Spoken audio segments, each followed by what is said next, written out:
Hi, Tim. Can you hear us? I can hear you just fine. Okay, we can hear you too. Great. Thanks.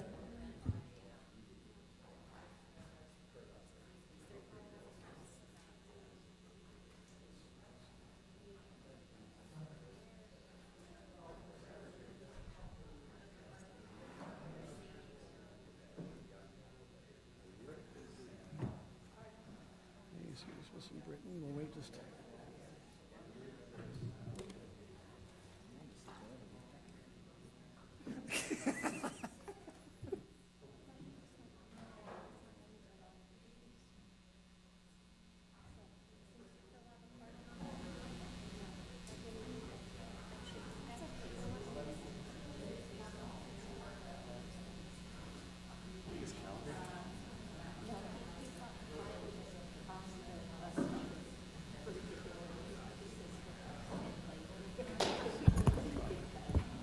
Hey, Tyler.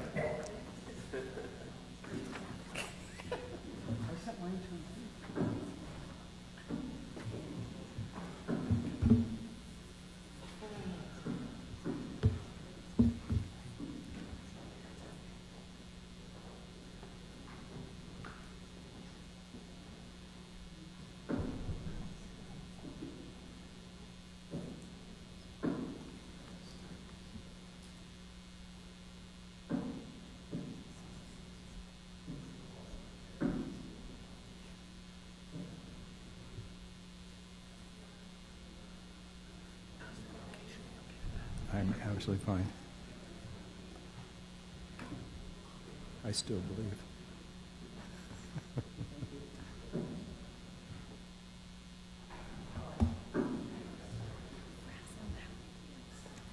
A little frazzled.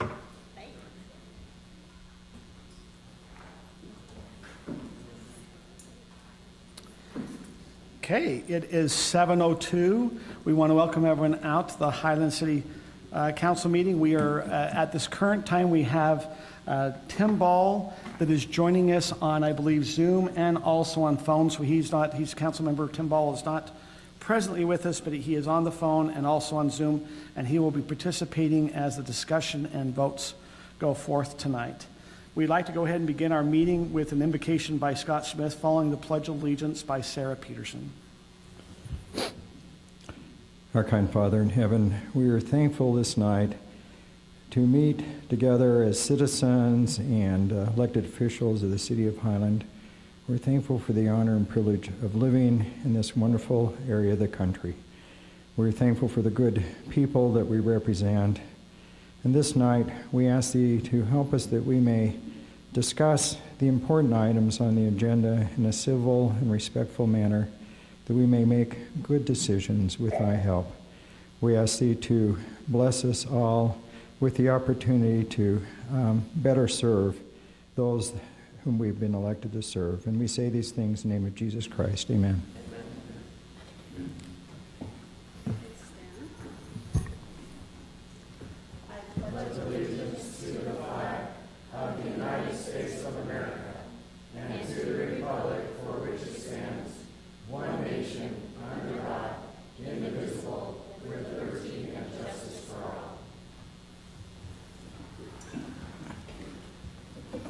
Thank you, everyone.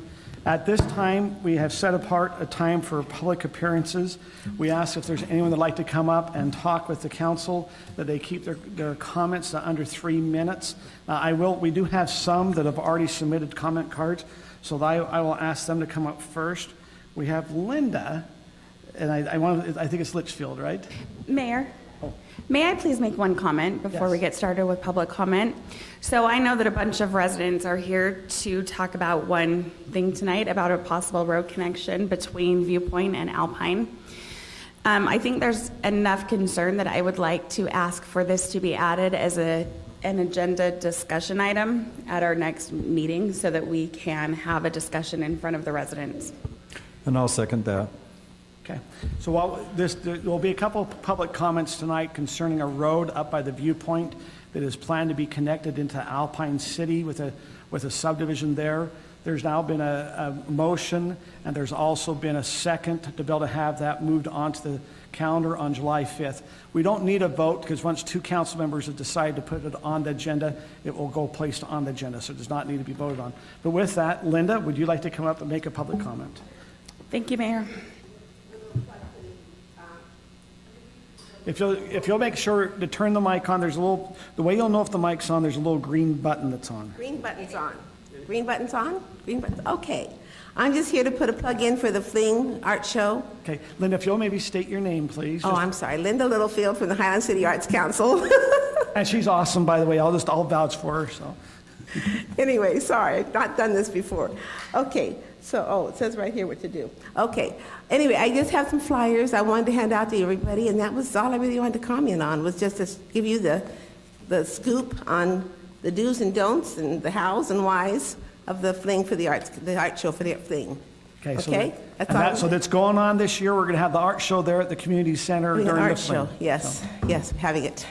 And there should also be art to sell. That's not on here, but some people, we're going to have some art to sell. We're not going to do a silent auction this year, but we'll have art to sell. So I only have 12, I think. So I'll just start.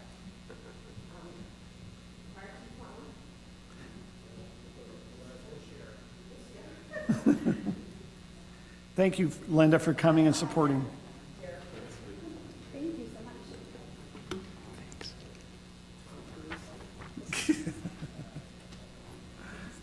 Thank you. Okay, I have 3 other comment cards of individuals have mentioned they'd like to come up. Is it, and I'm sorry if I can't read the name just right, but is it Carrera?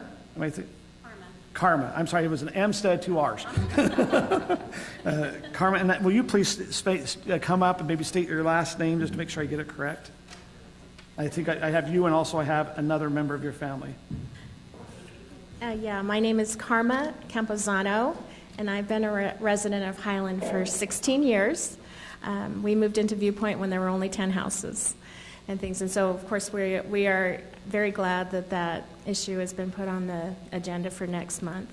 But I just want to restate how unsafe it would be to turn Park Drive into a thoroughfare for Alpine, because we would have everyone on the ridge coming through our neighborhood at peak hours, and I'm just so concerned about the safety of our residents, and so I just wanted to state that, and appreciate your consideration on that. Thank you. Thank you. And I believe, is it Jory? Jorge. Jorge, okay. Good evening, Mayor and City Council members. My name is Jorge Camposano, and I've been a citizen of Viewpoint for 16 years. And I am very concerned about this Alpine Highland Road, which could cause harm, unwanted harm to our community. More commercial vehicles will come through our Viewpoint, increased traffic flow and speeding through Viewpoint that may cause accidents. I'm particularly concerned about the children playing around. It's not wide enough. The typical width of a United States street is 50 feet, and we got, 33? And so it's not, you cannot have 2 cars parked at the same time and 2 cars passing each other. It's going to create pollution. And when we have all-terrain vehicles coming from Alpine through our neighborhood to go to the canyon, that will create an immense pollution. I'm talking about noise pollution. Access for people outside our community coming through will bring crime, theft, auto theft, home theft. The real estate desirability significantly diminished. Why? Because of the problems that I just mentioned. Property value unjustly reduced. More off-road vehicle, I just covered that. We have 2 real solutions. Well, the number 1 solution is to stop this Alpine Highland Road. That's the number 1 solution. It's the only one that's going to solve all of these problems. Number 2 would be the locked access emergency exit where Park Drive currently ends. Other solutions such as speed bumps or stop signs are not a realistic solution. Why? Because they're not going to be obeyed and they're not going to be followed. So I plead for you, we voted for you to protect us. This is serious. This is serious enough for me to come. I travel worldwide and I don't have the time to be here, but I made time to come here tonight. So I petition your sustaining help to avoid this tragedy, because it will become a tragedy for our citizens. Thank you. Okay, thank you, Yuri. I have a comment card for Dan. Is it Mill Iron?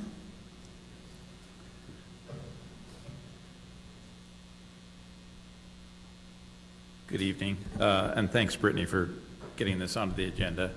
I want to add my voice in opposition to this extension of Park Drive into Alpine. In addition to the things that Karma and Jorge have mentioned, there's the issue of seclusion of the neighborhood, and I think that the corresponding neighborhoods in Alpine enjoy that same seclusion of not having that thoroughfare of traffic going through, connecting all points in Alpine to points south, American Fork Canyon, Pleasant Grove, Linden, Orem, etc. It was mentioned that the streets are narrow, and even worse, they are all windy. So you have to go slower. I drive through the neighborhood at 15 miles an hour because it's just too windy to be able to see even enough that if I were to go 25, which is the legal speed limit, it would be too dangerous. So, and given the fact that this issue only comes up because it satisfies the development of the Smooth Canyon neighborhood, we in our neighborhood don't feel that that's our problem to solve for them at our expense of safety. So I'm looking forward to further discussion on this issue. Thanks. Thank you. Once again, if you would want to make a comment during the public comment time, if we could possibly have you fill out a public comment card there on each of the tables. I have one other public comment card from Carrie Bushman.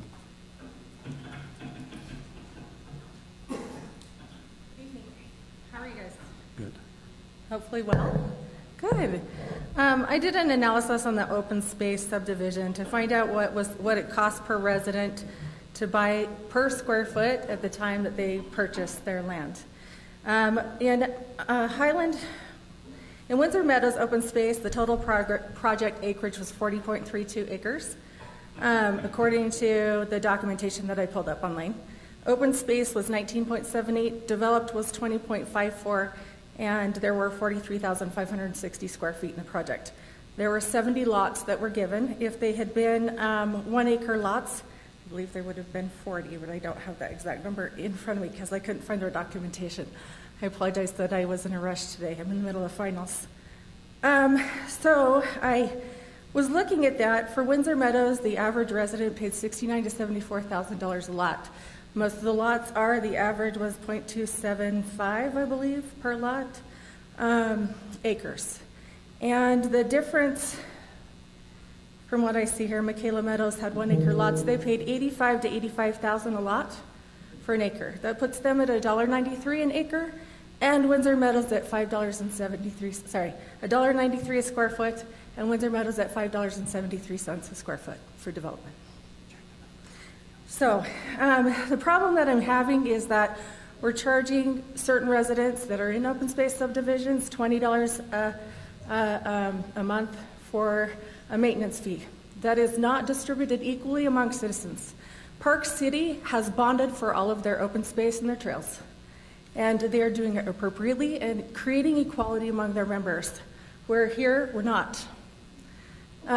Citizens are paying, the portion that I saw today on just really quickly going through the data and information is that these residents paid about $209,000 a year in open space, and that the rest of the money is coming out of the general fund for about $206,000.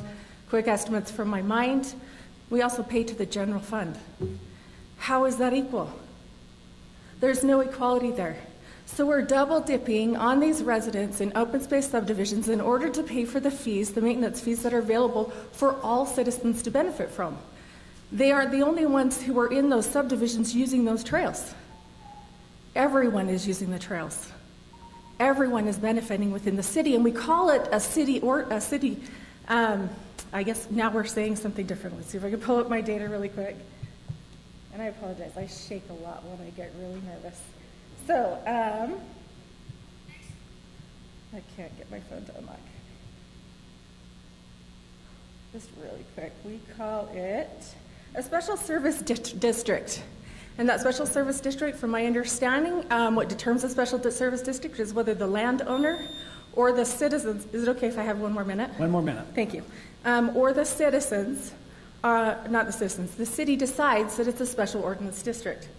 So we're creating a special ordinance district in order for these citizens to pay $20 in maintenance fees. For the citizens of Highland, all of us who pay taxes, to benefit from the open space and walking trails.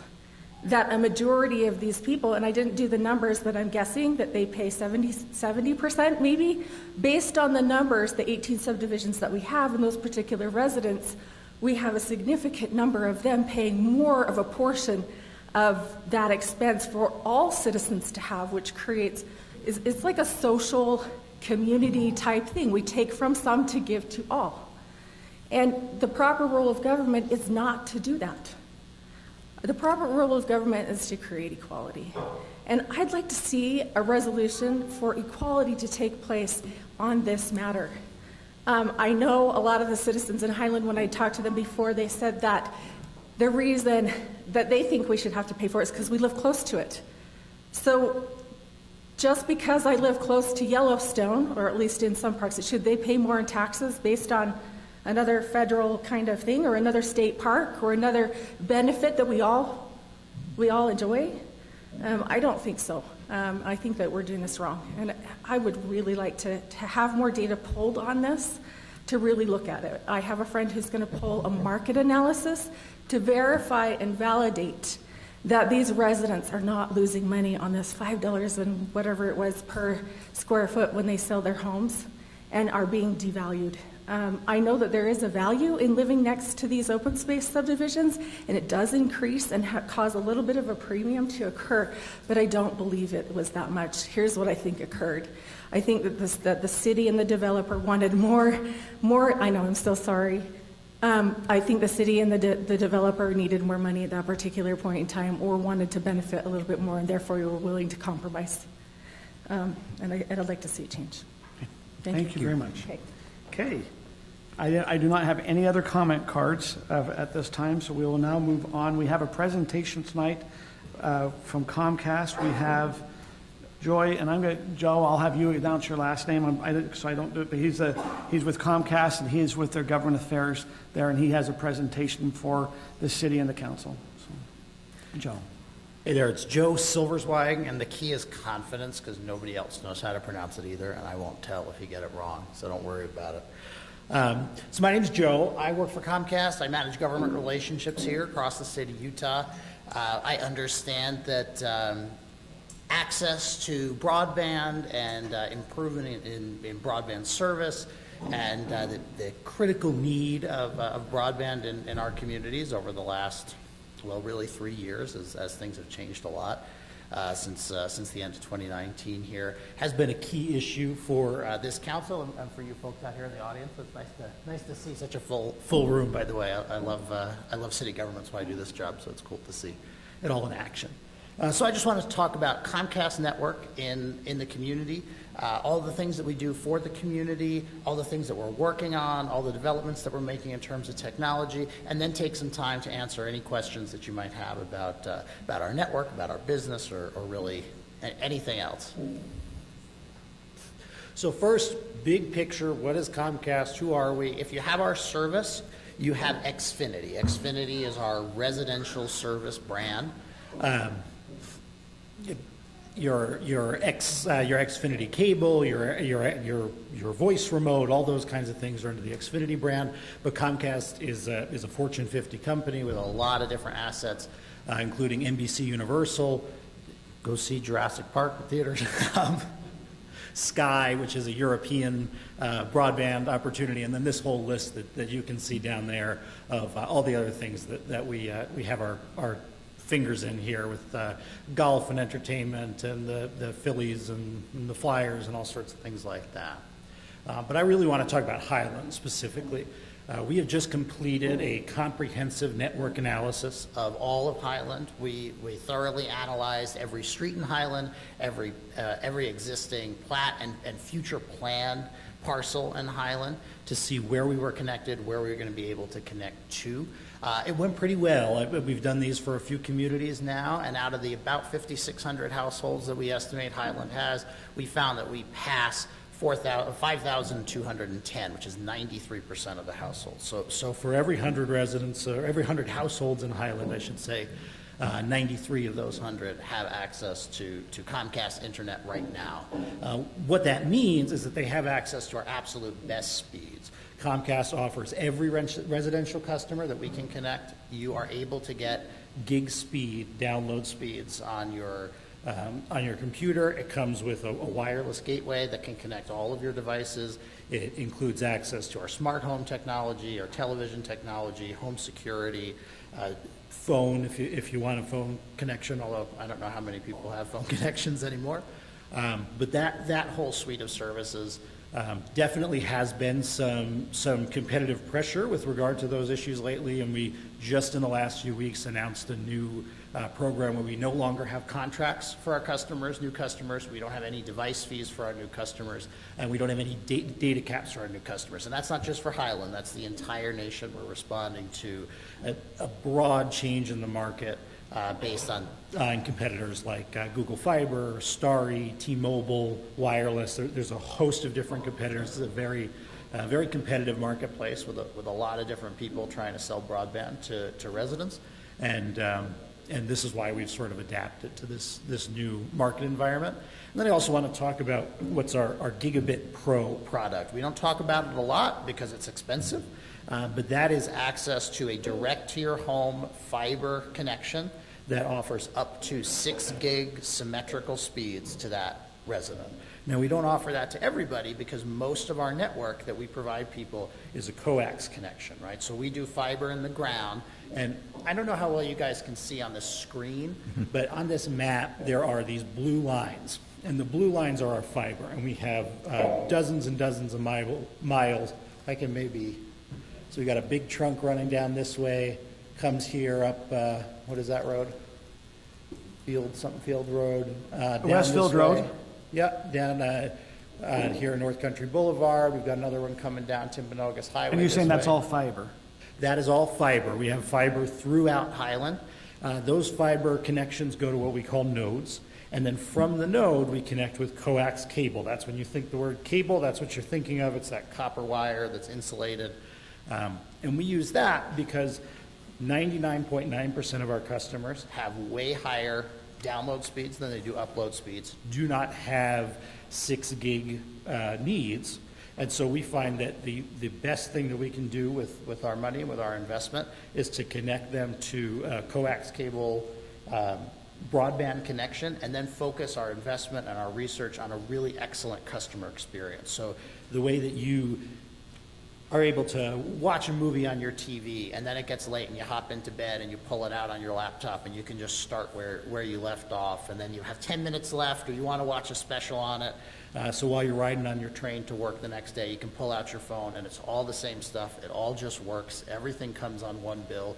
Really simple, really clean. And we find that's what customers pay for, and so that's what we invest our dollars in. If a customer does have those symmetrical needs, if they're a YouTube streamer or a gamer or they run a business out of their home, we offer Comcast business products, which are a symmetrical fiber connection for the right customer, and we also offer this Gigabit Pro product, which goes all the way up to 6 gig symmetrical speeds and is a direct-to-your-home fiber connection. And we make that customer pay a little extra for that because, I mean, fundamentally, we don't think that your average, everyday customer, grandma wants to check her emails and I want to stream the new Marvel movie.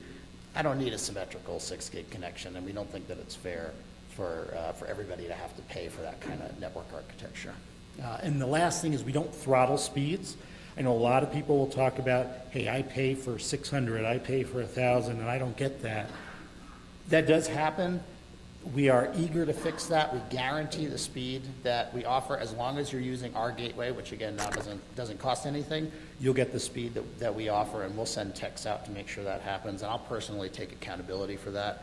If anybody up here or anybody back here is having problems with that, absolutely reach out to me directly, and we'll get it fixed.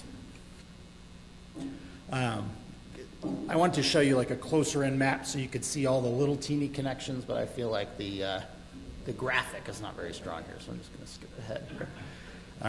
Part of that analysis that we did, we identified 6 serviceability gaps in Highland. So there are 6 main areas, and you can see them up here in the audience where this more kind of detailed stuff is going on here. There's another one down here, and then a bigger one here, and then a bigger one here.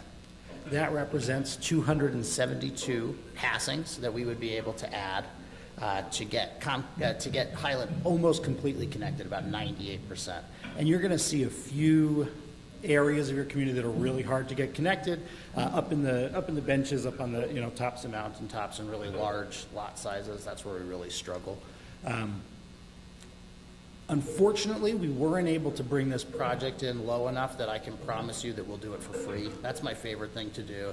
I've done it with other communities, and we are just a hair over. So what I have to do is I have to go back to my home office. I have to twist some arms back there and tell them, look, this is important. It's a relatively small gap. We project the build cost to add these 272 homes is going to be about $900,000. Our models say that we should cover about $800,000. I'd love to have a creative, sort of thoughtful conversation with you folks. Can you make sure you're in the mic? We just got a council person on the... Oh yeah, absolutely. Am I popping it, or is it maybe is it the phone that's popping? Okay, as long as it's not, that's why I was stepping back, but as long as it's not me, I'm happy. So we projected that build cost at about $900,000, just under $1 million. We wanted it to be about $800,000. I'm confident that we can bring our number up, but I'd love to have a conversation with you folks about how we might be able to get a little bit of assistance from the city, and that doesn't necessarily have to be cash assistance. We've had a lot of success in other communities with waiving a few permit fees, or just even lifting a moratorium in the winter because we're able to get our construction done faster. That really improves our numbers and can make my construction teams really happy. And we can get closer and closer to that number that we're looking for and hopefully get to a place where we can do it for free. If we have to be more aggressive, ARPA dollars, capital construction is a federal grant program that we might be able to use. And then we can also withdraw a little bit of the franchise fees that we pay every year to make up that difference. So it's not coming right out of your budget and you're not taking a haircut, when you sign the document. But I want to talk about that, kind of figure out where we want to go on it and see how close I can get my guys before I ask you guys for anything. We can talk more about our technology here. Comcast is the leading broadband provider for businesses in the state of Utah. When the Economic Development Corporation is answering questions about which city should I put my new data center in, or my new hospital in, or my new factory in, they don't ask, where's Utopia, where's Google Fiber, where's CenturyLink? They say, where can I get Comcast business? And that's because we provide really great connections, really great security, really great reliability.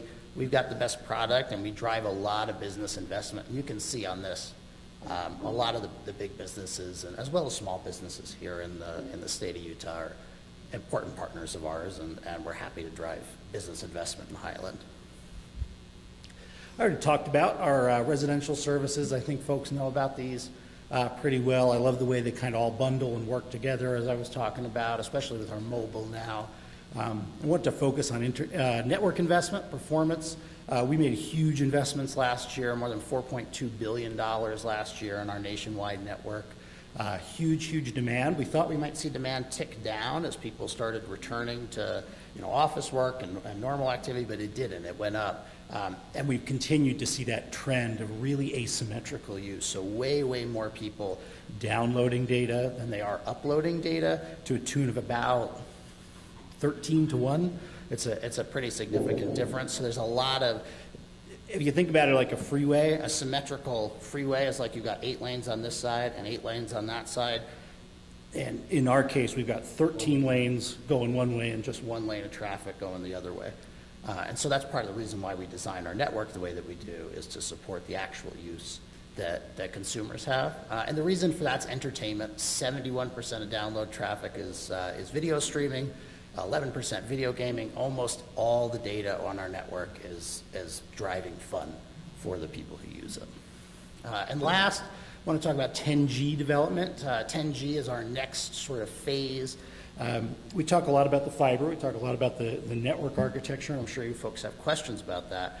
But what really drives performance on a network is hardware and software development at either end of the fiber connection. And that's where we focus a lot of our performance, a lot of our research and development. That's a huge, huge focus for us. And we're really excited about 10G. We think within the next 5 to 10 years, we're going to be able to offer 10 gig symmetrical speeds on coax connections because of our improvements in software and in hardware, apart from the architecture, without going to the really expensive fiber to the premises model that a lot of our competitors are going, because they don't have the software solutions ready.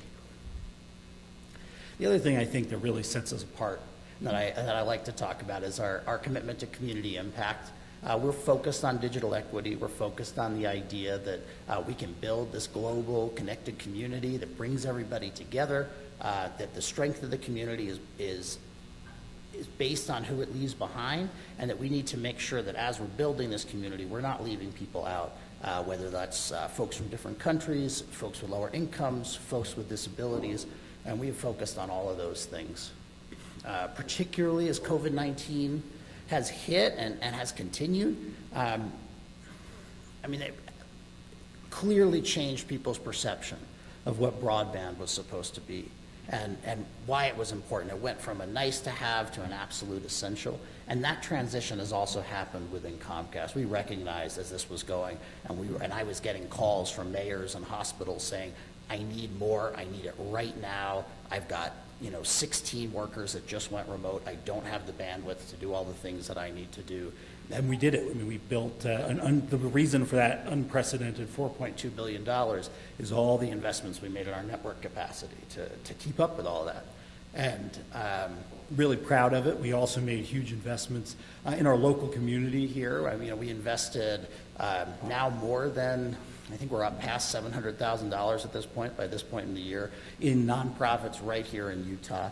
All sorts of investments of that kind. Whoa, that was quick. Where are we? There we are. The biggest investment that we've made is Internet Essentials. Internet Essentials is our low-cost, high-speed internet program for low-income Americans. We just announced our 10-year anniversary. We connected 10 million Americans. We've connected hundreds of thousands of Utahns. And we are investing with our project up $1 billion with a B, $1 billion in improving connectivity and improving digital equity all across the country. It's $9.95 a month.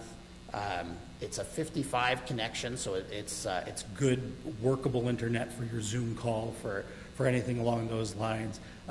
It comes with access to a computer, which is unique among these kinds of programs. And we're also the only affordable wireline program in the state of Utah. There isn't another wireline competitor who offers those kinds of products. There isn't somebody else out there that you can go to. You can say, I make $40,000 a year or $60,000 a year. I'm a family of 5.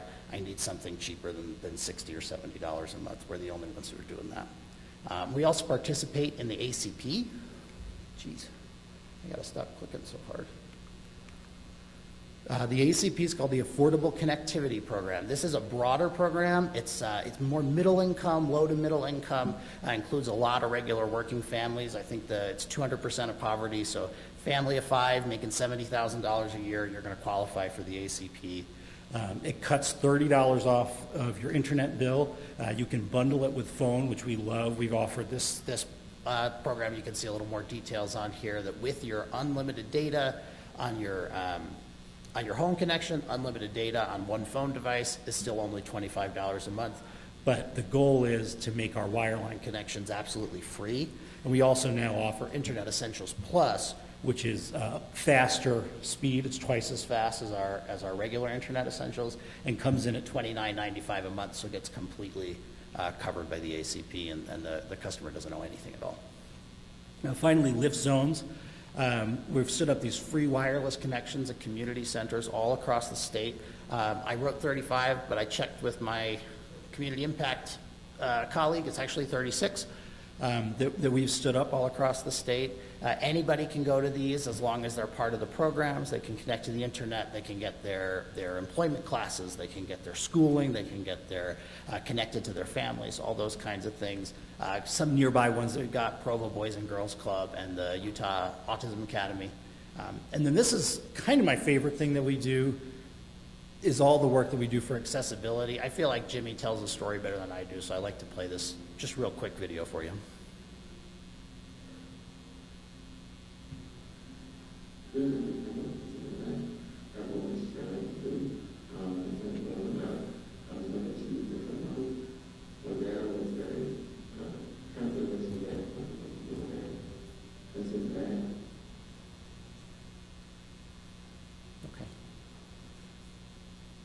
Internet problem. I know a guy. Giving you trouble, huh? If it gives us too much, we can skip it.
Comcast has invested millions of dollars in accessibility for all of our technologies, resulting in a lot of great innovations. In fact, Comcast Voice Remote, which if you have Xfinity at home, you probably use all the time, I know I do, that started out of our disability lab. It was folks saying, how can we make this easier to use for people who struggle with the buttons, people who struggle to read the guide, and we use the Voice Remote, and now it is a industry-leading technology that's been copied by everybody. See if I can get, no, I can't get past them. There we go. Jeez Louise. Talk about our specific commitment to Highland here. The first is that we make 100 gig symmetrical connections available to every business customer. If you've got an office park that you want to make sure is connected, it's going to be in our network, and we can connect the absolute maximum data connection necessary. We serve Facebook, we serve Nova data centers, we serve other serious heavyweights, Northrop Grumman and Boeing up by Hill Air Force Base, with the best in data, best in security, best in reliability. We have that 6 gig symmetrical connection available to every residential customer. We'll never throttle your internet speeds, and I'll take personal accountability for fixing it. We'll always keep our network ahead of your capacity needs, and we'll continue to support your budget with our franchise fees. We're going to work with you to close those coverage gaps, continue to support and strengthen your community, and just keep investing in our technology, and be in here to answer questions that you may have, and deal with any challenges that may come up. That's my job, is to make sure that we're solving these problems as soon as they happen. And so let me know what you think or any questions you have. Can I make a comment? I appreciate your coming here, and I appreciate all the advancements and stuff Comcast is making and things. We've had a lot of people in the city, though, really want to have more options for cable. And I've lived in Highland 33 and a half years. I've had Comcast service for many years because it was kind of really the only option I had. So I had a cable. And I'm going to be kind of frank. Unfortunately, I have the reputation sometimes of being a little offensive on the council, so I apologize ahead of time. But your customer service leaves a lot to be desired. And I'll give you a few examples, because I have a bunch over the years. I mean, it's almost impossible to get a live person to talk to if you have a problem. So I have internet service from you and basic cable TV. So my box burned out on the cable TV, so I finally, after an hour and a half or something, got hold of a representative, you need to go to Xfinity store. So I went to the store and took my box and everything. I had my son-in-law, who's very skilled in tech, because I'm getting older, and I'm one of these old people that don't understand tech well.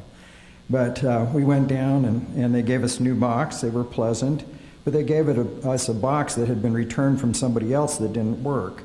So we took it home, tried to get it to work. They didn't check it for that. And so we took it back, and, you know, it took us a while to learn, but that box didn't work either. So I spent hours trying to get my TV to work again. So, second example, there was some problem with our cable in my neighborhood. It's a little older neighborhood, but all of our utilities are buried. So Comcast had to come up and dig my neighbor's yard up to fix the cable, which was fine, and they blue staked it. But in the process of doing that, they wiped out our pressurized irrigation system, and a few months later, my power started to fluctuate. I called Rocky Mountain, who was right there, and you could take a page from their book because they give excellent service.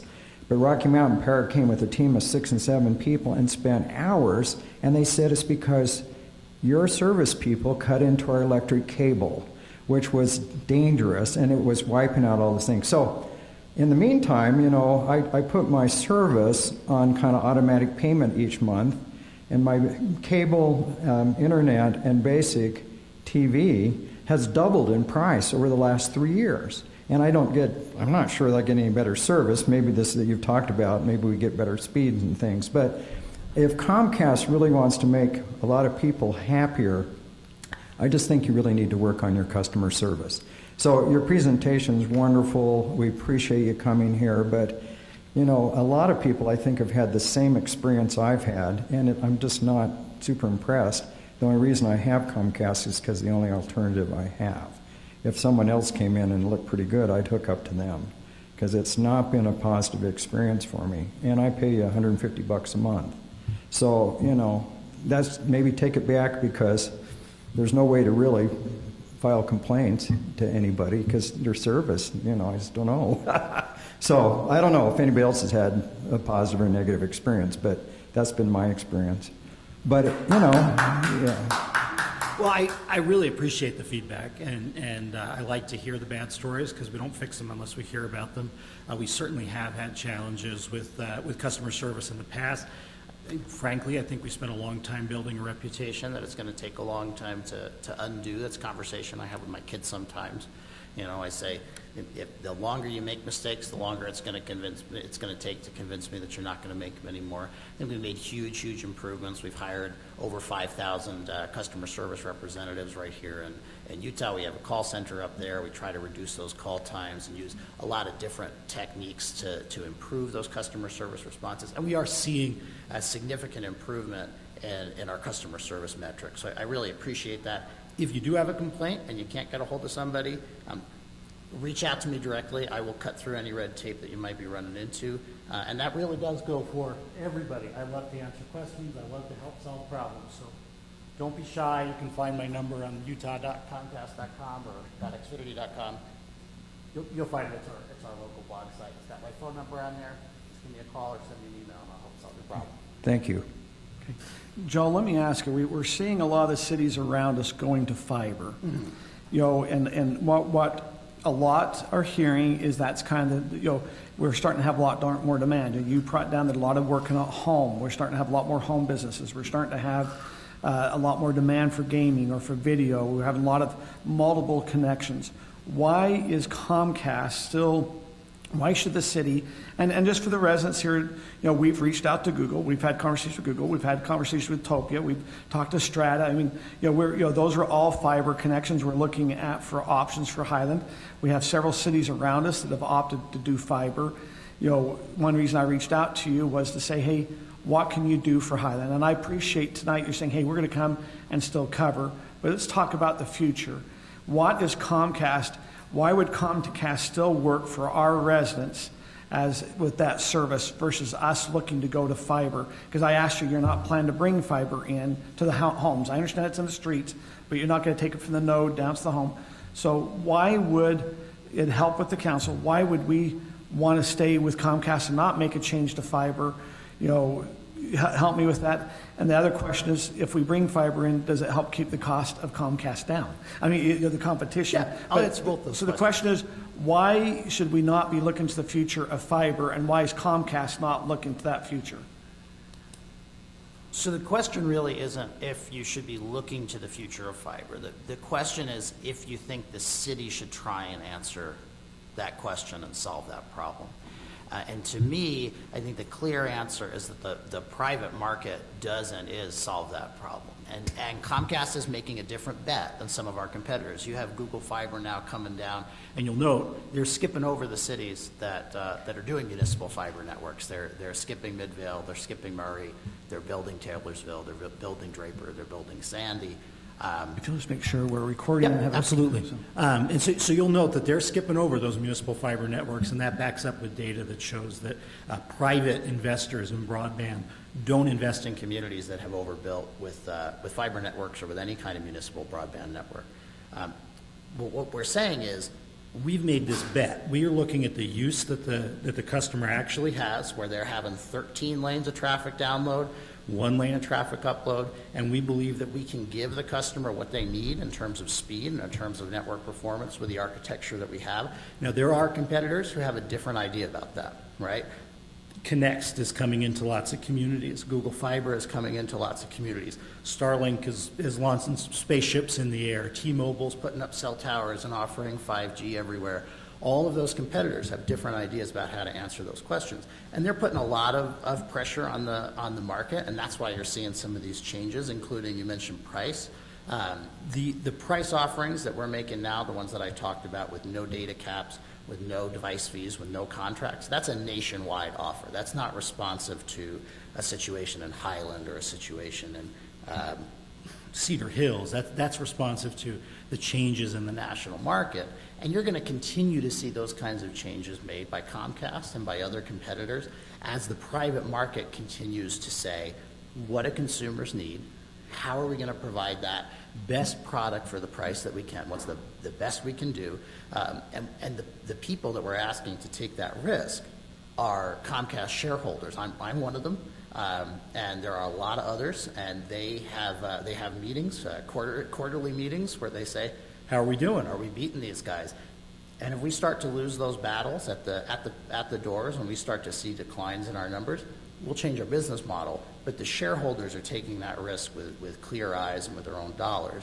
And I think what the city needs to think about is, do we want residents to be backing those risks, or do we want to let the free market continue to solve this broadband problem the way that they've done pretty exceptionally well? You can look to Europe, for example, where they have a much more, as won't surprise any of you, I think, much more heavily regulated broadband market with price regulations and with competitive regulations and all those kinds of things. And they have lower speeds, they have lower reliability, they have lower capacity, and they've got worse performance, and they're also more vulnerable to attack.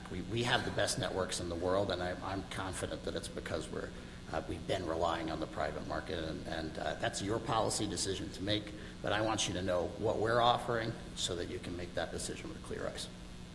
Council, is there any other questions? So Joe, just once again tonight, you're coming in, we have 93% of Highland that has Comcast internet. Are you saying that you're offering $800,000 to go to help finish, and so we might be able to get up to 97, 98% that would have at least some form of Comcast internet in their neighborhood? Is that correct? Yes, we're at 93% right now. Most of Comcast network in your community is fiber. 99% of what we have in the ground is fiber. It's only the last quarter mile or less for each customer that's on a coax connection. And we will continue to invest in that. We'll continue to push that distance shorter and shorter and improve capacity for your network. And we're prepared to invest hundreds of thousands of dollars to get that number that's currently 93% folks who have access to our network in your community, to get that number as close to 100% as we can, and would love to partner with the city to close that gap completely. Any other questions? Okay, thank you very much for your presentation. Thank you.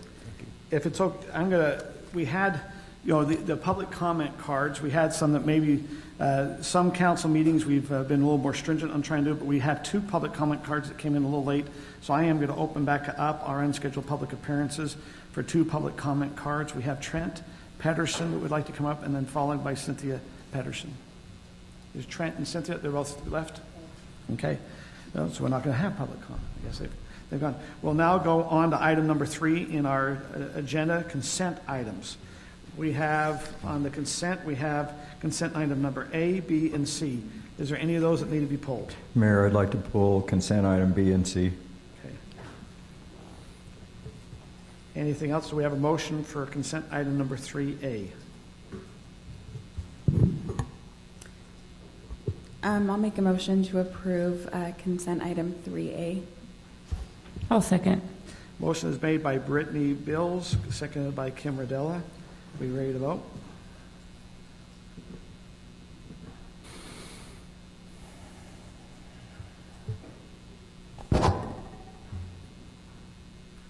That passes 5-0. Scott, you pulled number 3A, 3B, and 3C. Why don't we go visit with about 3B? Is there comments or things you need? Well, I can talk about both B and C together. First of all, I'd like to state my conflict of interest. I've been appointed by the governor of Utah and reappointed the Utah State Developmental Center Governing Board. The property where these developments are is former state land that was considered to be part of the USDC. And as a whole, I've been very supportive of this project for the following reasons. One, the property that has been sold to the developer, which is the Boyer Company, and we have Spencer Moffitt here representing the Boyer Company today. That money went into a sustainability fund for the disabled at the USDC and throughout the state. And the governing board gets the opportunity to spend some of the interest for projects to improve the lives of the disabled. So there's kind of a noble purpose underlying this. Also, I worked pretty hard because there was a lot of interest from American Fork to annex all this into American Fork. And there was concern with that is that in the original state master plan, the density in this project would have been 37 to 40% higher, which is, a little hard to believe. But and the other thing I want to mention is that the people who are moving in this area are actually all in my LDS ward for the time being. And there's wonderful people who move there, in fact, people that work for me. So those, just kind of a little background. But at the same time, I'd like to put on my city council hat, and I'd like to direct a question both to Kellie Smith and to Chief Patton. When I look at the plan for these 2 plats, these are carriage and townhomes. My only concern is the roads that service, the number of homes in these acres. I think one's a 99 lot, one's 57 lot. If you look at the 2 together, the roads seem to be fairly narrow, and then there's these little stub roads that go off on the side that don't connect anything. And we've had a lot of discussions on the council level about cul-de-sacs and our police and fire being able to be responsive to the citizens, because it seems to me like it would be hard, and maybe I'm totally mistaken, that's why I want to address the chief on this, but it'd be hard to turn a fire truck around in some of these streets, especially if anybody parked on the street. And we all want to believe that nobody's going to park on the streets, but invariably they oftentimes do. So I just like some feedback so I understand better. So has public safety looked at these 2 plats and really kind of signed off that, yes, they feel like the streets are safe, and when we have 150 homes here or plus, that they'll be able to service them if there's a fire or an emergency. Yes, this is something that Chief Patton has been looking at, and that engineering and public works have all reviewed that those more narrow streets are private right-of-ways, and those are 28 feet wide versus our standard local street, which is the 56-foot right-of-way.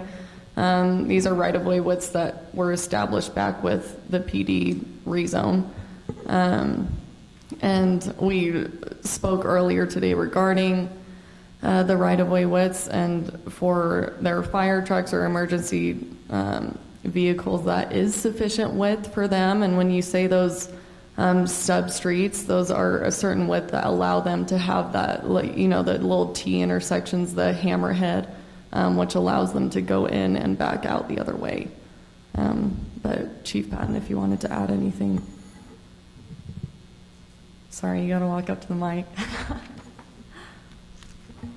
So we've absolutely looked at them. Any road that's 20 to 26 has to be marked no parking on both sides. Road 26 to 32 needs to be marked on one side, and anything over 32 you can park on both sides. So that is going to be something that we're going to have to address, being that they're 28 feet. They should have, there's plenty of parking and driveway space and garage space. Nobody really needs to park on the roads. But yeah, it's being addressed. We don't have anything in there. Some of them, of course, while construction is going, we allow for some of these, these longer runs to be in there without a turnaround because they're going to be connected in the future. But currently there, because we do have the hammerheads, we don't have anything. And when you look at it as a whole, we won't ever have to turn around in there. We'll be able to get out. We'll just go from one to the other. But it's kind of critical that people don't park in the street, I would assume. And so maybe we can have Mr. Moffett come up and explain. I think you're representing the developers that are building these too. Maybe explain, I think these are HOAs. Who's going to enforce keeping people from parking in the street? Because I find that's one of the hardest things that we enforce in our city is keeping people from parking on the street.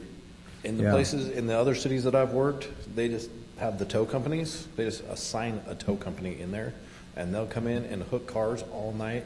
They make a grip load of money, and they love it. And people won't park on the street anymore. That's the HOA that does that? Yeah. Okay. So Kelly, as he comes up, would you mind pulling up the plaque? Because as we talk about roads, maybe it'd be good for the residents to see, as well as maybe, you could maybe point out, Spencer, Sure. about where some parking, with parking and how that's going to work, because we're worried about cars, what we just were hearing from Sure, the fire. absolutely right. And I'm Spencer Moffett with the Boyer Company, and thanks for the questions, Councilman Smith.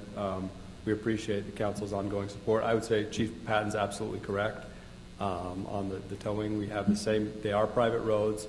They are owned by the HOA. They will be enforced. The parking enforcement will be done by the HOA, and it takes one time through with the tow truck, and usually we have to do it every year or two just to remind new residents, and I can guarantee you that they don't park again as long as they live there on both sides of the street. We've done that in other communities. Hopefully we don't get to that point. We manage it, that it's disclosed to all the residents, but we generally haven't had a problem. I think maybe part of your concern, if you go through these phases while they're under construction and there's construction vehicles, no matter how hard you try to regulate and tell them where they can and can't park, it feels very tight in there. As they start to get out of there and it becomes resident, not construction traffic, that dynamic changes and it functions more like a traditional road. But that's one of the issues down at Ridgeview. As you drive through it now, you see a grip load of construction traffic that is really hard to deal with during the day. Okay, that's helpful. One of the concerns we've had when we go a little bit higher density, speaking specifically our Toscana project, we've had a lot of parking issues. Yeah. So on here, we're kind of share how that parking is going to work. Yeah, so parking is an issue. You'll notice that all of these actually have driveways. You'll drive through a lot of those townhome communities. They don't have driveways for vehicles, so all of these will have 2 car spots in the driveway and then 2 garage spots. There's no 1 garage units here.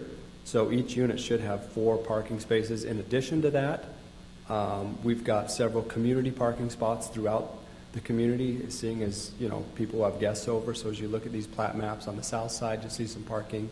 Those highlighted areas, you'll see some, we widen the road to create shoulder parking. So we try to spread it throughout the community and have adequate guest parking spots for everyone there. We did the same thing in the other Plat F. Parking is a big issue, and you can never have too much parking. So, you know, you're building, I think, Petalin, which is a company part of Boyer Company, is building 99 of these units. 90 under construction, yes. There's 96 of them. Not 96 under construction, but yes. We have before. Is it Lennar's doing 99? Lennar is doing, yeah. Okay. They are. And then the other 57 lots are David Weekley homes. Okay, those. So there's not. Are any of these going to be your first 96? The council was a little surprised to hear that they were not going to be sold, that they were going to be turned into rentals. What's the plan for both of these? Those are all David Weekley homes and Lennar homes, and we have a representative from Lennar here. They are all for sale homes. We try to create a mix. Now, that's not to say that individuals can't go in there. There's stipulations. Investors can buy units and rent them out to individuals. We anticipate a high number of that. David Weekley has tried to discourage that in their existing inventory. Currently, they've discouraged anyone who comes in and wants to buy for investment purposes. That's not the function of this neighborhood, but they can't prohibit it. So, yeah, that we've tried to mix it and create a balance of different inventory types. Have you, I mean, you've already started selling, if you want to say, your phase that's on the south end, about 220 homes, I think, or your townhomes, and that. I think 96 of those are going to be rentals, but the rest are kind of Ivory selling and David Weekley. Where are you seeing those buyers from? Percentage? Yeah. Are you seeing a lot from the Highland Alpine? Are you seeing kids come back? What are you starting to see? All of the above. The Ivory subdivision that's out there, just by way of update, it's an age-targeted community. About 70 to 75% of their buyers are empty nesters. All of their plans in there are main floor master homes. They're seeing a high demand from existing Highland residents looking to downsize, so I think it captures that demographic that we were targeting there. There are a lot of people actually moving in to be close to children who have children in the Highland area or grandkids. We're seeing quite a bit of that, and then there's a mix. There's some people coming in to work in the Silicon Slopes area who enjoy a more quiet neighborhood or willing to pay a little bit more in terms of rent or a new home, and they find Highland to be very desirable. So it's a good mix of families, senior citizens, empty nesters. It's pretty balanced. Council, any other questions, or Scott? Do you have the last family that moved into our ward had 5 kids, so I think there's a little younger demographic than what you think. We've had 20 homes in, they're all young people. Council, is there any kids. other questions we have on our consent item number B and C? I'm just so curious where you got your names for your streets. Oh, yeah. So Gallatin is a river up in Montana. Okay. A great fishing spot. Loblolly, what's that? Loblolly? Yeah, you have Loblolly Lane. It's a type of a tree. I looked it up, but I'm just, they're so random. There are I'm some just that curious. I ran out of names a long time ago for subdivisions. So if you have suggestions. I remember offering to name the streets. She's wanting one named after her. That is a I great. offered. Can I send you an email and get names from you? Yes. Okay, Yes, so Spencer, one concern, and Kelly, we have a Tamarack Drive, and I'm worried we already have a Tamarack Street or a road here in Highland. That was one of the comments on this We can last change round that just very recently. easily, and Councilwoman Bills can help us with that name on Tamarack. That particular phase was named after, I believe, trees. We've done Western novelists. We've done John Steinbeck characters. We've done everything. I'm on it. Okay. Yeah, thanks. All right. I need your help. Any other questions while I'm up here? No, That's fine. Thanks for coming. Hey, thanks. We appreciate your support. If there's nothing else, Council, we ready to move forward with a vote here? Mayor, can we do a motion with both consent items, or do we need to do an individual? I believe we'd be okay doing it for both, correct, Rob? So we can make a motion for both 3B and 3C. So I move that the Highland City Council approve consent item 3B, which is the final plat for Ridgeview Plat F, and consent item 3C, which is the final plat for Ridgeview Plat G. I'll second. I have a motion by Scott Smith, second by Kim Rodella. Are we ready for it to vote? Are we going to update? Okay.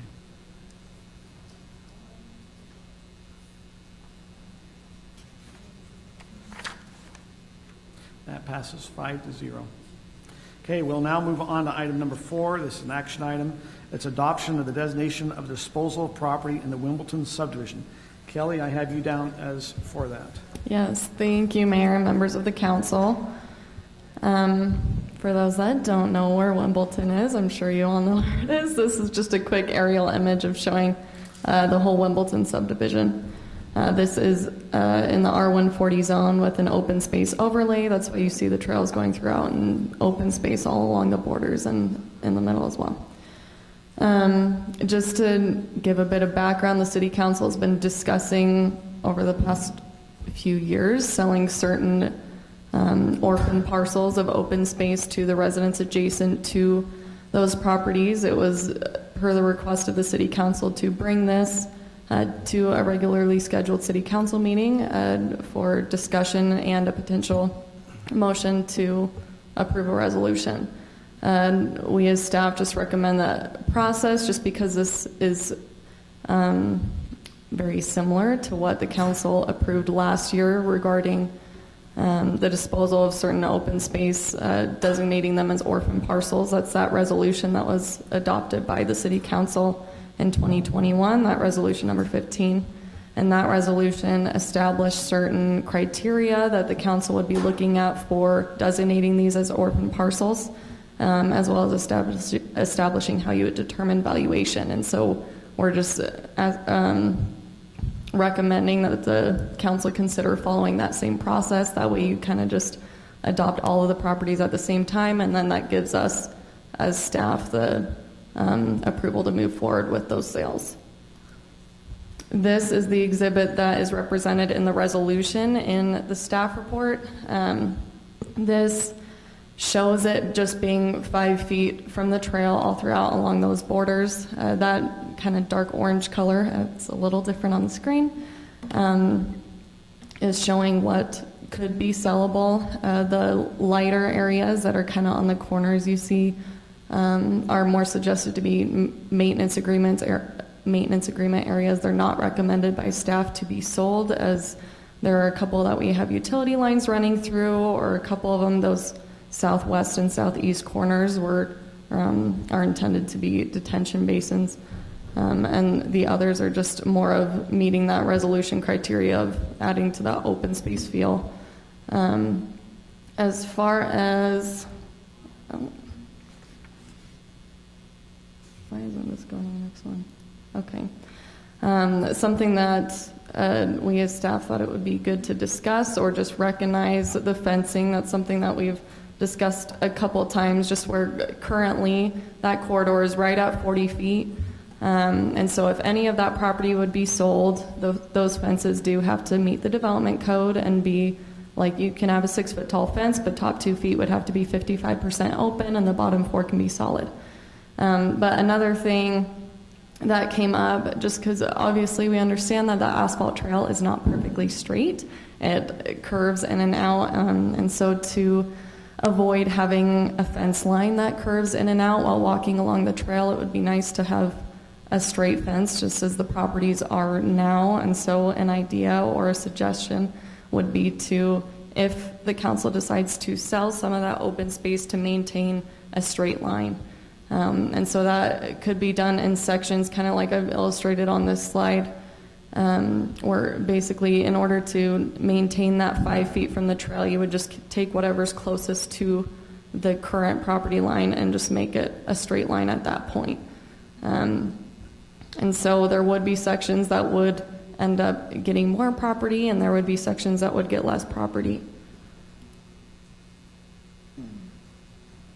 Oh, the other thing to note was the checkerboarding. Rather than, there's been discussion of doing all or nothing. I know it's kind of gone back and forth between subdivisions. If the council is considering doing an all or nothing, we're recommending to, rather than doing it all or nothing, the whole subdivision, rather doing it by section. You have those, going back to the map real quick. Right here you have like a section of 4, another section of 4, another section of 5, and so on. And so possibly considering not doing checkerboarding by section is staff's recommendation. And then there's a proposed motion. We're happy to answer any questions if you have any. So Kelly, of course, we've had a lot of discussion about the Wimbleton neighborhood, but there's assumption here that if people buy the property that they will fence it. What if they decide to buy the property and not fence it? I mean that's going to affect your fence line and different things. I don't think we can force all the people to fence their property if they don't want to, right? You're correct. They don't have to fence it. Honestly, it was something that kind of came up as consideration because I personally, as the planner, have had 3 or 4 residents along that, the very easternmost portion of the property or of the subdivision come and ask about fencing. There are a couple that are waiting to install their fence based on this decision, and so that's why it was kind of a point of discussion. But one of the stipulations isn't that they have to fence it unless they choose to do so. No, of course not. So you were talking about the trail kind of curving and different things. You know, the trail, even though it was resurfaced a couple years ago, or at least a seal coat over it, I believe, and in many places, as I've looked at it, probably it needs to be rebuilt in places. And I'm just wondering why we couldn't straighten the trail out rather than have people make adjustments to their property. So I just want to throw that out. The second thing is if this goes forth and this property is purchased within 5 foot of the trail, I would recommend, and I don't live in an open space neighborhood, but I would recommend that the proceeds go to kind of fix up the trail corridor, because what I've heard from several residents in Wimbleton, it's not that they really dislike having the trail there. What they don't like is the fact that it's been very hard to maintain it. And we've discussed that frequently. So I would recommend that we consider taking any proceeds from the sale of any land and put it into upgrading this trail. Because that's what I hear a lot, is it's not the fact that there is a trail. They just don't like the way it's not maintained very well. And this, again, is we had a lady talk tonight about the open space fee again. I think when people are paying the open space fee, they kind of expect a little more maintenance. And I understand where the city staff's coming from, because we don't have a big enough staff or funds. But at the same time, if that's a possibility, if the council would, consider that, I think that would be a nice resolution. So, by and large, people can buy within 5 foot of the trail. Is that right? And that still leaves you how wide of a corridor? Like on the east side, you have the new Hollow subdivision. We have that ditch that we've many times discussed, and as a council have made motions to eliminate. But I think there's a problem with someone downstream that's not willing to give up access to that. So I would assume at some point that ditch is going to be removed. We've talked about so that. Scott, since that's brought up, Scott, we are actively negotiating. We've actually, as we were working on the 6800 West project, I think some of you noticed that we actually did stub into the one property. We did put we went and put pressurized irrigation if they decide to hook up. The ditch is not owned by the city. It's Lehigh Irrigation, and there's heavy negotiations going on again to try to get it resolved.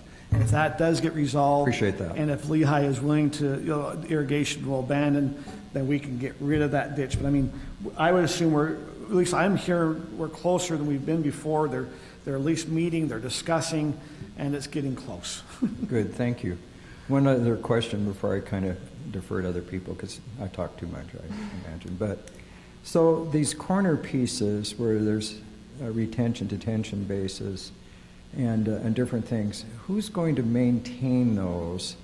Is that just maintained by the city? Is it just left kind of native vegetation or weeds? Who's going to maintain those? Where the people be able to do the maintenance agreement and do just all grass if they want to? Because I know some of them have already done that. Right. Currently, the 2 adjacent property owners have been maintaining that, have had maintenance agreements to maintain those retention basins. Unlike by the original plan, it wasn't maintained, and that's why they wanted to enter into those maintenance agreements so they could sod it and mow it and do it themselves.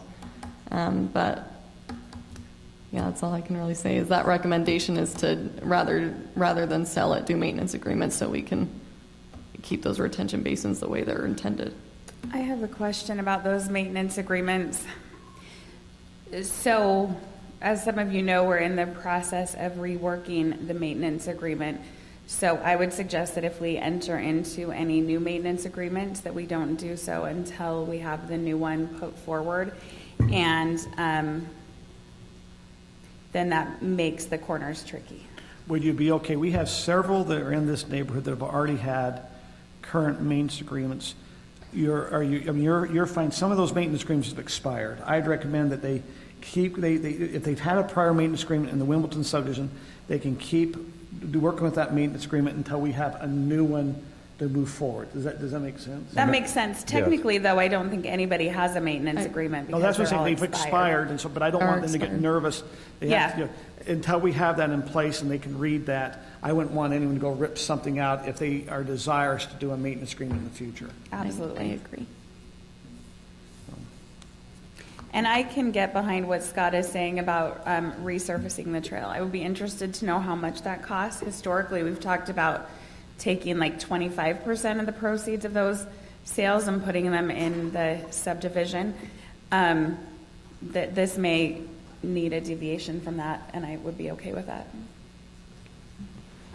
And also, you still have the 5 feet on either side that needs to be maintained by the city of Highland as well. And so, I mean, whether it be from the proceeds of that sale, but something needs to be done on that 5 feet in order to actually be maintained and not weeds.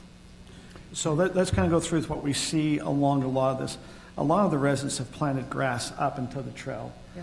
You know, there's not a lot on, at least on the, you know, as we walk it, as I have, there's not a ton of fences right up along the trail. So that comes, I think, come back to Scott's question. No, I don't think we want, if they want to keep it open, they can. You know, it will change probably from different property owners on their feeling. To me, you know, your question is if the question I think for the council is do we want to have, can they just buy 5 feet from the trail, or do we want to have it as a straight line? And 2, do we want to sell only in sections that, like, if there's 4 homes that they all 4 have to buy, are we okay having one buy and then there'd be a gap? The concern, if there's a gap in who owns it, is the city staff. We're going to have our parks department, which is part-time, that come in and they change each year. Would they know to maintain that? Back to your question about, you know, because I always kind of thought, hey, if we sell, we don't maintain anything on, if you want to say, on the other side of the trail. But that's what I'm saying. Is it straight? If it is, I think the city can kind of do some type of cutting. But if it's jig-jaggy, they don't know if that's the city property or whose it is. And so that's our council decision. So can I just clarify, if it's the straight line, we still maintain 5 feet from the trail along the whole trail, correct? Okay. It's another thing to note, though, is that currently with our maintenance schedule, it's not like we don't have city sprinklers in there. We're not mowing it weekly like our other maintained properties. This is meant to be native. You cut it, I don't know if it's like biannually or triannually at that part, but. And then another question I had is, if we allow folks to buy within 5 feet of the trail, so then we have 5 feet on either side of the trail, are we still allowing them to have grass up to the trail, or are we going to say you need to cut that off at your property line, the new property line? That would be something that the council will need to discuss if they were willing to do maintenance agreements in that 5 feet of the trail, because the purpose of having that 5 feet was to keep the city maintaining a 20-foot corridor, the 10-foot trail and then 5 on each side. Okay, and then just a couple of other comments. I think the point Scott made about the fence, where we can't make someone build a fence, I absolutely agree with. But in the same vein, I don't think we can expect or really pressure folks to buy this by saying, okay, there's 4 homes, all 4 of you have to buy it or nobody can buy it, and then we're right back to contention in the neighborhood and neighbor pitted against neighbor. So I think, at least for me, in my opinion, I would say you have to allow each homeowner their own specific choice and right to either do it or not do it. And of course, yes, it causes the city a little bit of angst, but I think that's better than having one neighbor who maybe can't afford it, but doesn't want to have that conversation with all of their other neighbors. And yet they're prohibiting all of their other neighbors from purchasing because they can't or don't wish to purchase. And it might change with a new homeowner, right? That they then might come in and say, oh, I want that little extra piece. Well, and maybe if you do that, is that the city then would not maintain anything on that side of the trail, because it would be hard for the for the city staff to know where to maintain. So if you're not going to do that, then just say, just FYI, there will be no maintenance done by the city on the one side of the trail, because we're not exactly sure where all the property, because it's going to change and staff changes. But I agree with you, Sarah. I think that's excellent. And another little quick comment. It seems like, and I agree with what she's saying, because in a group of 4 in a section, I mean, it'd be ideal if they all bought it, but you might have 3 that buy it, but the third one says, or fourth one says, I really don't want to buy it, but I've already got a maintenance agreement and I'm taking care of it up to the trail. So I'm not sure that would be terribly bad. I mean, I think if you're kind of aligning things, but have that option, that's my opinion anyway. One other comment, though, if we take that money and put it into just this neighborhood, that doesn't seem equitable or fair, because in some neighborhoods we very well may decide that those residents don't have the option to purchase any open space behind them, and so their trail may not get any extra money. They have no options. So it seems like then the favor goes disproportionately to one neighborhood. Not only do they get to buy a little open space, they also get their trail fixed.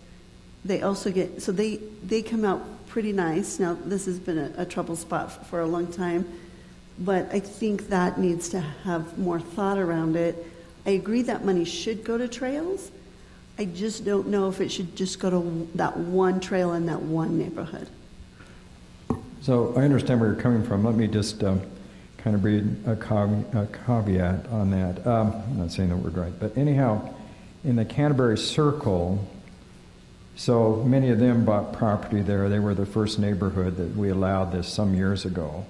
And we took funds out of the open space fund that had been developed from the sales and put in a new sports court and different things in that neighborhood.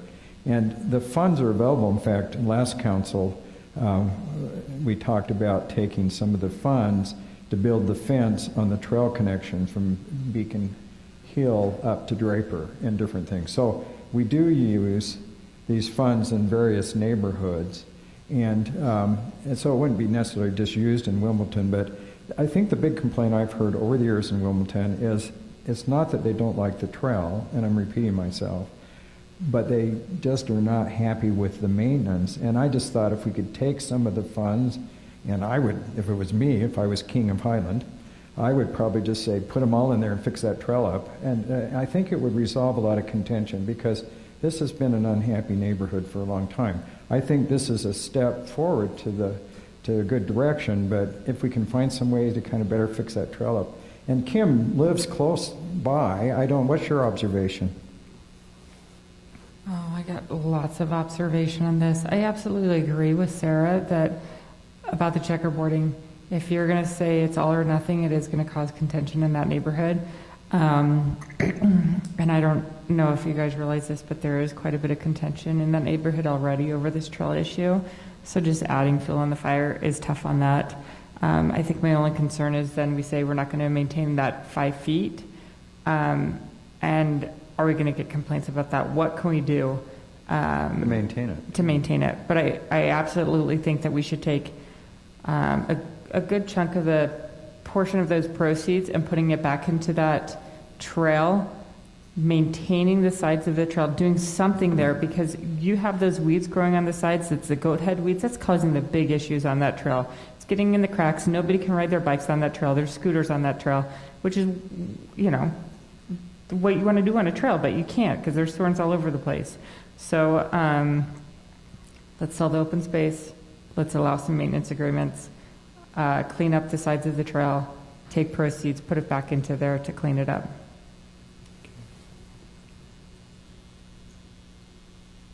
Is there a lot of other discussion? I mean, we've been able to formulate what we want in a motion? Can I interject really quickly? With the thought of the checkerboarding, another thing we may need to, direction we may need to receive from the council, whether it's tonight or with the encroachment policy, if we give residents the option to not buy in the all or nothing option, will we have them take out their improvements, or is that something that we would just allow them to have a maintenance agreement on sellable property? So I think, so what you're saying, if we're looking at a section here that has 5 homes. Mm-hmm. If we said, okay, out of those 3 of them bought it, but you had 2 that didn't, those 2 that did not, is the council okay that they could enter into a maintenance agreement if they happen to want to keep maintaining that extra 5 feet? Along with the property that they could have bought. Okay. Right. I agree with that. The question I have is, let's assume that they don't want to maintain it. What's the council feeling on maintaining that? If there's the 5 feet that, here we could have it all along the 5 feet, but if it's not sold, there might be a gap there. Is the council in favor of trying to have staff still try to decide how to mow it? I mean, or are they okay saying, hey, we're not maintaining anything on that side of the trail? Is it possible to wait on this part of the decision until we talk about the maintenance agreements? Because we're going to have this conversation again I don't know when, soon, in a few weeks. And I do think it's important to have that conversation, because then we're going to be, if neighbor 1 buys within 5 feet, so then they put up a fence or grass it or whatever they do, neighbor 2 says, well, why should I buy it? I can enter into a maintenance agreement and have the same benefit and the same usage. And the neighbors will really assume that it's theirs. We've run into this all over the city. And so I think it has to be, you buy it, you use it. You don't buy it, you don't use it. But I definitely think the city needs to maintain.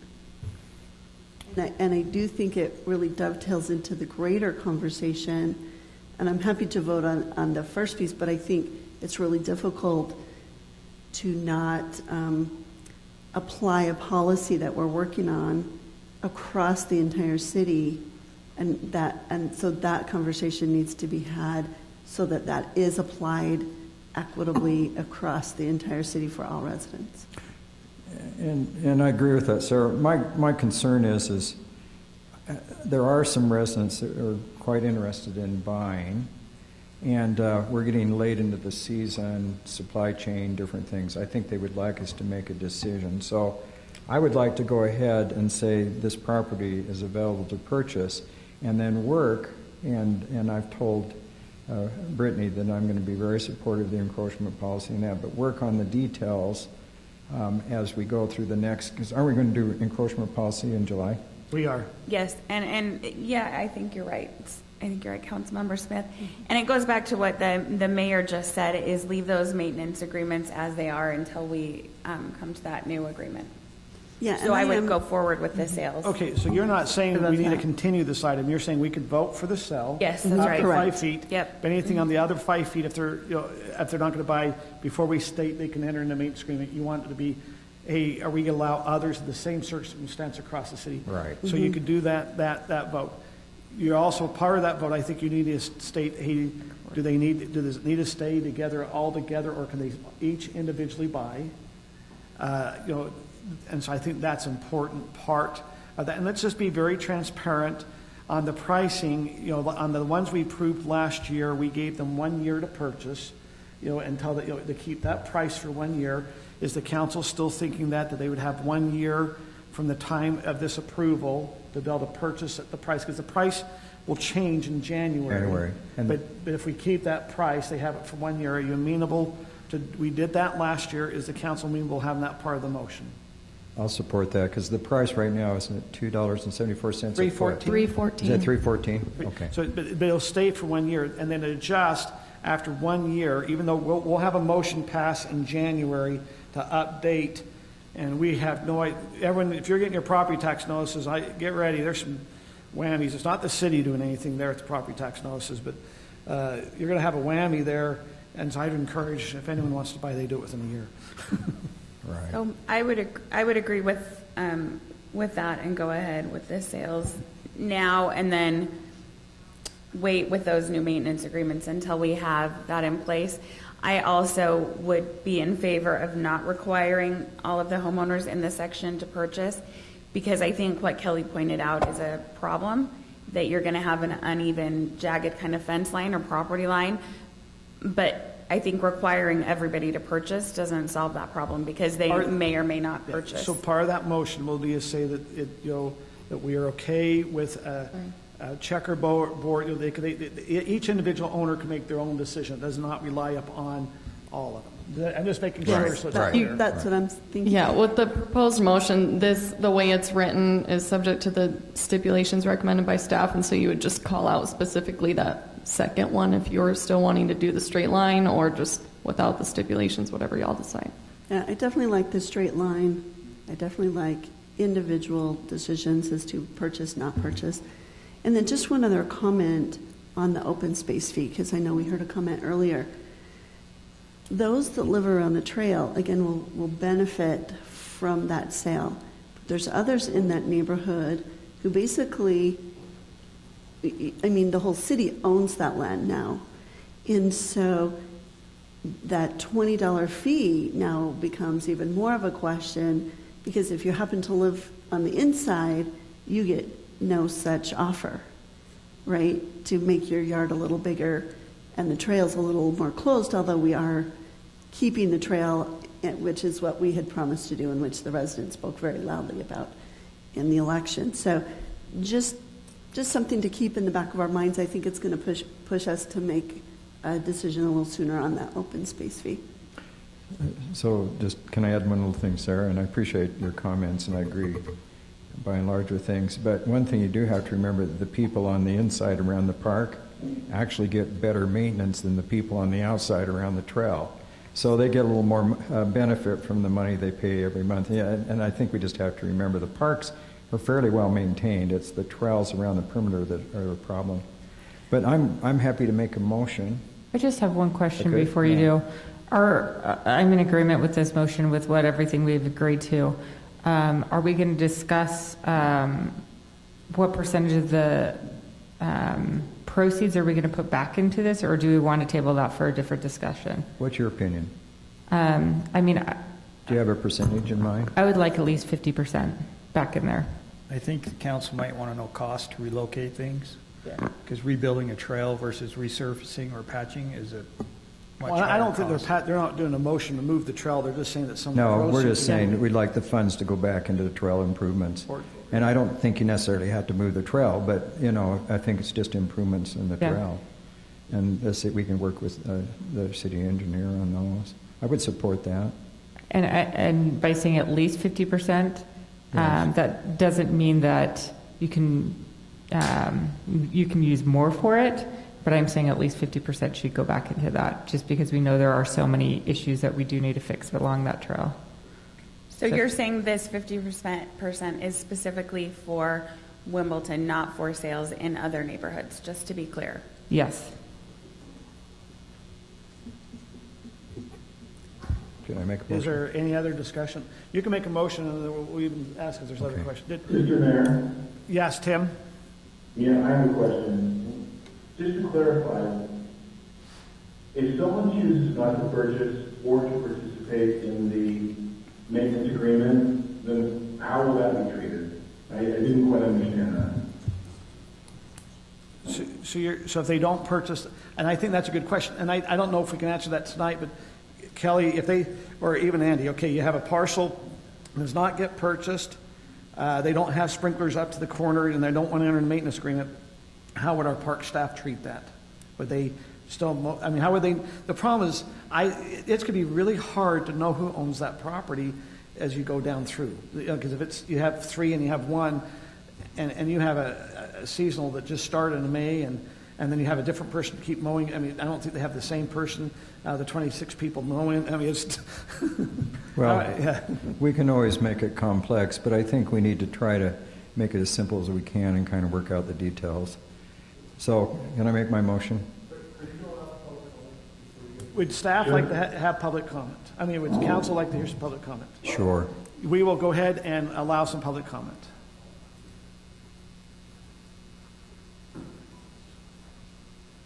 Thank you. If you'll state your name. Mark Hafen, and I'm part of Wimbleton Subdivision. I live in one of those areas that I have two sides, so I've got one of the big open areas to my north side, and then I've got the open space behind me as well. Couple questions. One, where did the five feet come from? That is something we've done in other subdivisions. When we sold by the trail, we've sold up to 5 feet. Okay. And some of the desire is to try to keep at least a 20-foot corridor so we don't close in. Like, I think your question is, can you sell right to the trail? In other subdivisions, we've sold up to 5 feet, and we're not trying to close the trail in with fences. So, and I guess that's part of my question is, so behind me, there's 40 to 45 feet, including the width of the trail, and then on the other side of it, and then it's another subdivision. So if I understand right, the other subdivision doesn't have the option to buy into that. Is that correct? Correct. This is okay. This is only for Wimbleton. The other subdivision, right? Yeah. So people like that, because my concern is the weeds. I emailed you guys all, I don't know, a couple weeks ago about this. Some of you emailed me back.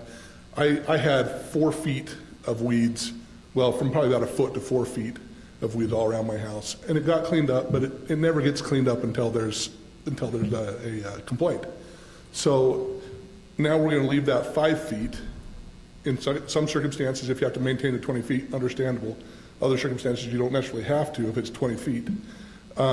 My concern is we still have that problem. It's still all weeds. I would like to see to where if 20 feet is what you have to maintain, I'd like to be able to go as close to the trail as possible if it still maintains that 20 feet. That would be my suggestion, one. Two is we have, and I'm sorry, I'm just looking up at my property right now. On the north side of me, I've got tons of space that's just weeds still right now. And you're saying, well, let's enter into a maintenance agreement. Well, my story is on maintenance agreements is I'm 20 years into this now. This year I'm 20 years into this fiasco. Just north of me and to the west of me, I grassed all the way to the trail. Well, during that time, and I was one of the early residents, I got mail, a cease and desist mail from the city saying, you know, if I don't move what was mine, which is grass and sprinklers, then I'm going to get, you know, I don't know if I don't remember the wording, but they were going to come after me, which is not the right wording, obviously. But so what I did was I just said, fine. I took everything up and I put a fence up because, so my concern is you guys are talking about maintenance agreements. Well, how long does that maintenance agreement last? You guys just talked about, well, the maintenance agreements are up now. Now people have their grass in or whatever else is in, and you're saying, well, it's expired. Well, who am I to trust a city that maintenance agreement is going to be maintained, or you're going to take it back from me when I've already spent thousands and thousands of dollars to maintain that and to put my money into the grass, trees, whatever it might be. To me, the maintenance agreements are a little bit difficult because of that reason. So those are some of my concerns. Again, the city, and it's, I get to say you guys because you are the representatives of the city right now, has not been a good neighbor. You violate a lot of your own codes. You violate the fire code. There's some codes that had to do with, I was reading rodents and insects and stuff like that. Because of the growth, there's codes that you violate, which I assume that the city comes down on residents when the residents violate those things. So those have been violated for 20 years now. I really appreciate the fact that you guys are trying to move forward on this, but I think you need to take a closer look to be able to get rid of as much of it as you can, because you leave that 5 feet again, and it's solid weeds again. You know, and for me, a maintenance agreement is kind of a no-go because I've already been burned on that one, and I have no interest in being burned again. So kind of said, Mark, when you did enter into a maintenance agreement? Sorry, no, I did not. I just planted because at the time there were no maintenance agreements, but it was just weeds. Okay. So I put grass up there, and then they started sending letters, and it wasn't just me. There were a few people in the neighborhood that got letters, and I'm like, fine, I'll put a fence up, and I don't want to see it. I can still see it because I got 4 feet that I can see over very easily. But for me, it's better. But now you're saying a maintenance agreement, so I got to pay for a maintenance agreement. I got to put my money into the city property, and there's no guarantees that even remains mine after a certain amount of time, whatever time that might be. So I'm not real confident in the maintenance agreement side and putting my money into the city. So anyway, those are my comments. Okay, thank you very much. Thank you.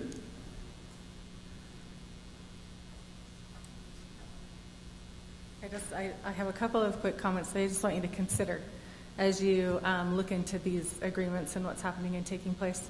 As I look at this and I find the new data on the $1.98 a square foot versus $5.98 a square foot, it appears to me that the residents actually paid for this land from the developer who donated it to the city, and that's how it was done. There was a $1.5 million excess that he received from the 70 extra lots rather than the 40. And so as we're reselling this property to them, it just seems so wrong to me. I know in the past it seems like a great solution, but I don't know that it is a solution. I don't know if it's creating a new problem, and I think we need to look at what new problems are we creating. Second, I love the fact that I have a fence up. I have more control over the privacy that I have more control over the weeds. Right now I have weeds coming up through the rocks that we had placed down, unfortunately, but it is something that I'm going to have to deal with, which is fine. But I am really grateful for the fence that I have. It's really helped out to have that privacy on that north side of my home. We haven't dealt with the back side yet because we're still working that out with you as to what we want to do. So I really do want to find a solution, and I just feel like if the city actually acquired this, and the data proves that the city acquired this land through the developer in this particular means where we plundered just these open space subdivision families in order to pay for the citizens of Highland to all own this property, I see it as a violation of the constitutional rights of the people that we are taking from their property in order to give to all. And so I'd like for you to just really look at that and see if maybe are we doing the right thing. I would love to purchase the open space behind my home to resolve some of the issues and conflicts, and yet I do see, okay, do we have to grass everything now? Because now we're in a drought, and if we have drought years, and Utah's going to stipulate that we try, a lot of the conversations that I'm seeing in the articles that I'm reading have to do with grass and how much we are using our water to, grass is our largest crop in Utah. Do we want to resolve it that way? So just some other things to consider as you make your decisions. Okay, thank you. Thank you. Go ahead, we'll have one more public comment. We'll have this will be our last public comment, and let's bring it back to the council. We have a lot to go tonight. Brian Braithwaite, Highland resident. I'll make this quick. This property that we're talking about had no water rights. It still doesn't have any water rights. If you're talking about selling it, where are you going to get the water to actually cover this property? Legally, they should not be able to use any water out on this property. The whole reason why this all started is because there was never any water applied to this. It grows weeds because you've got people who have lawns that are taking care of their lawns, and they're putting water out, and it sprays over, and so it's feeding those weeds. And as a city, we are poor neighbors, and we didn't take care of it the way we should have. But part of the problem is the neighbors are trying to keep their lawn nice, and the water goes over there, and it creates weeds. So you need to make a decision on how this is going to be watered. You're going to have to get shares of water to be able to water this if they're going to legally be able to do it, or they won't be able to water it. And you're going to have to figure out how you're going to continue to maintain those weeds, because that's not going to go away. You're not going to water what's in there, so that piece has to be something you're thinking about as you're doing this. You just can't say, we'll give them more land and use the same water rights, because it doesn't cover that. So it's something you should be thinking about and approaching in this decision. Okay. So we done the discussion? Thank you. Public comment is closed. So I really appreciate the comments, and I think what they elaborate is basically this is a complex issue. I mean, I've been looking at it for 13 years. I don't live in open space. And I think the problem with the open space, we love the open space. We love the people that live in these neighborhoods.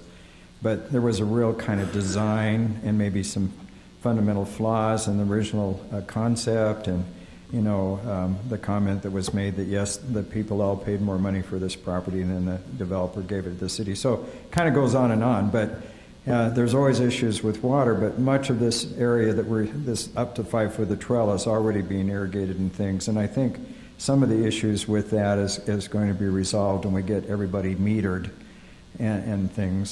So I'd like to go ahead and make the motion. I just move that the City Council approve the resolution to designate parcels of public real property as orphan parcels in the Wimbleton Subdivision as shown in Exhibit A, subject to the following stipulations. I'd like to move stipulation 2 of the staff up to 1, that the property be sold in a straight line to guarantee straight fence lines along the trail. The second stipulation I would like to put in is that at least, per Councilman Rodella, at least 50% of the proceeds of these sales be used to improve the trail in Wimbleton. And so we can address some of these issues about rebuilding the trail if needed and some better maintenance. And those are the 2 stipulations I'd like to add. I think the issues with maintenance agreements and different things will kind of resolve as we come up with the new encroachment policy. Scott, do you want to include the stipulation that residents can buy individually, not? Yes, and that's stipulation 3, that they can buy individually, and it doesn't have to be an all or nothing. I'll second that motion. Okay, so I have a motion by Scott, second by Kim. Is there any discussion or clarification needed? Did you get that down, Stephannie? I'm sorry. Can you, as part of the motion, also clarify the cost and that it will stay at the $314 for the year from this date? Stipulation 4 will be that for the 1 year, the cost will stay at $3.14, which is the current cost that we agreed on in January of this year, but next January things change, but they're okay for a year, so they can go, okay. So they have it until per square foot. June 21st, 2023. Right. Okay. Might be easier to say June 30th. So now, we had Scott made the motion. Kim, there was a couple of changes. Are you okay? Yeah. Still seconding that? Still second. Okay. If there's no other discussion, let's go ahead and move to vote.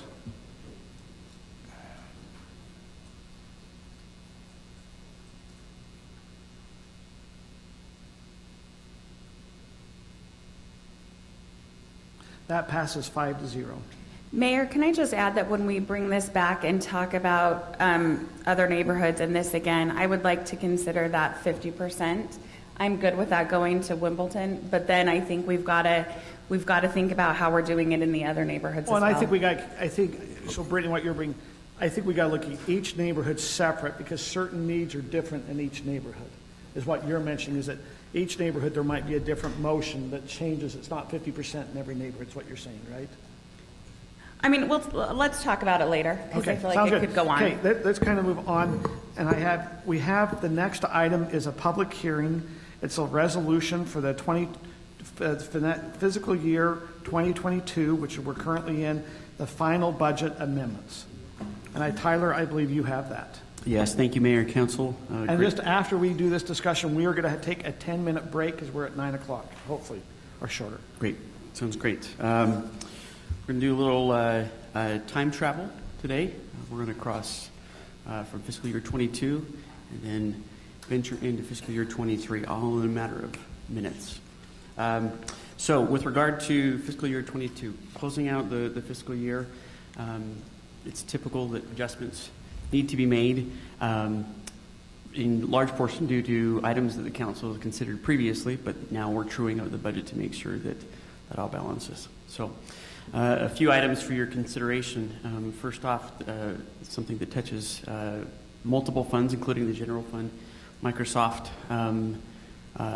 as we're seeing in many other organizations, is increasing their costs, their fees to customers like us, and changing their structure a little bit. So Aaron did a lot of great work quickly with our IT team and determined what was necessary to fund those changes. It amounts to about $11,000 here for this current fiscal year. In the general fund specifically, approximately $49,000 for a road access agreement with Rocky Mountain Power, and a number of council projects throughout the year that weren't previously planned. This is the one that is by Meyer. This is the road that's coming from the Myers Meet out to 5600 West, correct? Correct. Okay. There was some state-mandated updates to the audiovisual equipment in the court, about $7,500. Building inspector vehicle, which we're really hoping gets here before the end of the fiscal year in 9 days. So that's at $41,000 would be paid from building-related revenue. Are you having that come out of the general fund, or is that coming out of the building permits? So it comes out of building permits, which is in the general fund, but we'll make sure that that's the source of the funds.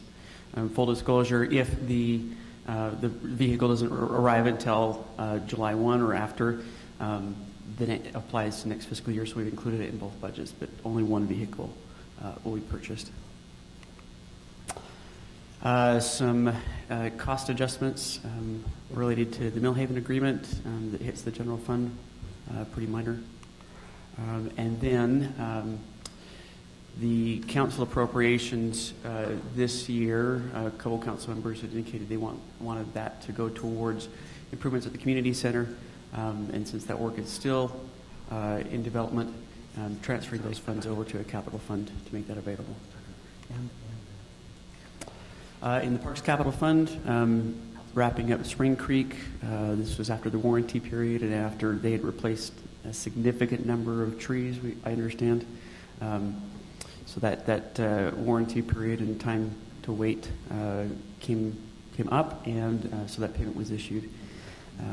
Highland Glen Playground, that was approved by the council, just under $150,000.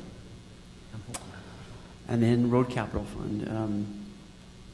In spite of the large numbers you see here, these are all planned, and it was just a matter of truing up the numbers in the final agreement. So the East-West Corridor, we received grant funding to pay for the $503,000 that went back to pay for that project, and then the Millhaven reimbursement at roughly $1.4 million. Town center exaction. This is developers' participation in infrastructure here at the town center, and funds set aside as they came in from other developments. So this is a payment to one of those previous developers that came out earlier this year. Tyler, can I just clarify one thing? Yep. All of these are debits, correct? That's correct. Okay. Also in the resolution, it asks for authorization to make a transfer. If at the end of the fiscal year, after everything is closed out, the general fund balance is above 35% of annual revenues, then that would allow staff to transfer the excess to a capital fund, whether building, road, or parks capital there. And do we know what that amount is or is going to be? Do you have an estimate? We anticipate it being somewhere in the range of $300,000 to $700,000, just based on savings and revenues coming in above that. There will also be transfer for the ARPA funds that were received previous in this year, and that'll go to the Parks Capital. So are we already at the 35% reserves in our general fund right now? We are. So if we have an excess of $300,000 to $700,000, it has to go into one of the capital accounts. So we stick. The state is when me and Scott were on the council earlier. That's the first time I've used that, Scott. That's fine. It used to be 25%. The state raised it to 35. The city is saving, we have about 4.1 million in there, which is 35%.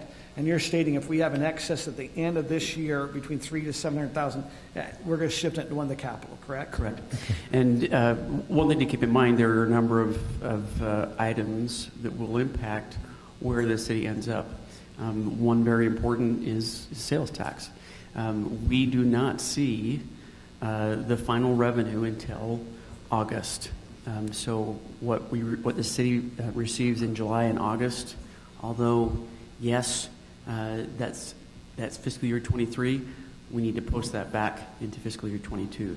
So a significant revenue source isn't really finalized until 2 months down the road. Can I make a couple comments and ask a couple questions? Yeah. So one of these is about a small portion of this. One is about a larger portion. So the Spring Creek Park has only been, I think, developed for like 2.5 years, maybe going on 3 now. Is there some reason, Andy, that we can't keep trees alive on public property? When I moved into my home, at one time I had, dozens of trees. I've cut a couple down because, they're big. I probably lost a couple, but it seems like we have an inordinate amount of dead trees that we have to constantly replace. What do you think it is? Because we haven't professionally planted, and I know now they're asking $1,000 to plant a tree. What seems to happen? Spring Creek Park, I thought that was a pretty good, sprinkling system and everything. So to answer your question in 2 halves, number one, this portion of Spring Creek, I believe, was just final contractor's payments because they had to replace them, and so it didn't cost the city any extra monies. So it was kind of the retention, if you will. Relative to the balance of the various trees that die, there's any number of reasons. Everything from, as we've discussed, on those that are adjacent to the UDOT roads and some of our bigger roads, the salt content that sometimes gets on them, to, as you say, sprinklers, etc. I actually spoke with the contractor for Spring Creek about these trees, just out of curiosity myself, and he was quite frustrated, felt like some of the ones that had died at Spring Creek were particularly his crew's error, and that they had, made an error there, but they had made up for it and replaced the trees. But I don't know that I can give you one across the board, hey, this is why they die.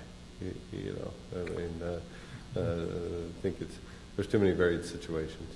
Yeah, it just seems like we're always replacing dead trees, which, we want the city to be beautiful, but it's at a cost if there was some way we could preserve them. The second thing is yes, the state increased the possible reserve a city could keep in their general fund up to 35%, but I don't remember the council ever agreeing that the 35% was a good number. In fact, I remember a discussion where we've talked about keeping 28 to 25% in reserve.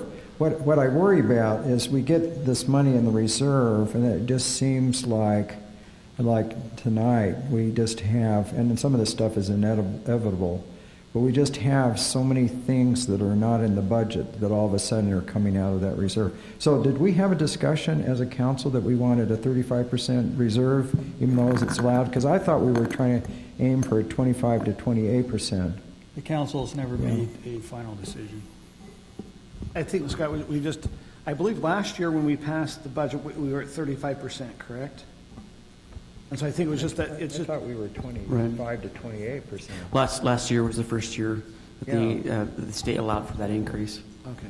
And maybe we were lower. I mean, have we added, if we were at 28, some are saying maybe we were at 28 last year, how did we jump to 35, or were we always at 35? Some of that is closeout that would have happened long after the end of the fiscal year. So I think there was some increase. I have to go back and look the specific timing of all those. But I think you're right. There was some increase from fiscal year 21 into 22. But as a council, we can choose how much we have in reserve. Absolutely. I mean, the state says you can have up to 35%, but that doesn't mean we have to do that, because some of that money could be budgeted. Right. The council can, as long as there's at least 5% in reserve, you can allocate anything above that 5%. Okay. If there's no other, this is open for public hearing, so I'm going to go ahead and open this item for the agenda. This is on the resolution to adopt the fiscal year 2022's final budget amendments. Is there anyone who'd like to come address that? Seeing none, I close the public hearing and I move it back to the council if there's any other questions or a motion. So, just a question. So in this motion, we're approving a 35% reserve. But we can move that later on in the year. We don't have to, it doesn't have to stay Well, this is there. the final resolution for 22. You're going to keep $4.1 million, or right around roughly, in the general fund with that amount. And it's what we actually ended last year with. Well, I can tell you exactly what we ended last year. Once the fiscal year was closed out, yes. So last year, when we closed out with was $4,882,906.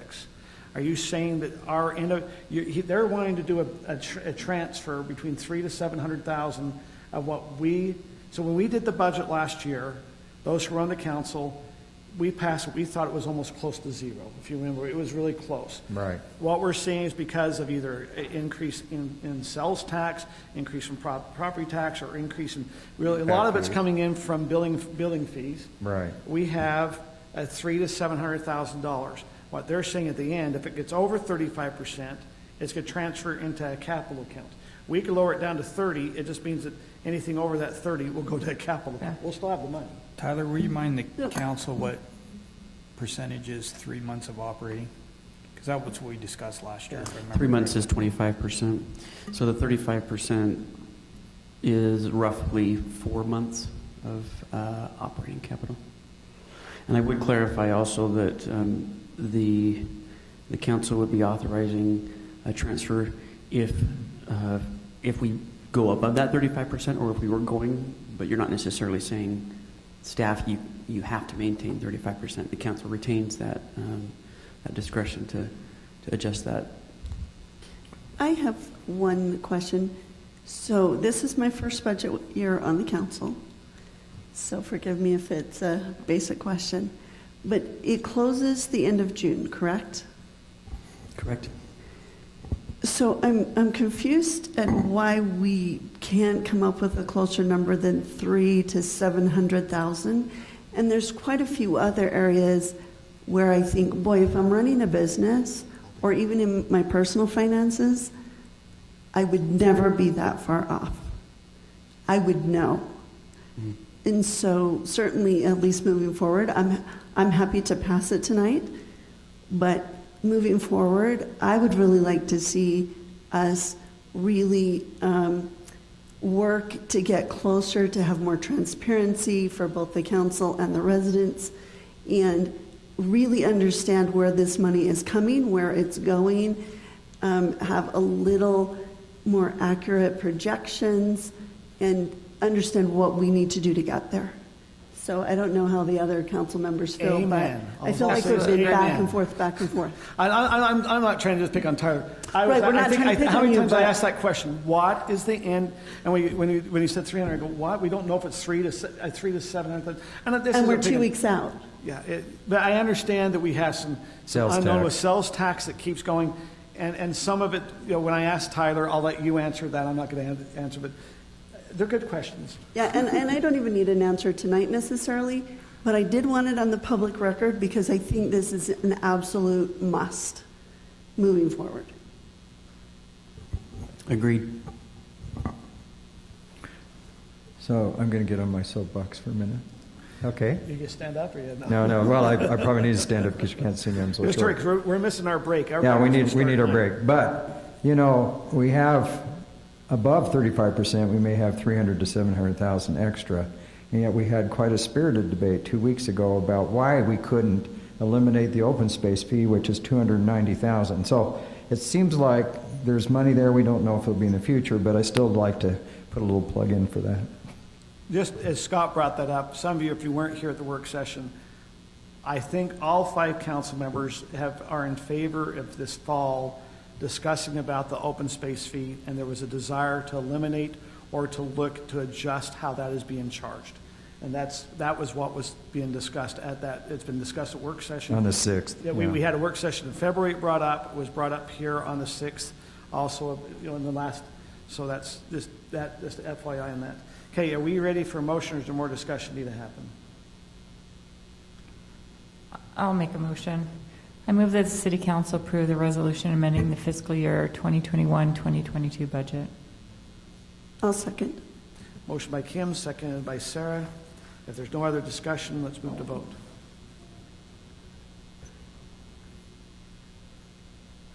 So just to clarify, this is last year's budget, the one we're in We are right voting now. on amendments that are in there for last year's budget and authorizing staff to make the transfer of what the leftover funds if it's over 35%. Right, fiscal year ending June 30, 2022. Yeah. Is Tim still online? Oh, he is. This passes 5-0.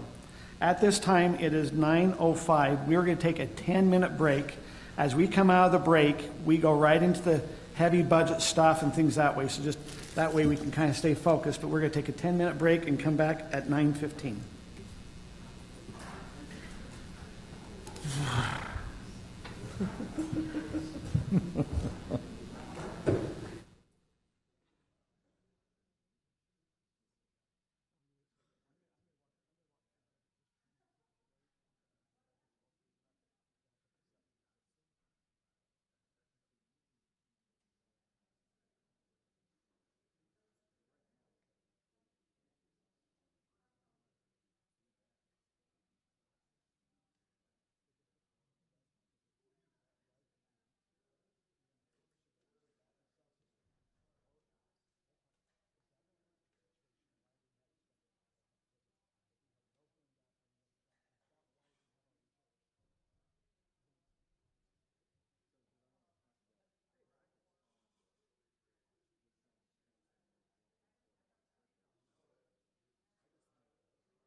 Okay. It is 9:16. We are coming back to our city council meeting. There was one item that staff has brought to our attention. It was item number 4, the adoption of designation of disposable property in the Wimbleton. That there was, as we were looking across, I don't know if you have a picture that can go up. We noticed that there was in our drawing between lots number 21 and 23, we showed, I believe, lot 22 could buy part of that retention basin. We want to just clarify that that storm detention area is not up for sale. And so that would not be part of the sale that happens. Rob, do we need any motion for that, or does it just need clarification? You do need a motion? He has a good cookie. So council, if you understand what it was when we did the Wimbleton, we showed lot number 22 could buy part of that storm detention area. We just need a motion to clarify that that is not part for sale. So moved. Okay, if I can get a motion. So moved. Because all we're doing is saying we're going to approve the previous motion, which was rather detailed, but lot 22 cannot buy part of the storm detention basin because there was an error made in the map, and we're going to rectify that. Is that enough? I have a motion by Scott. I'll second. I have a second by Kim. Do we have a slide for vote, or do we need to just do voice vote?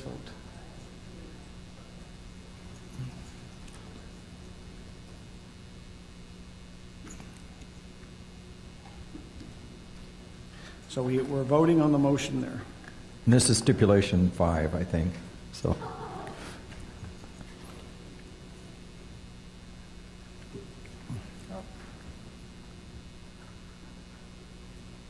Tim still online?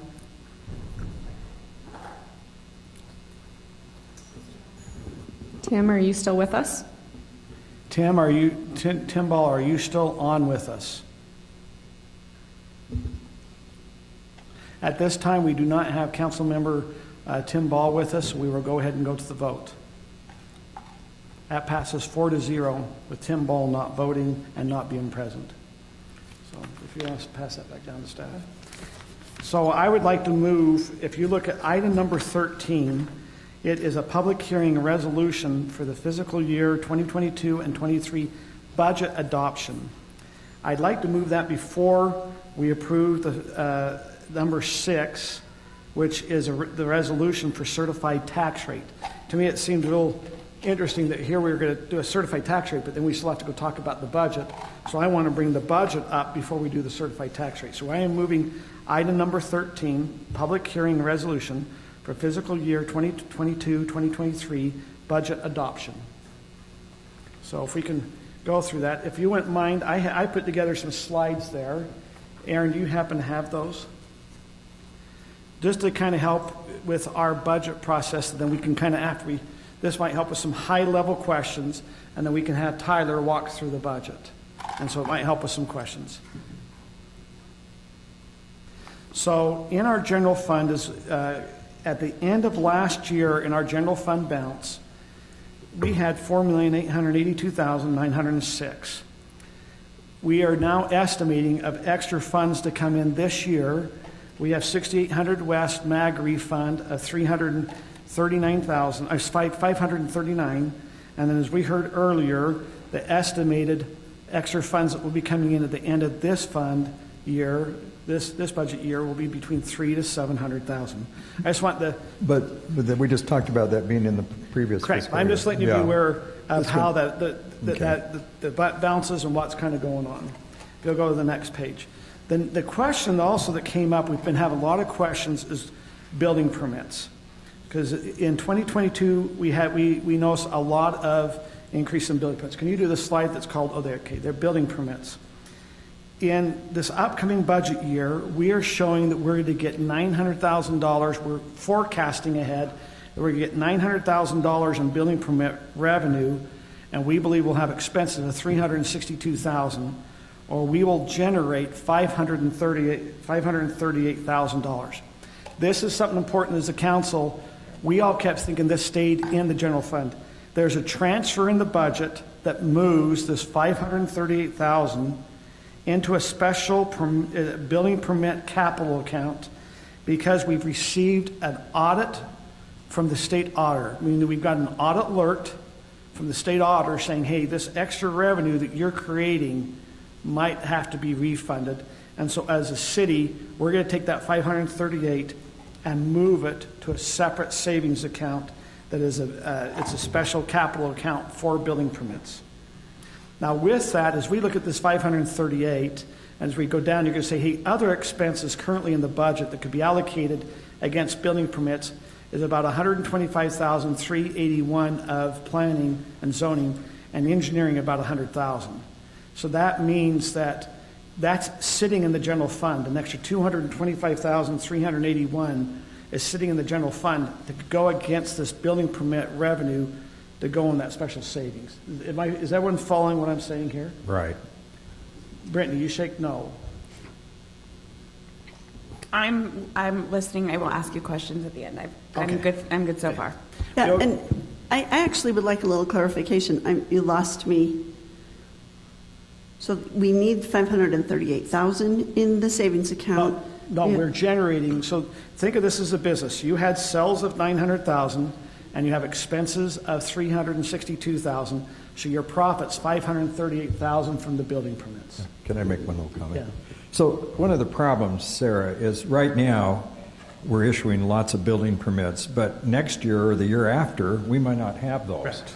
And so, but you know, what the auditor is saying is you need to have expenses balance those revenues. So we've got an unusual year this year just because, but we don't know, that's not going to stay the same.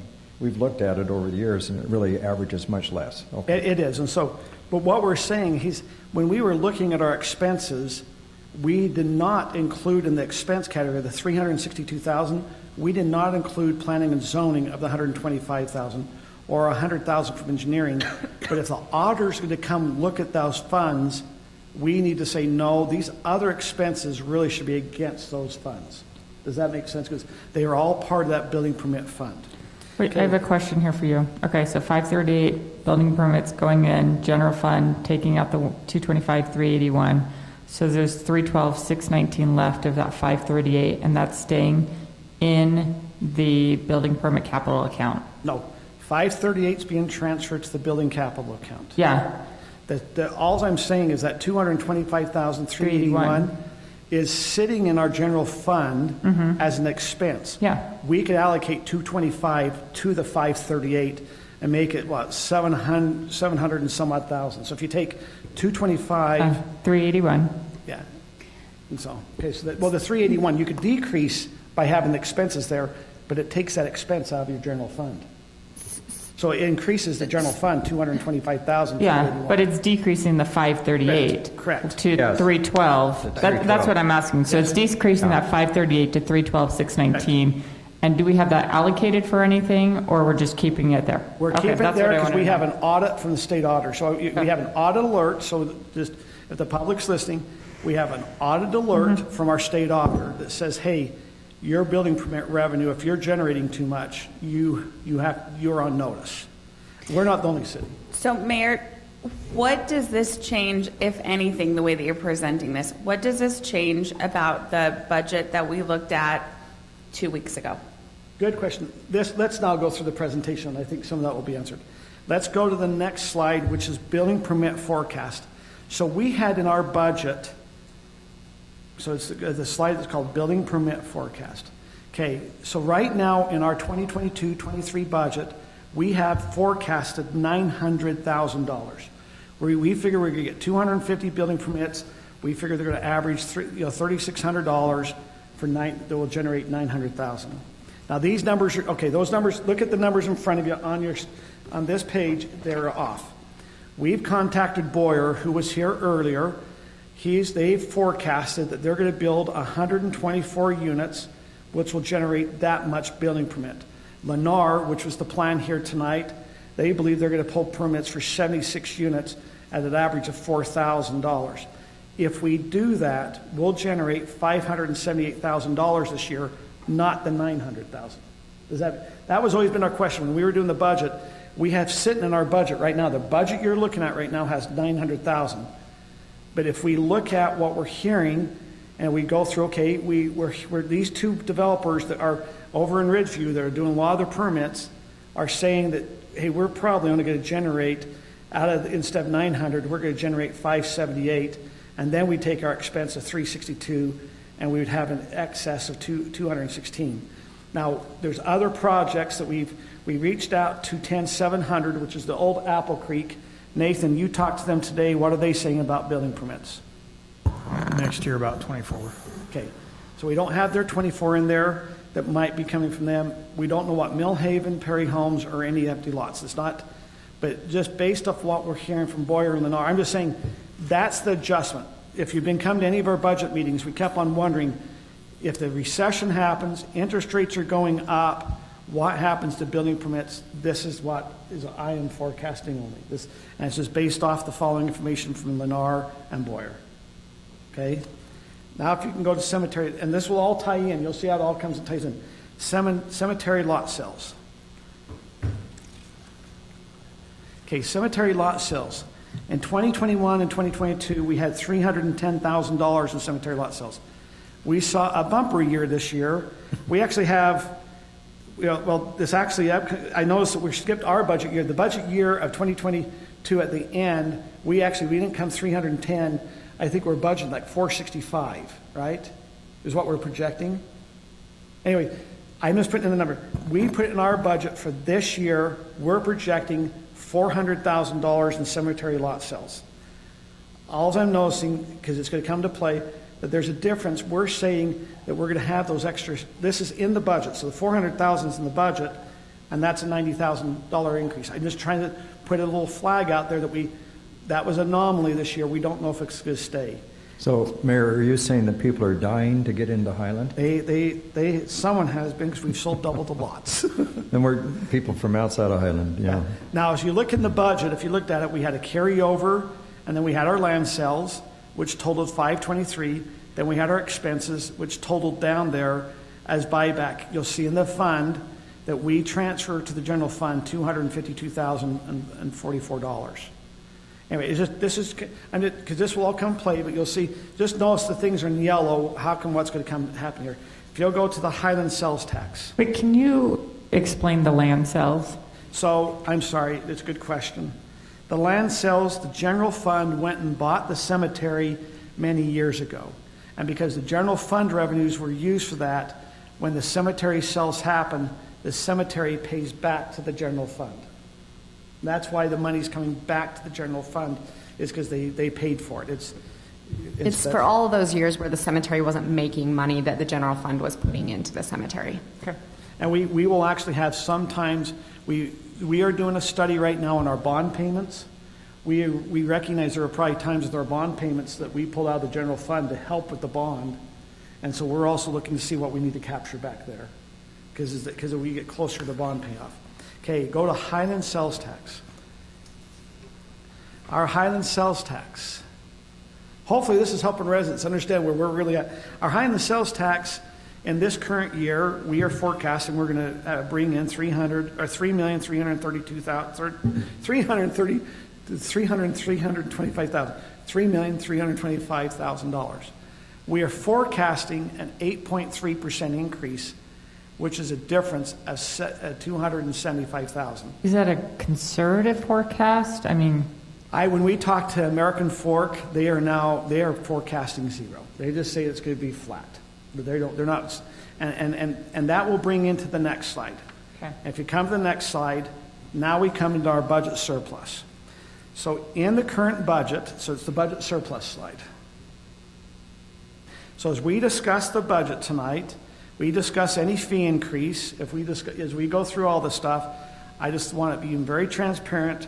After we did cuts last week, we had a meeting on Monday, and I believe, I'm sorry, it was on the 6th. I have down the 13th, it was the 6th. We did quite a few budget cuts, about $244,000. But as we sit and look at the budget for this next year, it shows we're going to generate an extra $891,000. Is that what the 8.9%, the 275? Yeah, that's why I minus those off. So you're starting to, and so just Tyler, back to you. 891, if you look at our budget that's online right now, we're showing we're going to have a revenue surplus. So we're going to take all of our income, we're going to take all of our expenses as a forecast, and we believe we're going to have $891,000 in excess funds. Of that, you remember if we looked at, we said that we're going to have an increase of $275,000 in sales tax. I go, okay, let's now be conservative, let's take that out. Okay, cemetery, we had $90,000 more in cemetery sales based off what's in the budget than what was for the year before. Let's don't count those in this budget.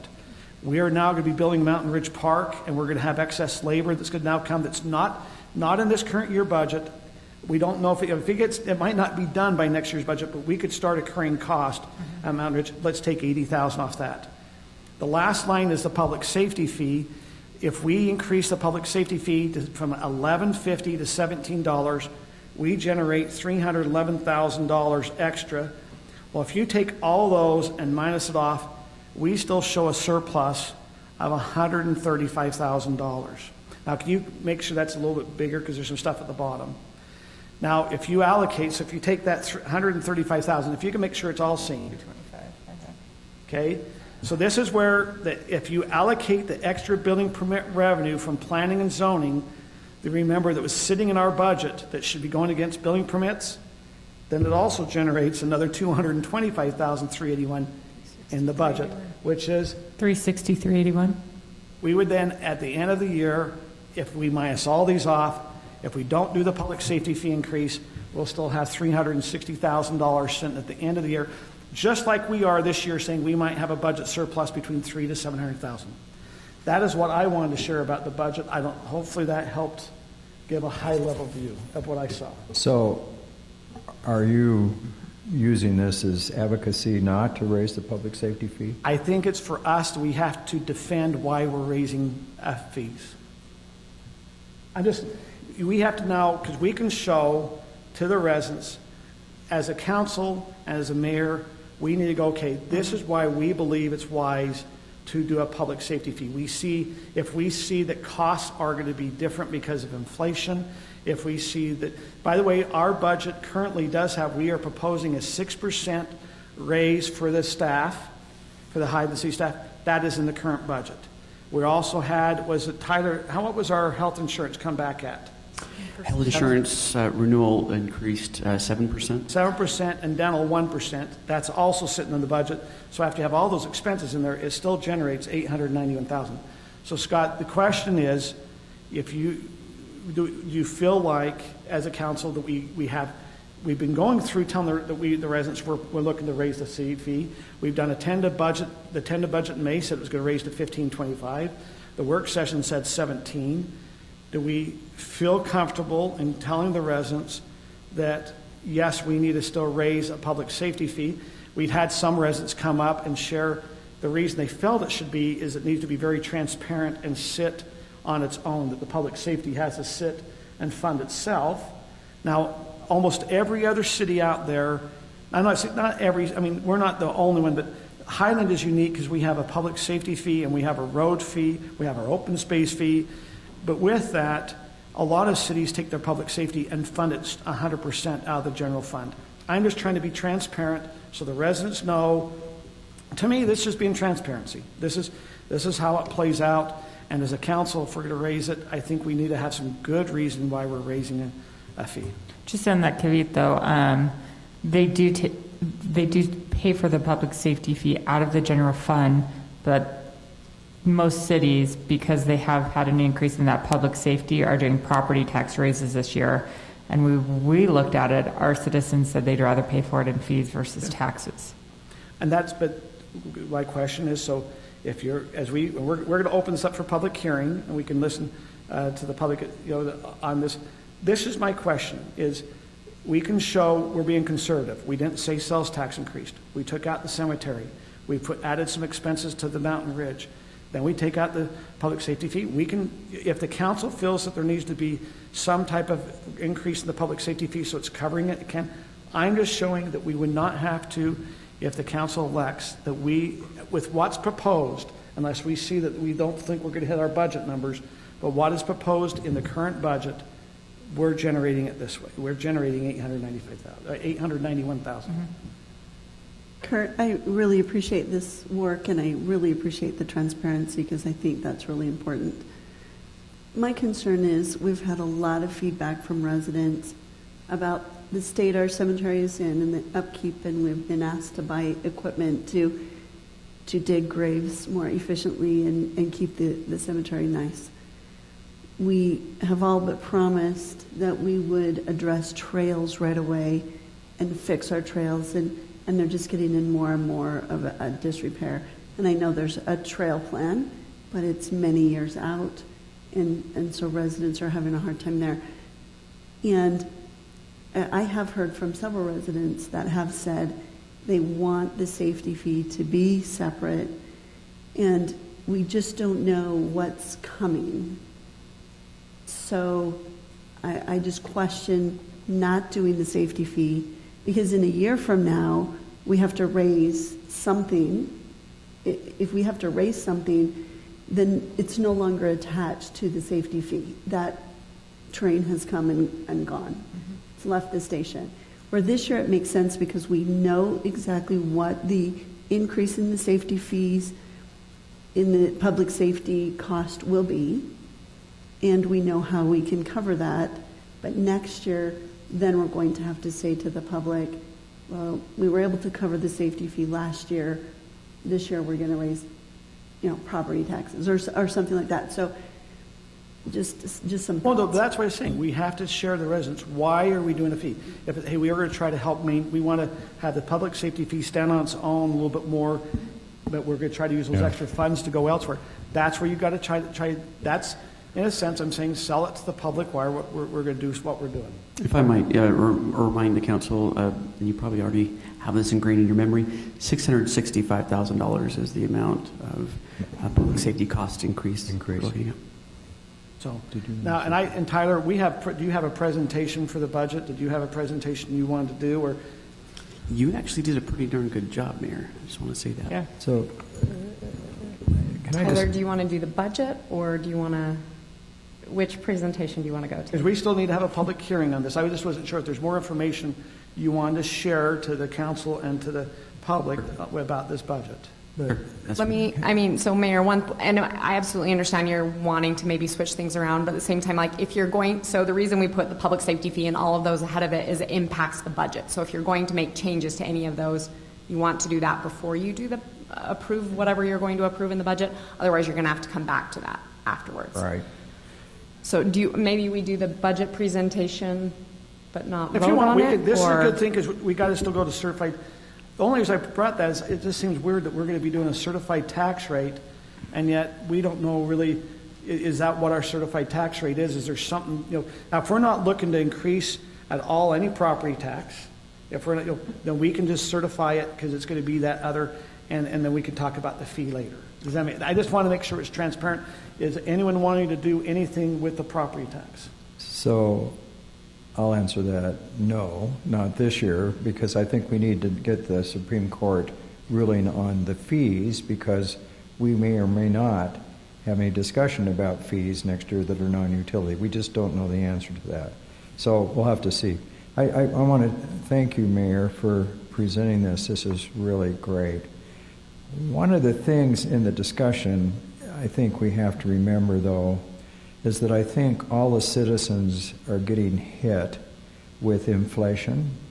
It's between 8.5%, maybe even up to 10%. Gas prices have doubled. A lot of families can't buy a house in Highland because they're so expensive, and they have, high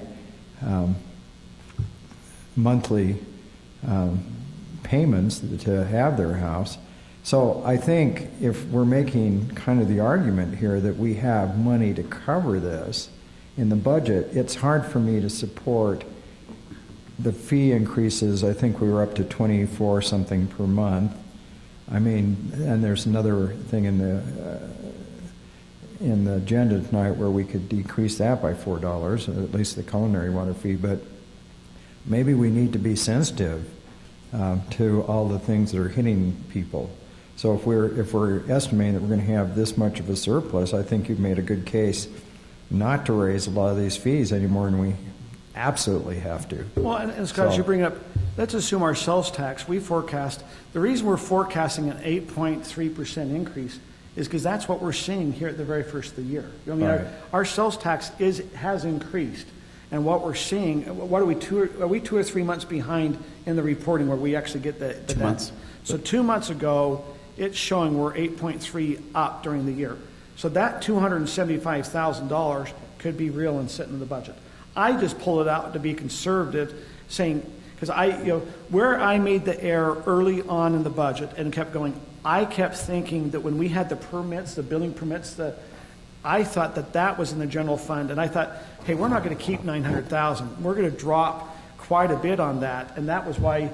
But when I started, I did not understand until recently that's a separate fund. That the building permit is being transferred out and is not part of the general fund budget anymore. That was what was the new revelation to me, because I always thought that money was staying in. Staying in there. And so I'm sorry I didn't catch that earlier. I think the first time that staff started noticing how it was going to transfer is probably after we did our work session. That was So question, maybe Scott, what are your thoughts then about looking at the open space fee? Because it sounds like the argument would be then we wouldn't want to cut that later on if we're this close.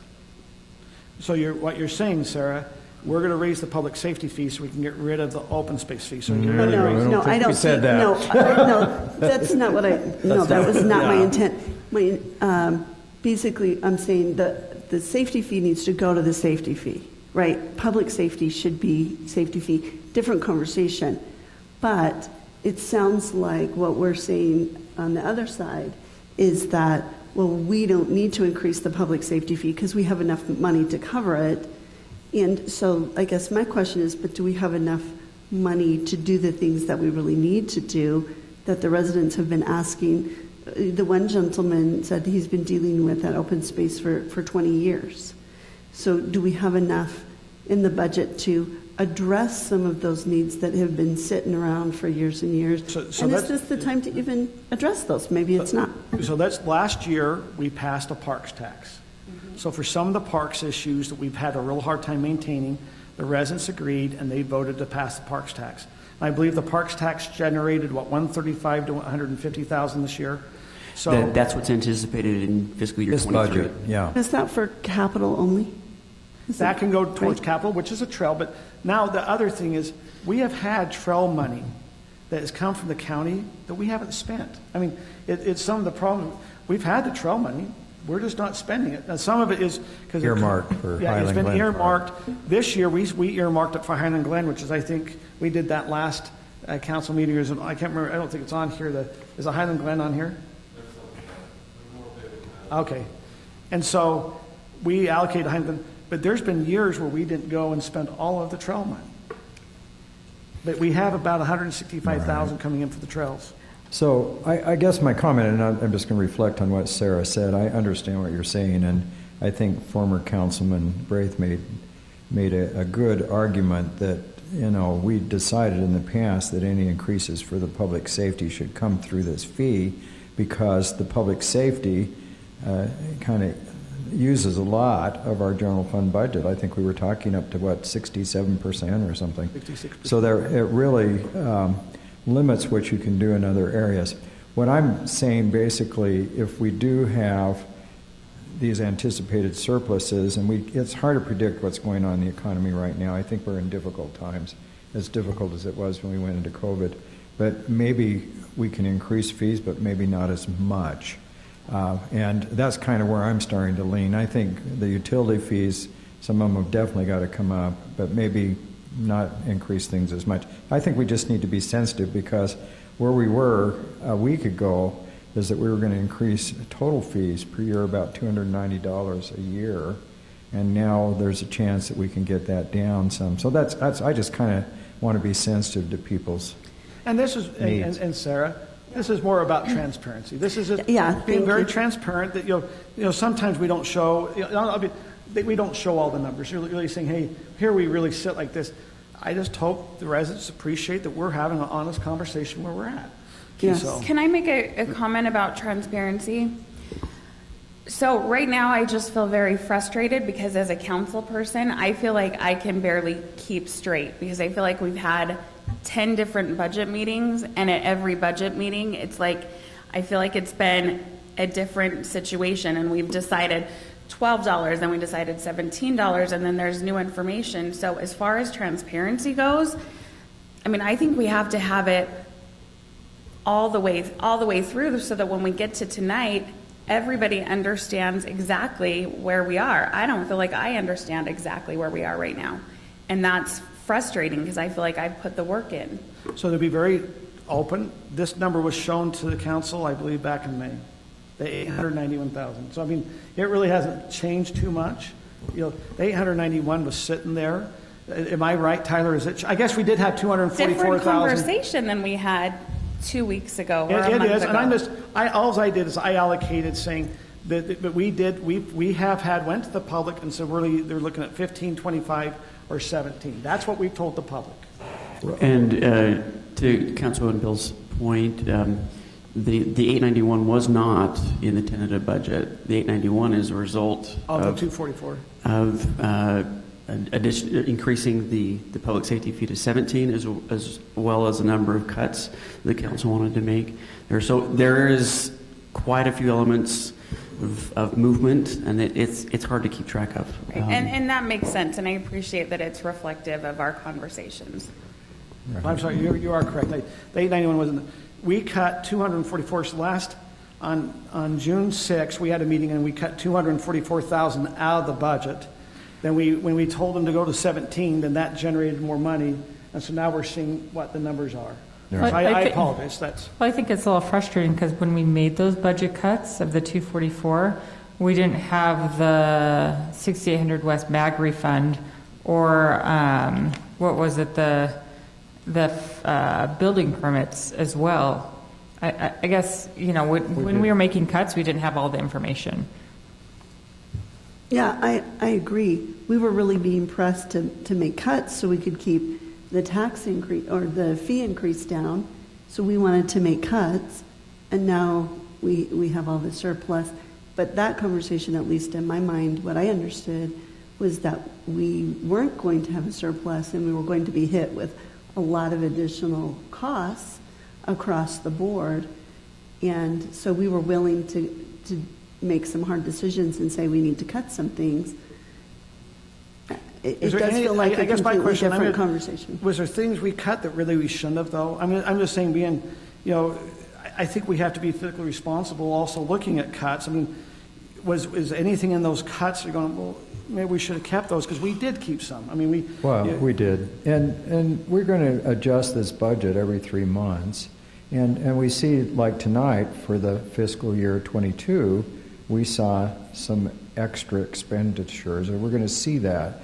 Because what I can say from my experience on the council, first of all, I want to tell you, Tyler, that you're the best city financial officer we've had as far as I can remember. And so I think when we express our own frustrations today, you have to just realize we are not accountants, and we're doing the best we can to understand something that's very fluid, because we have to predict the future all the time, and nobody in the world does a very good job of that. I think you do a very good job, and I appreciate that. So I want you not to feel like we're on your case, but I understand where Councilwoman Bills is coming from. It's frustrating, and to us, sometimes it kind of seems like, oh, surprise, this comes out of there, but I think it's really hard to understand it. We're trying to do the best we can. And so we appreciate all your work on this, and please don't be offended if we express frustrations, because it's complex for us as well as for you. So I just wanted to say that. Yeah.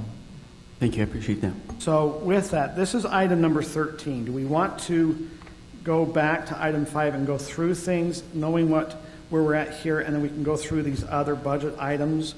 Or would you want to, I guess we can do that because it could affect, if we do change some things, how the budget works. This is kind of a presentation I guess we'll look at it as a presentation as we head into the budget. But now let's go back to item number 5, which is a resolution for the, it's item number 6, a resolution adopting the fiscal year 2022-23 certified tax rate. Tyler Barr. Is that the fiscal or the physical? I don't know what the word is. We're just teasing you. I know, I couldn't get right the other night, too.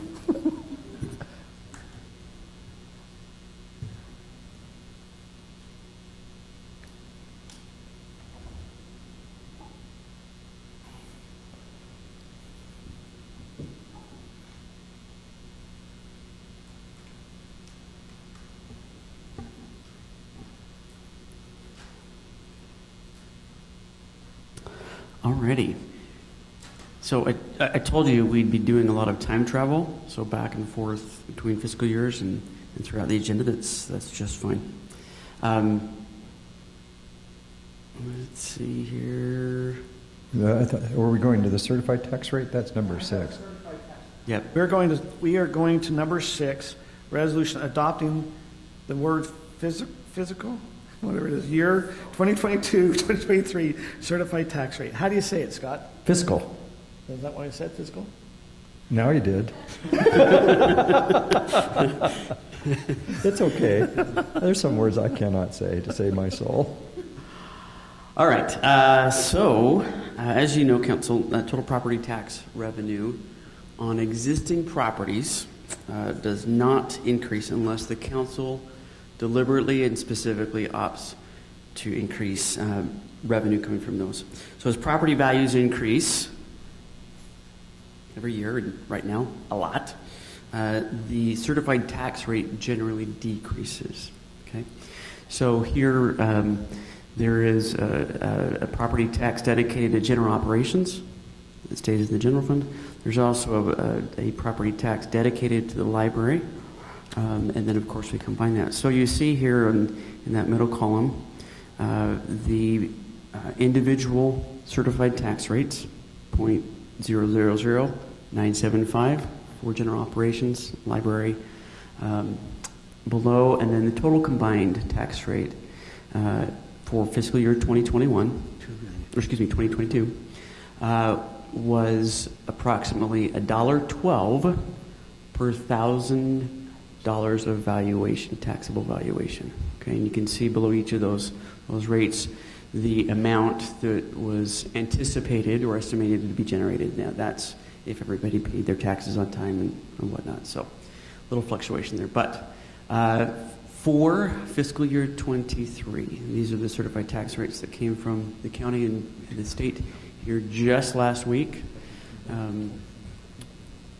Anticipating as we, as is the case, excuse me, that bottom number is not correct. But the 710 and the 107 and the total dollar amounts and the... You got that wrong on the bottom, don't you? Yes. I'm going to pull that up here. The combined rate anticipated is 0.008 something, isn't it? 817. 817. Yep. Thank you. So I apologize for that error. So if the council chooses to not increase the revenue that's asked for on existing properties, then those rates would be reduced to that 0.00710, 107, and overall to the 0.000817. We'll point out if the council were to hold the certified tax rate for general operations at the level it's currently at the rate it's currently at, it would generate approximately $800,000 of additional revenue for a total of roughly $2.7 million. So when we change the certified tax rate, and I think we're going to want to keep it what the county said and consider property tax stuff next year more. Mm-hmm. But what this doesn't take into account really is there is growth in the city, and so the total property tax will go up from what we're seeing here from the growth. That's right. So, and that growth, there's a little delay in that because we've talked a lot about at first you just tax the property and then 18 months later you tax the structure, which is the thing that generates the most property tax.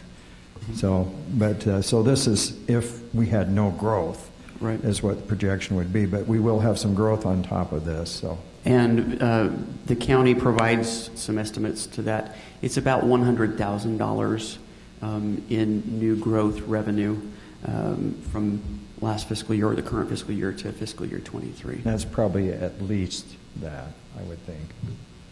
Yeah. So, any questions about those calculations? Okay. Again, taxable value is 55% after 45% exemption is taken out, and then for every dollar that factor applies. So Can I recommendation. ask a question again? Yes. So in the motion, it says, the one I have before me, approve the resolution adopting the 2022 certified tax rate, but isn't this the 2023? Yes, it's for fiscal year 2023. For fiscal year 2023. It's always confusing because we're in 2023. Right, and the county and the state report that as the 2022 calendar year. But yes, we're talking about the revenue that we'll receive in fiscal year 2023. Well, the motion though we make is the certified tax rate for 2023, right? So that correct. should be in the motion, because the motion I have before me says 2022. I just wanted to clarify that. Okay. Great, thank you. So Tyler, just to kind of help, here we look at our general operations. We currently are only getting 1,848,469. Yep. Why, when it goes down, is it generating more with that? Is it because we've had new growth in this city? Is that why?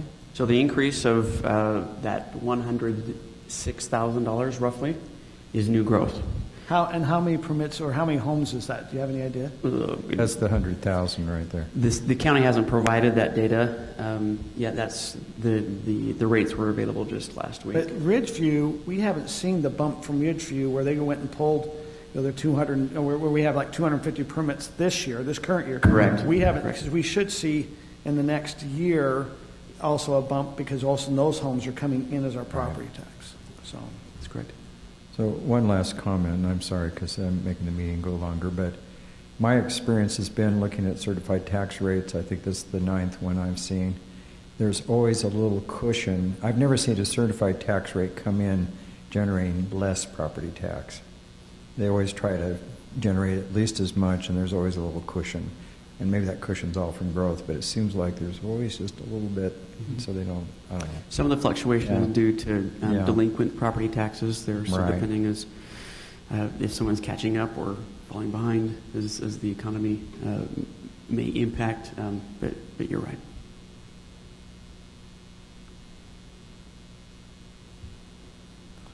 Okay, this is not open for public hearing, and so we will go ahead and, if there's no other discussions, we can go to a motion. I'll make the motion. I move the Highland City Council approve the resolution adopting the 2023 certified tax rate for Highland City as a total certified tax rate of .000817. I'll second. Do we have too many zeros in there? Did I put too many zeros? 000817. That's correct. 3 zeros, 817. Okay, I just want to make sure. I'll second. Okay, I have a motion by Scott, second by Kim. If we're ready to go, this is not a tax increase. This is just keeping everything Status level. quo. Status quo. There is no tax increase in our property tax. No truth in taxation. Yeah, no. So the city will not be holding any truth in taxation hearing because we're not increasing property tax. That passes 5-0. We will now move to item number 7, which is a public hearing and a resolution. Inter-fund transfer from the Pressurized Irrigation Fund to the general fund. Tyler, I believe that is you. Thank you, Mayor. So a little bit of background. This transfer that's proposed is the estimated cost of watering what the city owns in public property such as parks and parkway detail. And so this transfer is from the Pressurized Irrigation Fund to the general fund.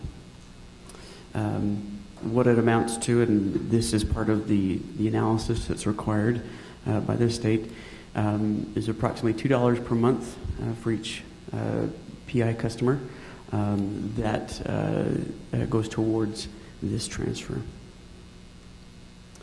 If the transfer were not to occur, then that means that there would be $108,000 less that the general fund would have to cover that. But it would stay in, wouldn't it stay in the pressurized irrigation fund? That's correct. So we're just moving from pressurized irrigation fund to general fund. If we don't approve it, it stays in the pressurized irrigation fund. Mm-hmm. And typically, it transfers from interfund transfers are not allowed, or they're restricted unless there's a specific relation. So here, the city being a customer of itself in pressurized irrigation for purposes of watering and maintaining those parks, that's why this transfer is possible. Can I ask questions? You bet. So as I've read through this, it sounds like the general fund has already paid this. We've got the pressurized irrigation fund paying it back. Is that correct? That's the idea. It's kind of an accounting thing. Correct. So, I've had a hard time kind of wrapping my mind around this because we've got a further agenda item where we're talking about moving $500,000 out of the general fund into the culinary water fund, and we're going to talk why you're doing that. But it just seems like, to me, I pay as a citizen into the pressurized irrigation fund, and I get, well, actually I don't, but most people do because we have our own irrigation in my neighborhood, so I misspoke. But most people are paying into that fund for basically to cover the water they get, and it'll be more exacting, I guess, when we have pressurized meters throughout the city. But it kind of seems like the general fund, which is generated from sales tax and property tax and everything else we pay, should pay for the water used in the parks instead of adding another, because people have already paid that, instead of adding another fee for them to pay for the parks. Does that make sense? Because there are some people in this city that never step into a park, and it seems like it's fair just to have it come out of the general fund. So I've just been trying to figure it out because in another resolution we're going to move money out of the general fund to go in the culinary fund. So it seems to me like the funds should be distinct, and that if the city should pay their share as a general fund thing. I don't know. I don't quite get it. Because what you're doing is you've paid for it, and then we're putting the money back, and it's zero, right? Right. The net effect of zero. Yeah. But yet, we're shifting, we're going to raise pressurized irrigation fees, so we're shifting more cost burden on the people who are kind of indirectly then subsidizing the general fund again. So I just don't understand the purpose of this, but maybe I'm just kind of dense. I don't know. Okay, since this is a public hearing, we will open the public hearing on the transfer from the pressurized irrigation fund to the general fund. Is there anyone who'd like to come address that? Seeing none, we close it and bring it back to the council either for a motion or further discussion. I'd like to make a motion, if that's okay. I move that the City Council approve the resolution authorizing the transfer of $108,000 from the pressurized irrigation fund to the general fund for the fiscal year 2022-2023 budget. I'll second. Motion by Kim, seconded by Britton. We ready to vote?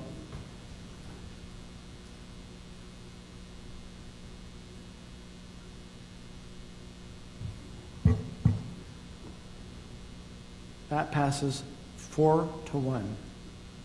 Okay, we will now move on to item number 8, resolution to adopt the new utility rates. Tyler, that's also you.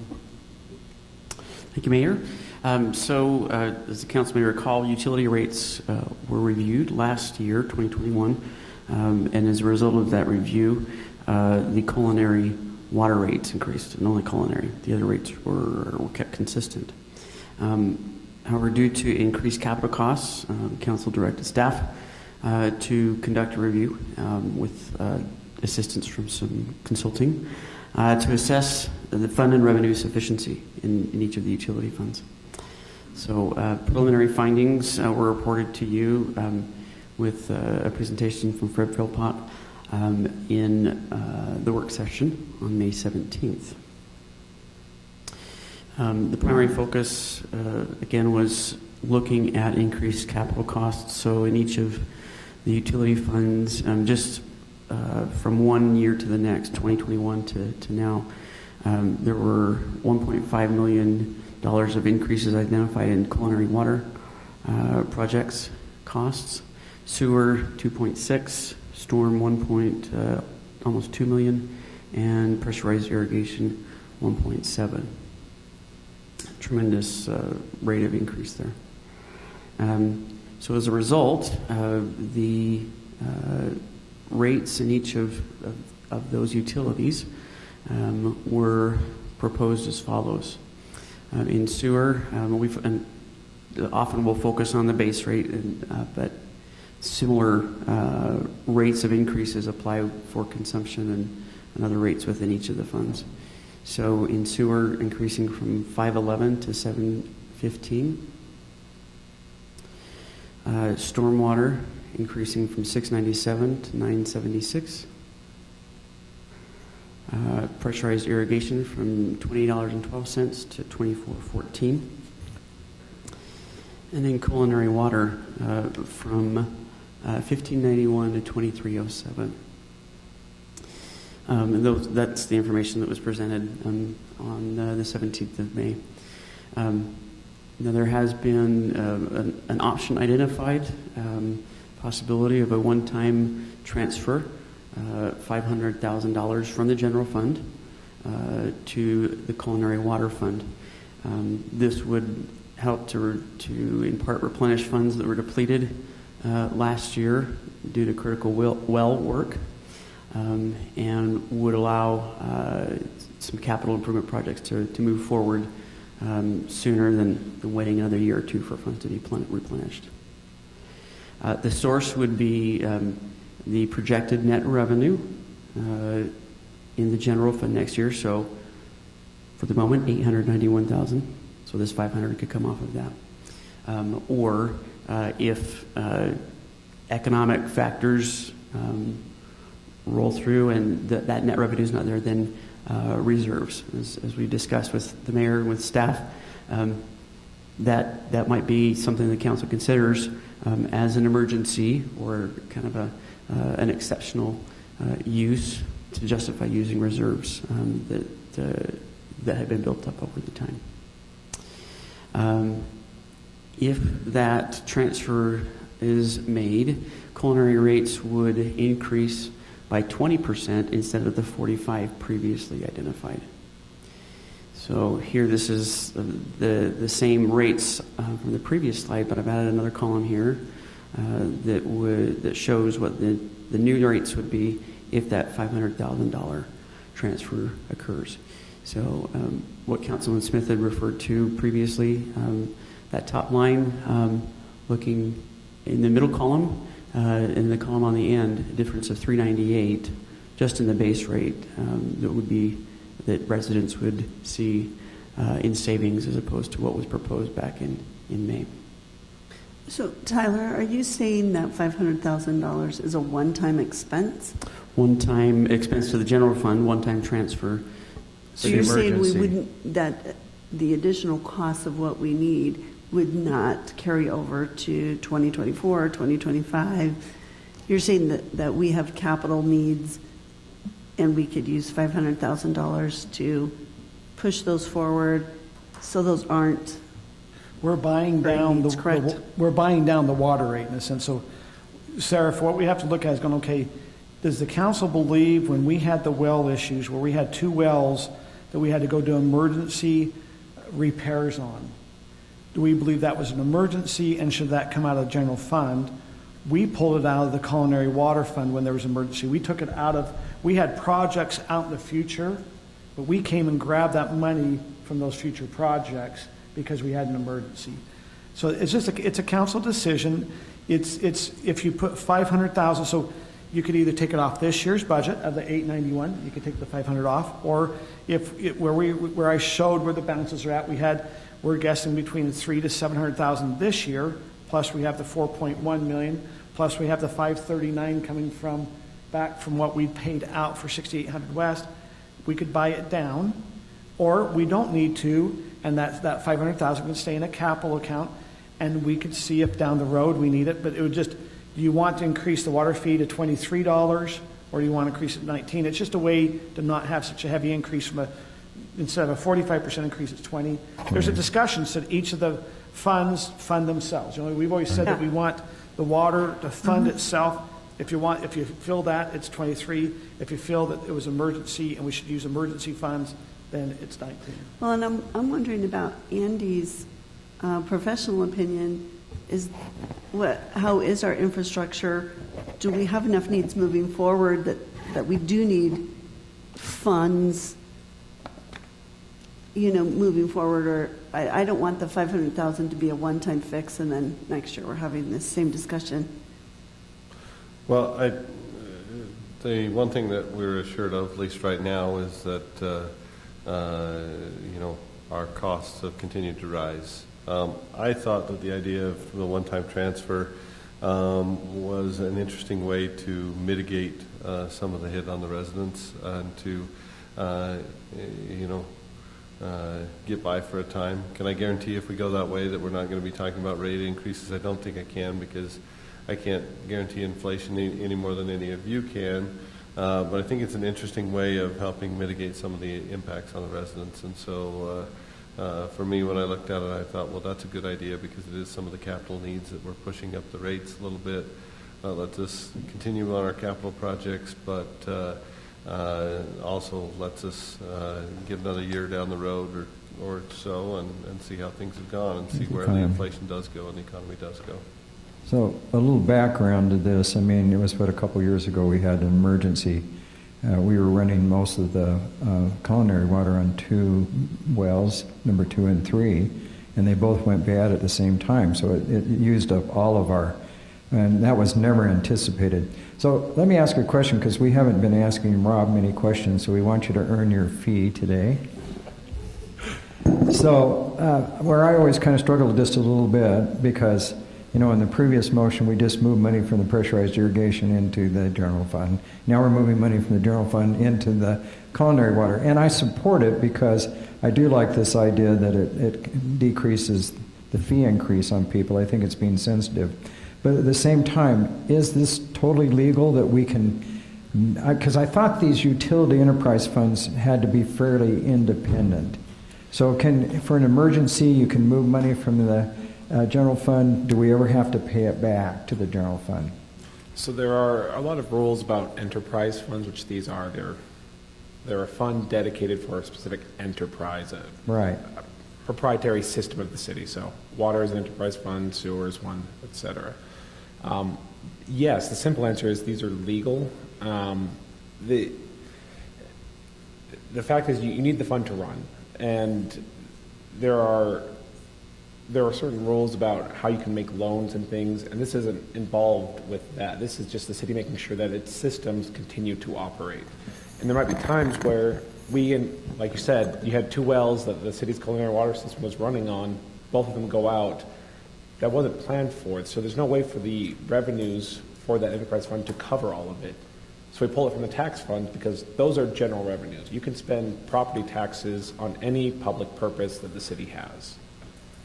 It's mostly you're worried about pulling money out of enterprise funds that it becomes really an issue, because those are all dedicated to those things. That's when you have to pay it. So if you pull out of an enterprise fund to, let's say we wanted to buy property or something, a proposal a few years ago for a potential parks maintenance building.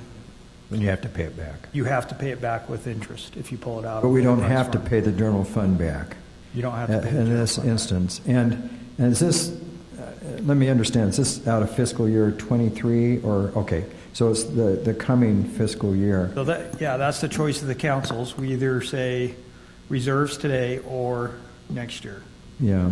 So this couldn't be an expenditure against the building permits, because if you issue a building permit and don't have culinary water, nobody's going to buy. But they're already paying an impact fee for the water. But they're paying an impact fee for the water. Okay, very good. We appreciate the cleverness of the attempt.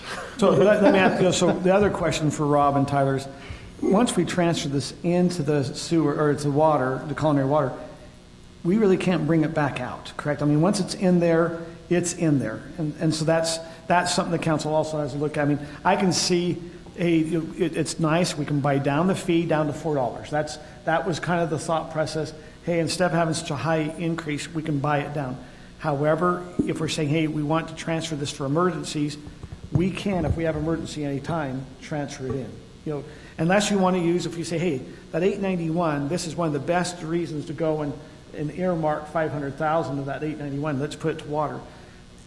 I can see going each way. You know what I mean? I can see. Right. But we will have enough money with the $19 fee to go ahead and finish well number 4. So we should have 4 functional wells. Is that not right? Yes, so by transferring this, it would allow us to complete the projects that we need to. It won't affect that at all.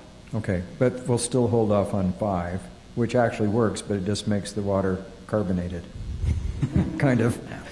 So I just need some clarification. I'm probably sounding like a little bit of a broken record. So you're saying that 500K is going to come out of the 891? It can come out of 891 or it can come out of reserves. The 4.1. Say that again? The 4.1 in reserves that Mayor mentioned earlier. Okay, so then our reserves would not be 35%, it would be a lower percentage. Yeah. Yes. About Right.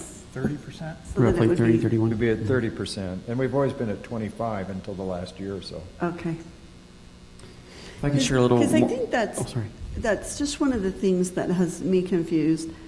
One minute we're talking about, here's how much money we have, and it's X amount. The next minute we're talking about, oh, we have 500K to transfer.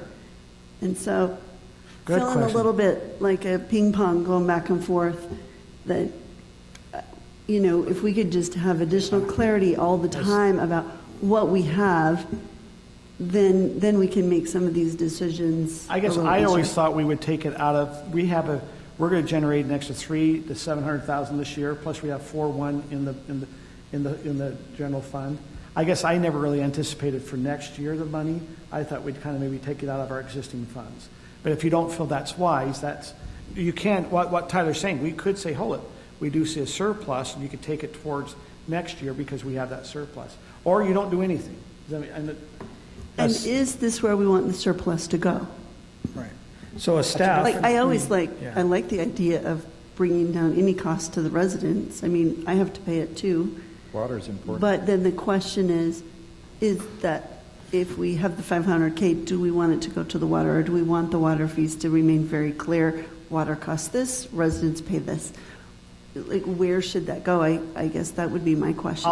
So to be very transparent, staff brought this to me. You know what I mean? So they asked, can we put this on the agenda? I think and so this wasn't something that was, this is an idea and how we can get our fees, instead of having a 45% increase at 20%. If the council feels like they'd like to keep that 500,000 in more of a savings or capital, I mean, we haven't built our park maintenance building. We have 900,000 sitting there, but it might cost more than that. I mean, there might be other expenses, but just. No. And I think if anyone's, the council's seen some things, because things have been changing as cuts have happened. We're saying, hey, this is what the fee's going to be, and so I apologize. And some of the information, we've had a holiday yesterday just coming in. Some of this information, I'll be broke. I wasn't here. Now, this has been on the agenda since Thursday, so you should have seen it. But some of the other, I wouldn't get some of those numbers till 3:30, 4 o'clock. Then going, what's going on? So, anyway, Little context, if I could, on this is the culinary water. The charts that you have in front of you on the left, maybe Aaron, if you could highlight where the midline is, or it's those years. That represents 0. That's the fund balance being 0. So you see, without any changes or without the $500,000, that fund would go negative, and that means pushing off projects for a number of years. Okay, the chart on the right is the increase that was identified in the work session back in May. You'll notice the low point is about 58 days of working capital, okay? But then, and obviously, as Andy alluded to, we can't predict the future, right?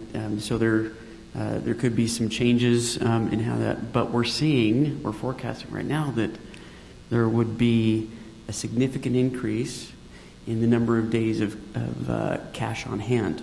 Okay, so by doing the $500,000 transfer, and there's many considerations, it's not in isolation, that would allow the increase in the rates to be culled a little bit, and we'd be able to maintain the projects, get those done, and not as aggressively climb out of that hole.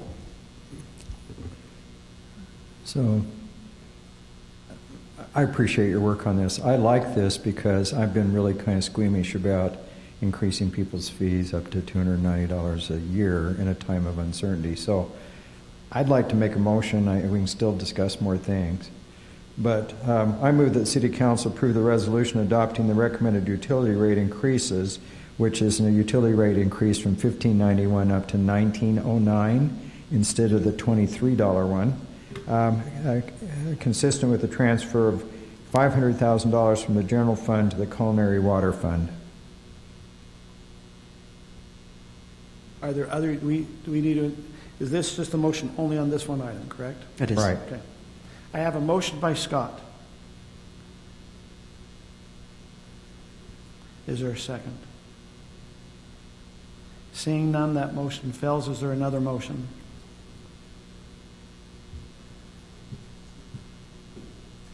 We give some council, let's give some direction. Do you not like the 500? I guess I just have a hard time because for me, the culinary water fund is separate. And so doing this transfer for general fund to offset some of the cost is tough for me because when I look at the culinary water fund, it pays for the water. And then it's just basically, it's just not keeping it separate. It's not keeping our utilities separate. Our impact fees, what we've looked at this whole time, now it's kind of muddying it with the general fund. And so if I'm being honest, if we're looking at other areas in which to decrease our fees, I'd rather look at public safety fee, which comes out of the general fund, than at the culinary water fund. I agree with you, Kim. Yeah, me too. Okay. So with that motion that failed, we don't need another motion because this was just something that we were considering making a transfer. So with that failing, there's nothing else needs to happen. Is that correct? This was a motion to move it. If we don't, do we have to do the water fee? Do we need to pass? Yeah, the utility fees you have to pass. Right. So the motion before you, or the proposal before you, is the utility rate adjustments, changes as they were presented back in May, with the exception or the option to move that 500, which would impact the culinary water rates. Absent that transfer, and that's certainly the amounts what we're going to be increasing to with that can come up. So that's the water. So let's just go through each one of them. So you're passing for storm drain, pressurized irrigation, culinary water, sewer. So do they need is it just a general motion, or do they need to go through each of the items and say what they're passing to raise to? It could be a general motion for all of that because it was, as was presented in the packet and previously to the council in May. Okay. Do I have a motion? Well, it's interesting, staff, we don't have a motion other than with that 500,000. Usually we get a motion that we don't have a. So you would basically do the second part of the motion. I move that they approve the resolution adopting the new utility rates. If you don't want to make that $500,000 change. Do I have a motion? So I'll make a motion to approve adopt those new utility rates as presented in May, correct? Yes, thank you. I'll second. Okay, I have a motion by Brittany, second by Kim. Is there any further discussion? If not, we're ready to go to vote. I'll discuss it. Basically, by not accepting this, you're increasing everybody's property tax an additional $48 a year. Or not property tax, but fees. Water. Yeah, the water fee by $48, and so we're already up at $290. So that might feel good for a lot of people. To me, it doesn't feel good. And I appreciate the staff's efforts, because I've been pretty uncomfortable with raising people on limited incomes and things up $290 at a time of rampant inflation and gas prices. So I'm going to vote against this because I'm pretty uncomfortable with this.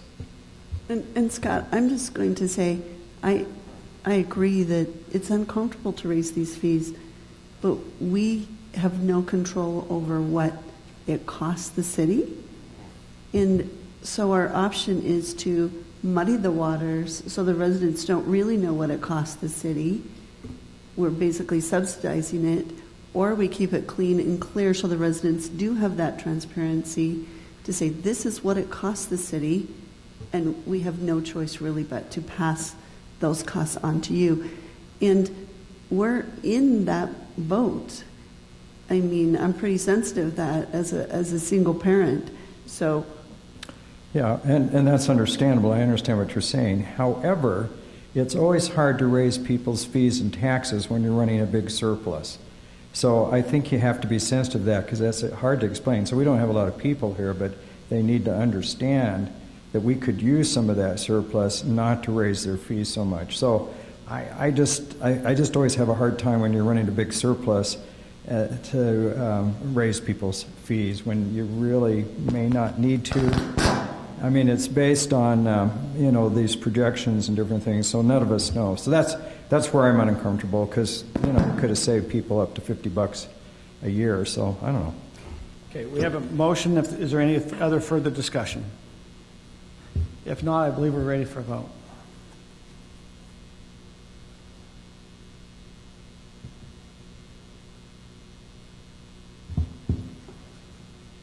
That passes 4-1. We will now move on to the resolution for the public safety fee. Great, thank you, Mayor. So by way of background, the public safety fee originated back in June of 2019, and revenue collection began in fiscal year 20. It's remained at a rate of $11.50 per month since its inception. And as you know, public safety costs are increasing by $665,000 approximately, primarily for retention and recruitment of staff in the police and fire departments. Previous direction from the council was to increase the fee to $17 per month, which will generate an additional $311,000 roughly over what the fee has generated in prior years, when it was at $11.50 per month. The remaining public safety cost increases, roughly $350,000, would be funded by other ongoing sources such as property and sales tax. So staff recommends that the council discuss and approve the resolution adopting the increase to $17 per month. Okay, any discussion, input, direction, what you'd like to do? And I'm sorry if I muddied the waters.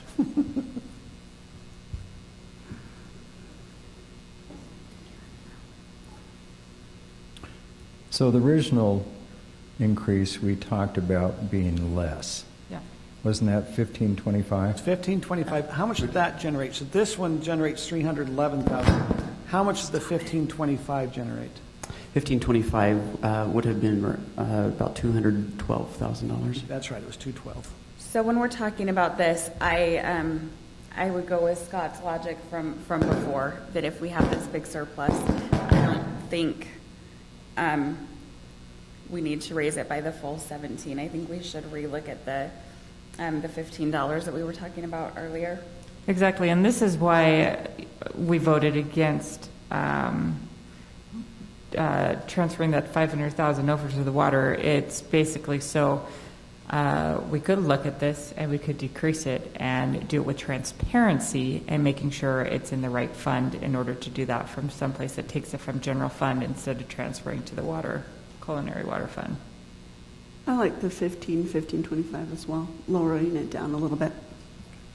Okay. And just for the public, so regardless of which one we do, public safety will be fully funded. So what I'm hearing from the council, at least, what's being discussed is doing the fee at $15.25. It will generate $225,000, $212,000. So, and then as we get ready to the budget, if you'll be ready to kind of show how that adjusts into the budget, because it will do some budget adjustments. So is there any other further discussion, or is there a motion? So I guess the question then becomes, in my mind, if we're really not going to fully fund or try to more fully fund the public safety from the public safety fee, why raise it at all?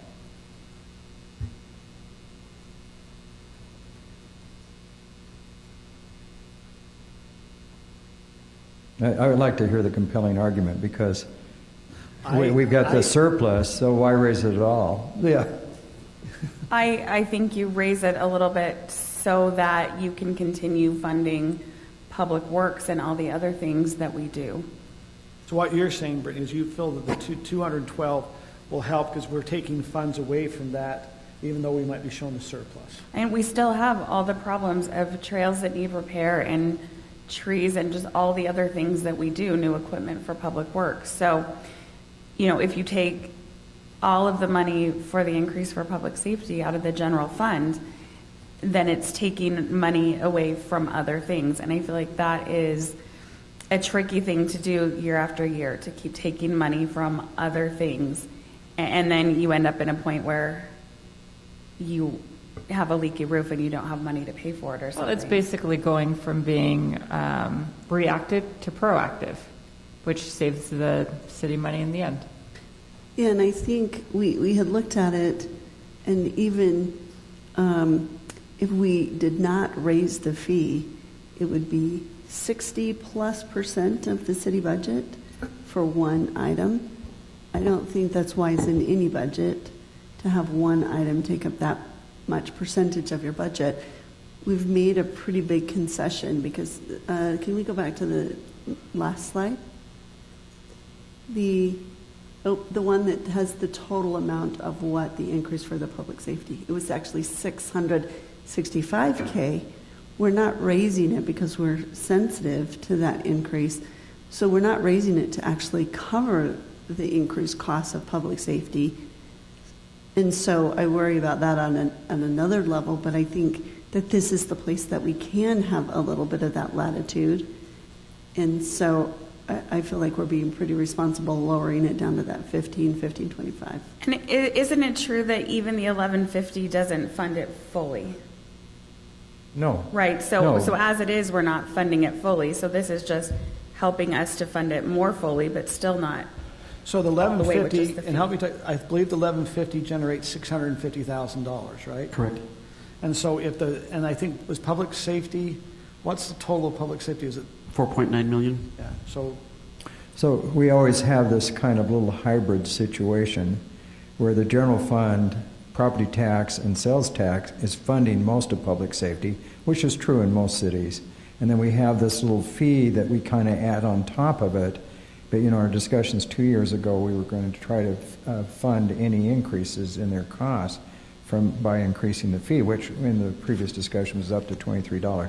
Now, I like to keep things down as low as we can for the citizens, but we still have this hybrid thing, and it may go away next year depending on, what the Supreme Court rules. If there's a general rule on fees, we don't know. So are you saying 15.25? That's what I'm suggesting. What do you think? I don't know if it makes a difference what I think. I always want to know what you think. I appreciate that. Tim, we haven't heard very much from you. What's your feeling on this fee and things that way? We'd love to probably have you kind of give us a little bit of input. I think that a partial increase, just to guard against what I think is going to happen to the economy and what I think is going to happen to our revenue, would be prudent. And it's kind of the best of both worlds, where we are hedging our bets for the future, but at the same time, not raising the rates too much during the fiscal time. Thank you. This is not a public hearing item, And so we will go ahead if there is a motion. If there's different motions up there? Turn it back on, turn it to 1525.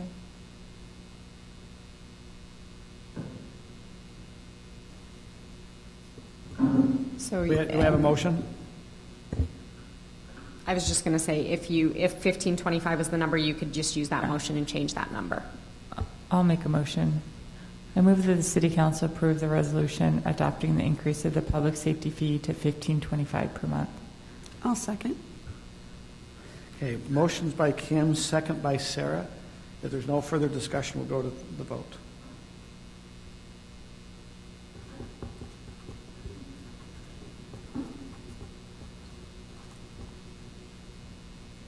That vote passes 4-1. We'll now go to item number 10, a resolution for the garbage and recycling rates.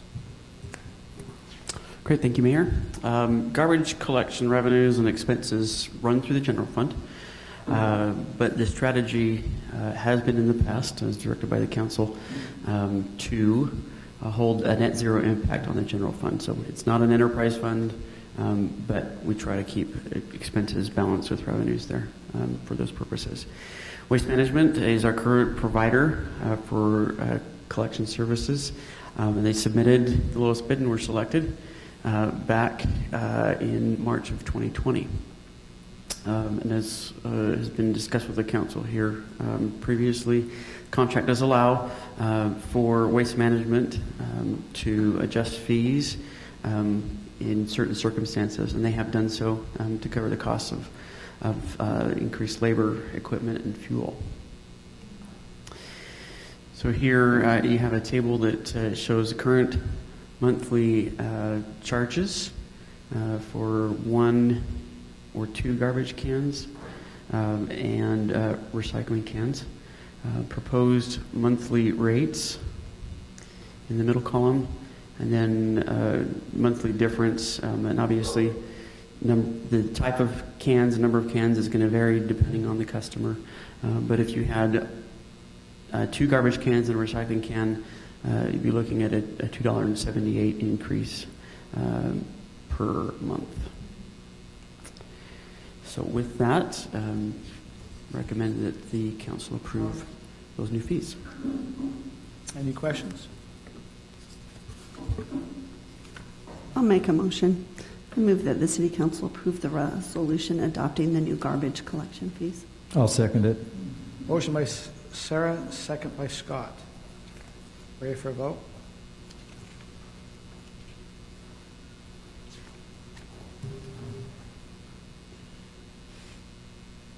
That passes 5-0. We'll now move on to item number 11, which is a public hearing and resolution adopting the fiscal year 2023 fee schedule. Thanks, Mayor. This is an item that we typically try to couple with the budget, as there are going to be a number of changes, typically every year, just in how operations are structured and based on council feedback and direction how fees are assessed. So run through some of the highlights of what was included in your packet. Proposed changes include the public safety fee, which will need to change here in the fee schedule to the $15.25 council just approved. We have looked diligently. Candace, Mayor, and Nathan have done a lot of work looking into credit card processing fees and passing those on to folks who choose that convenience as a form of payment. Caveat that that's not possible for utility payments due to some arrangements with the state between credit card companies, but otherwise passing on those fees it would range generally from about 2.25% to 3% for the transaction. Building permits to include an infrastructure bond, or that's just a performance guarantee. Make sure that sidewalks and other infrastructure perform. Reinspection fee and so the solar valuation. Can you just go back to the building permit and walk through it again? Yes. Lot infrastructure bond. So what are the changes on those? What did they used to be? The lot, the sidewalk bond, I believe, is $1,000. Okay. At Indy. And so looking at when some infrastructure goes bad in particular development, it's actually more than $4,000, but felt that this was a reasonable level to generally cover the costs of fixing infrastructure that didn't survive the time period that the developer would guarantee. Why aren't we charging what the cost is? Yeah. I mean, if we're not covering it for, why don't we raise it? If I can interject, this is a guarantee if the contractor doesn't fix it, you know, and so the $1,000 was way too low, and it's kind of hard because you don't know. I mean, you're trying to pick an average, right? And so we're not actually subsidizing this. This is you know, a bond, if you will, that they post. It's cash payment of a performance guarantee that says if we build this home and we break the sidewalk, we break the curb, we're going to fix it.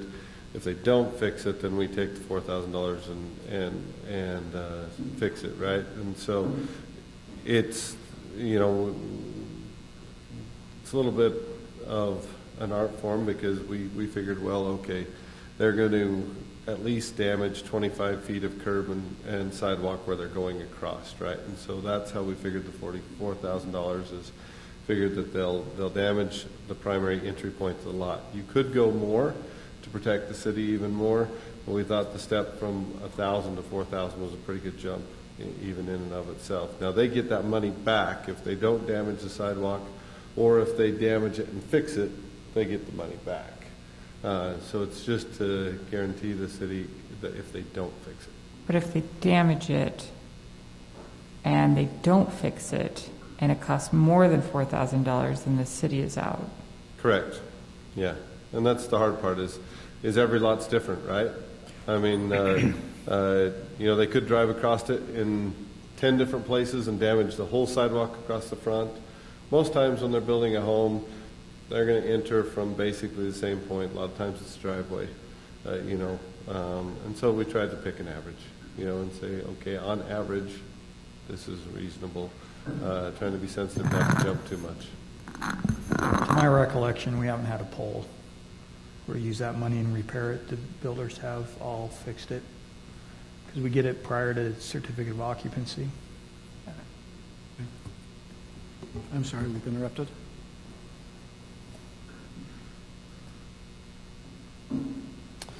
Impact fees that were approved by the council previously, and they'll go into effect, in fact, within a matter of a few days. We're just including those in the fee schedule. Can I ask a quick question on that? And we've discussed this before, but, and this is a question for our attorney, is when you have a two-tier system like this, and certainly the Boyer property has some unique issues, but we are charging them much bigger impact fees because it's multifamily. I mean, this is totally okay, right? Not only is it okay, it's almost required by the code. You're supposed to make it doesn't have to be individualized, but there are classifications where a single-family residence does differ a lot from a multifamily structure. There are different impacts from that, and so that it should account for that. So by multi-family thing, we're not building apartments, we're building kind of adjacent townhomes.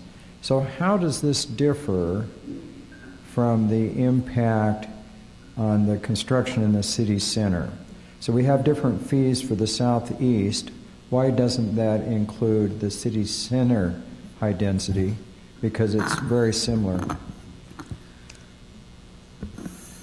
Yes. Okay. So when you looked at two different areas. The city center area was built. That infrastructure had already been built. on So it's already Ridgeview, existing. yes, Okay. on Ridgeview, it wasn't.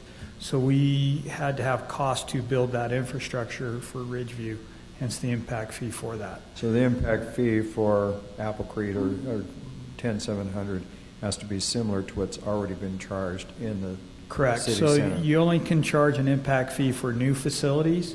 You can't charge an impact fee to reimburse over, basically over old facilities that already have the capacity to serve that development.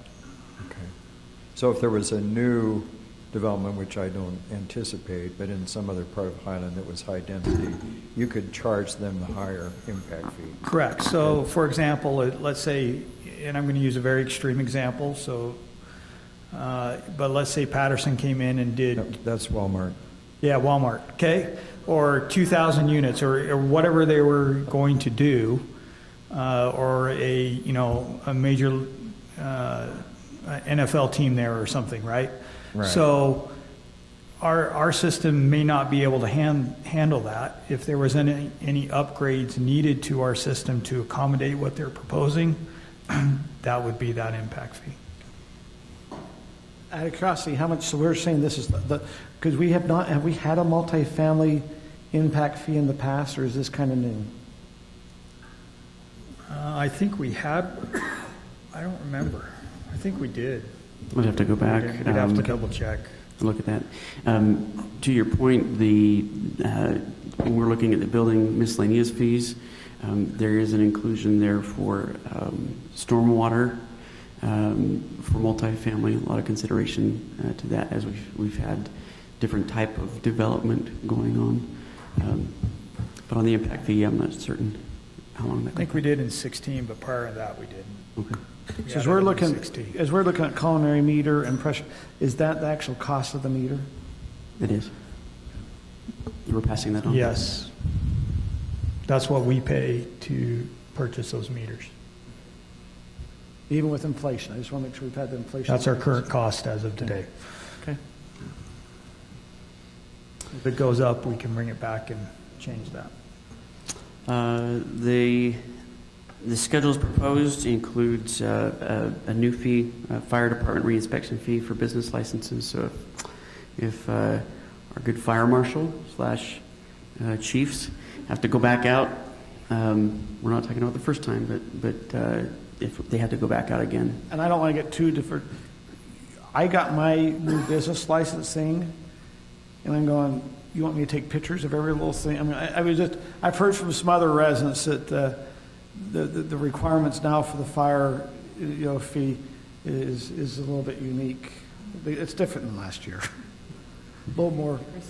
So anyway, so if they come out and if they have to do a business, this is a reinspection fee. The first inspection is included in the business permit. Right. Cemetery, there is typically an increase each year, 3% is prescribed by the previous study for the cemetery fund. So those increased fees are represented there. Also introducing a fee to put on a temporary grave marker of $25. How do our cemetery plot fees compare to other cities, just if you have it off the top of your head? Are we pretty in line? Do we charge more? Do we charge less? That's something we're looking at as a part of the cemetery care fund update that we're doing. It kind of got put on pause until we decided what equipment we were going to buy for the cemetery. Stephannie, do you last time I remember we looked, they range quite a bit from city to city, but we were kind of roughly in the middle-ish. Okay. I guess a question for you, Stephannie. We have a resident fee versus non-resident. What percentage of the cells do you think are residents versus the non-residents? Just out of curiosity. It really varies. I'm seeing a lot of people coming in from even out of state to purchase lots in our cemetery, believe it or not. So I would say we're probably at around maybe 30% are non-resident. So. We'll be having, I understand we're doing a study. We believe in lot sales, we're at about halfway right now. We're 20 years into the cemetery, so we'll be having some information to bring back to the council about the cemetery. Civic events, The youth fishing for resident and non-resident, some changes there. And pavilion rentals, as discussed with the council previously, this simply reflects those rates that the council had asked for. Why do we have the resident so close to the non-resident on the fishing? It would seem like we'd want to give our residents a little bit, like at 25 or something. This is just a fishing class. Is this the Is class? that fishing class? Correct. It's the fishing class where they do, is it 6 weeks, I think, of okay. I understand. classes. Highland Fling, various changes as we're going to see every year with sponsorships and entries and other event-related items. Library, pretty simple. Late e-reader fee, and this is consistent with the movie fees. If somebody returns those past due, just aligning the e-reader fee. Planning and zoning, there's a number of application fee changes and public utility easement vacation. They're setting that at $25. Garbage and recycling, as council previously approved. And utility charges based on the rate study and as council approved this evening. That happy to take any questions on any of those fees and recommend council hold the public hearing and adopt the fee schedule. If there's any questions, if there's a motion, make sure we have to specify that our public safety fees 15.25 and not 17 in this motion. Hey, Aaron, who is counting can overage fees? Is that the garbage collection company that writes it down if you have a garbage overage fee? Yes, but we actually have not actually ever used that fee. It's in our contract that can be charged. But if you remember 6 months ago or so, a lot of people got letters in the mail saying, hey, so it's a technology they're still working on, but we haven't, while it's in our contract, they can do it, we actually haven't ever charged that fee. And what would be an example of something that needs a temporary sign permit? So that's like our Arts Council, right? Hold on, I'll let Kelly answer that better. A grand opening. A business that doesn't maybe have their sign, they want to. New subdivision here, new. And when would a resident need a municipal code amendment application? What would be an example of that? When they want to change code, right? Oh, yes, like or change it for animals. Number of animals. Like what we just did. That was one. Who did we, okay. So we charge that to a specific person? Or what are we? So it's just like changing the development code. If somebody has a specific thing that they want to change.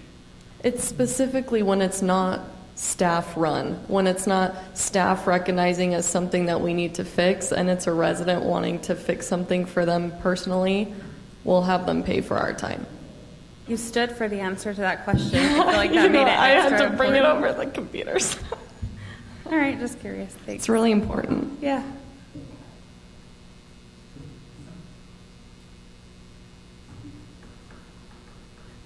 I move that the City Council approve the resolution adopting the fiscal year 2020. I need this is a public. Oh, I thought we were.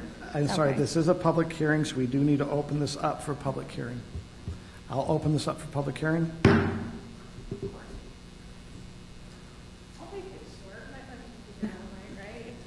I just want to go back to that slide because I had to use the ladies' room, so I switched out for a minute and wanted to see that.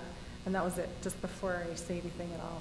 I'm sorry, so are which you one? saying that our fees are increasing $250 a year? Is that what this is, the proposed changes are for that No, increase? that was a motion that was done previously, and based off of that, they'll increase probably about $260 to $70 a year. Okay. But that's not, this motion is the fees if someone comes in the city and asks for something and things of that nature. Okay, so I think on there, from what I saw in the spreadsheet, there's one for like Airbnbs, motel, hotel fees. Is that correct? Correct. Okay, I just wanted to make sure that we're, capturing some of the businesses that we're having that are occurring here as well, just to the extent that they need to be. But what I don't understand is why we don't have a Boyer tried to explain this to me, why we don't have a renter fee. Why are they not paying taxes on the rental fees when they have a rental in their home? So the property tax is assessed to the property owner. Okay. So that property owner, the rental unit would pay the property tax, and so we're not assessing it. So it's already done, so that's why it's illegal. Okay, that's all I needed to know. Does that help? It does, thank you. Just trying to follow up. Is there anyone else that would like to come up for public comment?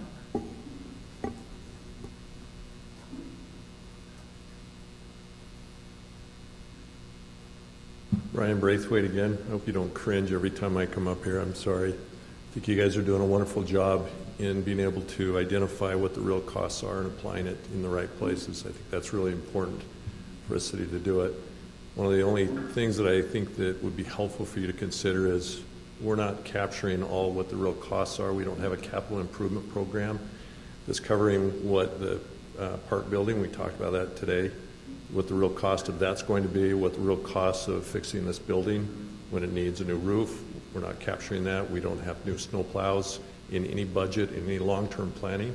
So we talk about all this money that we have today, but we're not setting any money aside for any of that, and it doesn't have to be identified as a surplus. It can actually be put in that capital improvement program so that when we do need a new truck, a new snow plow, which is public safety, it's, you know, you can't get the police cars around the city without the roads plowed. If we're not putting that in place, then you're making decisions today on this extra cash that you have, when tomorrow you're going to have to replace things that you're not going to have the cash because it just won't be there. And so to me, that's part of this whole concept of it's really hard for you to make good decisions when you don't have all that information in your hands. And I appreciate the fact that you've been tough on making sure that you are charging the real costs out into these enterprise funds and all the other things, because that's really critical as transparent in your communication to the residents to do that. As painful as it is, it's really what we need to pay. As residents, we need to pay what our real costs are. If some can't do it, then maybe we need to find, you talked about having some fund that would allow something different. Right. We can look at something like that, but have the real costs out there so we all know it, and then we can argue about whether that's the right level of service that we really want or we want to decrease it. But good job. Okay. Thank you. One thing we did not talk about before we do the question that came up about the visa that we are charging. We went back and found out that there was a state code that we were on our utility fees, that we are only getting charged on the visa fee 0.005%. So not even 1% for that visa charge fee if it's a utility fee. Now, we need to be aware if we increase the fee where we're going to charge a 2.5% to 3% visa fee, like on applications or if they're using it, in our visa agreement, we have to give them a notice on this right here where it says credit card processing that we're going to charge the 225 to 3. That is on non-utility payments. We have to notify our service provider that we're charging a fee, and our fee could change a little bit because we're now charging for it. But I believe, what was the rate we're getting charged on non-utility payments? 0.99. So we're not even quite 1% there. I'm just saying, but we have to notify Chase that we are going, if we increase this, we have to notify Chase Visa Processing that we're charging a fee, and then they have to agree within a certain time period that they are okay with us doing it. So will they raise our fee then? We don't know. That could possibly happen. So we put this fee that's above theirs, and so then they may increase, so we may end up paying. Other cities have done it in the past, and Chase Processing has been okay with cities charging a fee, but in our agreement, we have to state what we're doing. Okay. And they have a veto power. One of the reasons we have a low rate is because we cap credit card payments at $500 or less. So anything above that, they have to pay with check, except for cemetery. We allow them to pay their cemetery expenses with a credit card. But they could buy a plot. So they could get $1,600. So just as a trend, that was just kind of, there was a question that came up with the visa we didn't probably ever address. Okay. So is the public hearing over? I now close the public hearing, and it's back to council. Is there a motion or discussion? Well, let me just, I appreciate the comments we've heard and former Councilman Braithwaite, but I mean, we use the example of snowplow. I thought we just bought some new snowplows. Am I mistaken? Am I forgetting? Well, we have two things going on. We pre-ordered, if you will, put our name on the list for not this coming year, but the because they're not available. Fiscal years, because they're not available. And then we do have some that are coming. We've got one that have come and another one that's on its way, but we haven't actually seen it hit the city yet, but it's getting the plows and salters on. So we've got two that were in this budget year and two that will be in 2 years from now. So we have addressed that issue. The other thing is sorry, Mayor. No, so the 300 to 700,000 that we thought we may have surplus above the 35%, I thought that went into capital projects and things. Is that right? But we are putting money away for some of these things. So that it can go to building capital, parks capital, or road capital. Right. But it's not specifically designated for a capital purchase of vehicles or whatnot. Right. But we do have that surplus there. Mm-hmm. And that's with a 35% basically reserve. And we've always ran the city on a 25%. So it seems to me there are funds, at least right now, and we certainly make adjustments to the budget all year long. I think what the question is, Yeah. we could set up a fund that is specifically for replacement of the snowplows, or for, hey, we recognize the building. So help me remember, I think we purchased 2 snowplows like 4 years ago, 2 to 3 years ago. Then we just purchased another 2. We're waiting on delivery. And then we have it, when you're saying in 2 years, you're anticipating putting in the what fund would that be coming out of? Yeah, so we would put that in the 24 budget, in the streets capital. Okay. Basically is what that request will come through a year from now, but we had to put our name down on the list to be able to even buy that year. So why not establish a fund? And that's what, and we can look at that. That's something. With this extra money we've got beyond where we need to reserve, why not in the good fat years put it into a separate fund for, equipment purchase and building maintenance and stuff? Well, I think what Brian is trying to get at is basically taking a look at your assets and your inventory and doing a schedule of, for example, I know how old my roof is and when is it going to go out, and budgeting for those things so that you're proactive and staying on top of it instead of being reactive and waiting until the roof goes out and then all of a sudden it's an emergency dipping into the reserves. Instead of you look at it and say, roofs last this long, so most likely we will need to replace it at this time, and we have those funds ready for that. Having that in our minds, it's all about being proactive instead of reactive, instead of being constantly doing emergency reserves. We should be on top of that and know that we need to be replacing, we need to be maintaining ahead of time. Okay, we're talking about the fee schedule here. Is there a motion? Now, part of that motion, we got to put, once again, that the public safety fee is at $15.25. Rob, do we need to put anything in this motion about the increase in the visa fee is subject to the Chase processor's agreement? I mean, we would have to follow that agreement, but it doesn't hurt to call that out specifically. Is there a motion? Okay, let me just ask one last question before we have the motion. So do we need, we've got, of course, that was back in the utility fee, but they're in these fees too, right? Correct. So it would be nice just to know exactly with the 4 enterprise funds what the total fee increase is, because we keep adjusting it. It was up to about $290 a year. I think we're down to $270 or something. With the adjustment in the safety fee. So utilities and safety, garbage, what's the grand total per month? Because I think we should know this, the council. What was the one you just had? Ask, There was like 20, go to the other one. Yeah, bring that one up and then minus. Because we can just minus off the 175. Thanks, Rob. You just had it there. Sorry, Mayor, you said it was on. It was up you there. just had it up there.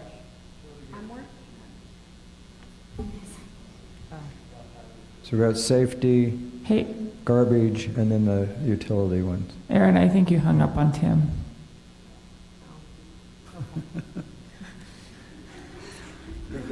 Sorry, you texted me a few minutes ago. Hello, Kim. Okay. Now, you had one that had all the fees, all the way put together what all the fees were, what the total was. They had the utility fees. All totaled together. Like Yeah, but I'm talking about utility, because we left those intact. The road fee's been decreased by $1.75. No, not the road, Public safety. the public safety fee. Public safety fee, I'm sorry, public safety fee. Where do you have, okay, where's your total with everything? So public safety is $375, garbage is $278, and the utility fees are $15.99, I think. So roughly $16. Mostly 16. So, but the garbage depends on whether you have recycling and a second can. Right. So if you only have one can, you can decrease that some. So to about $22.29 a month, or total is $267. Well, just under 270. 267.48. That's what your question was, right, Scott? That's right. Okay, do we have a motion? I guess we need to get Let's get Tim back on board. Yeah. and see if he needs any questions before he... So then we can eliminate the open space fee. I think it's 10. Is it over? No, Tim. Tim. I'm sorry, the person you were trying to reach out is not. It's never over. Are you texting him to ask? Yeah, I just told him the answer is wrong. Maybe you meant the answer. Okay, if not, we got to find out how long he's been off the discussion, if not. 3 minutes. Just 3 minutes. Do you know how long ago he dropped off? He texted me at 11:03 and Okay, said, so it's you're- just been 3 minutes. Okay. Well, 5 minutes. Tim, are you there? I'm here. My Okay. apologies. So, Tim, have you heard the discussion and do you feel like you can be part of the vote? I haven't heard the last 5 minutes, the line cut off. So, did you hear the discussion about the visa fees? I did hear that, yes. Okay. Except the last minute or two. I think it was just questions we had. It was. What we discussed is if we pass all these fees with the change in the public safety, the total increase on a yearly basis would be $267.48 to the resident, on an average if they do the garbage cans, or about $22.29 is what Scott was asking. And I believe that's about what you missed. So if not, are we ready for a motion?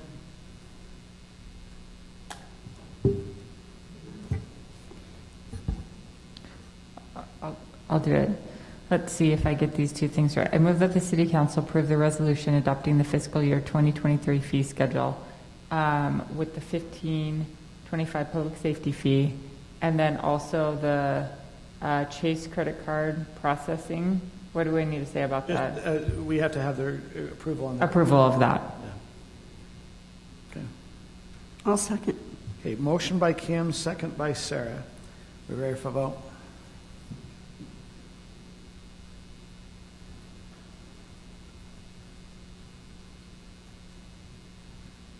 That passes 4-1.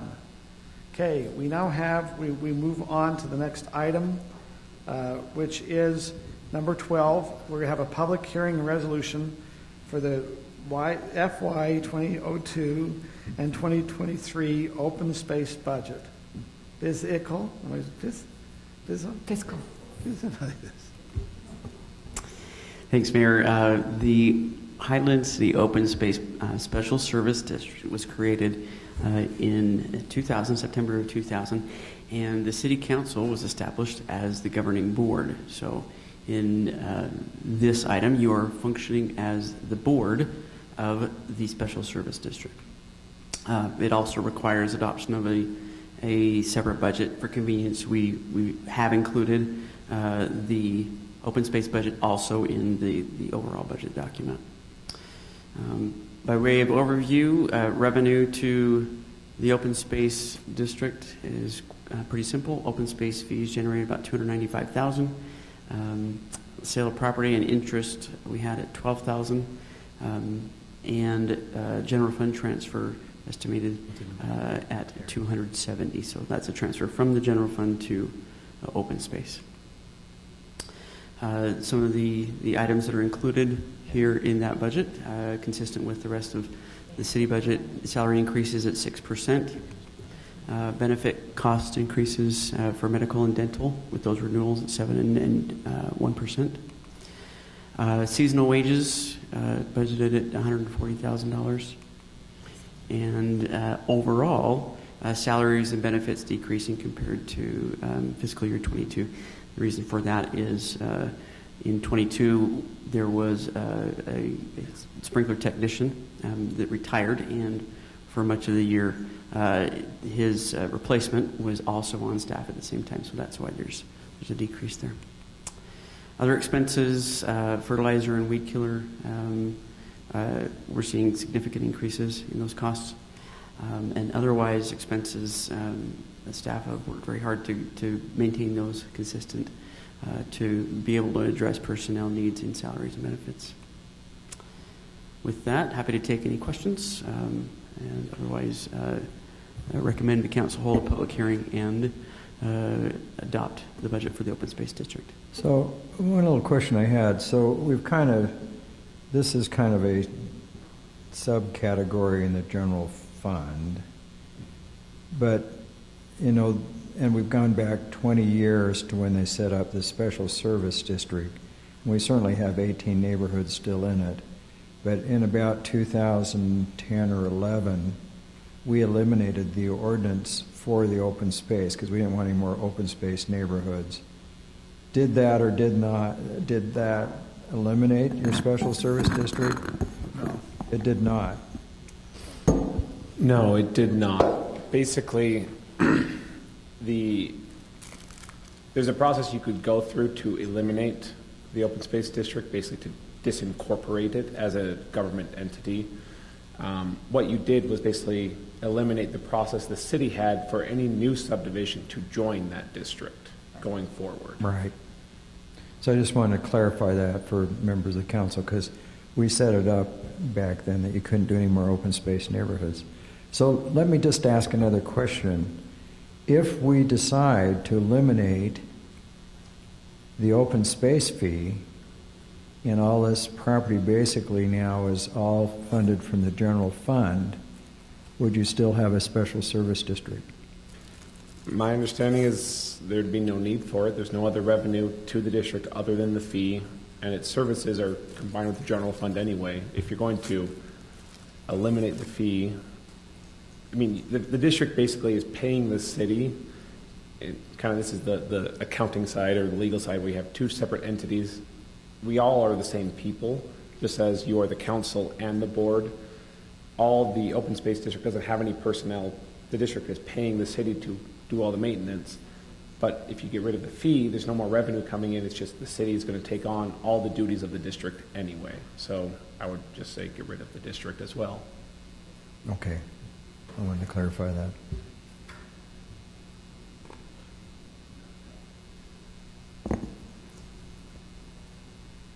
Okay, any other questions on this?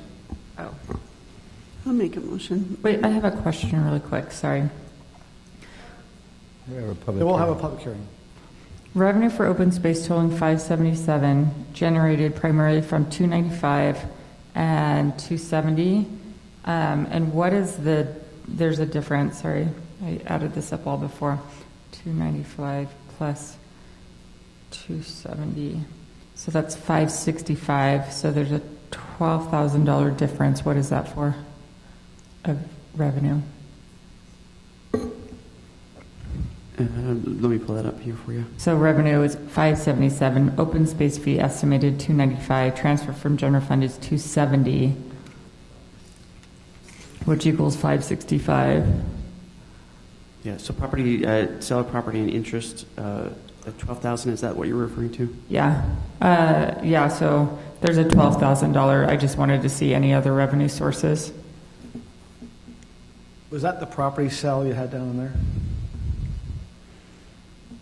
Pull that for you.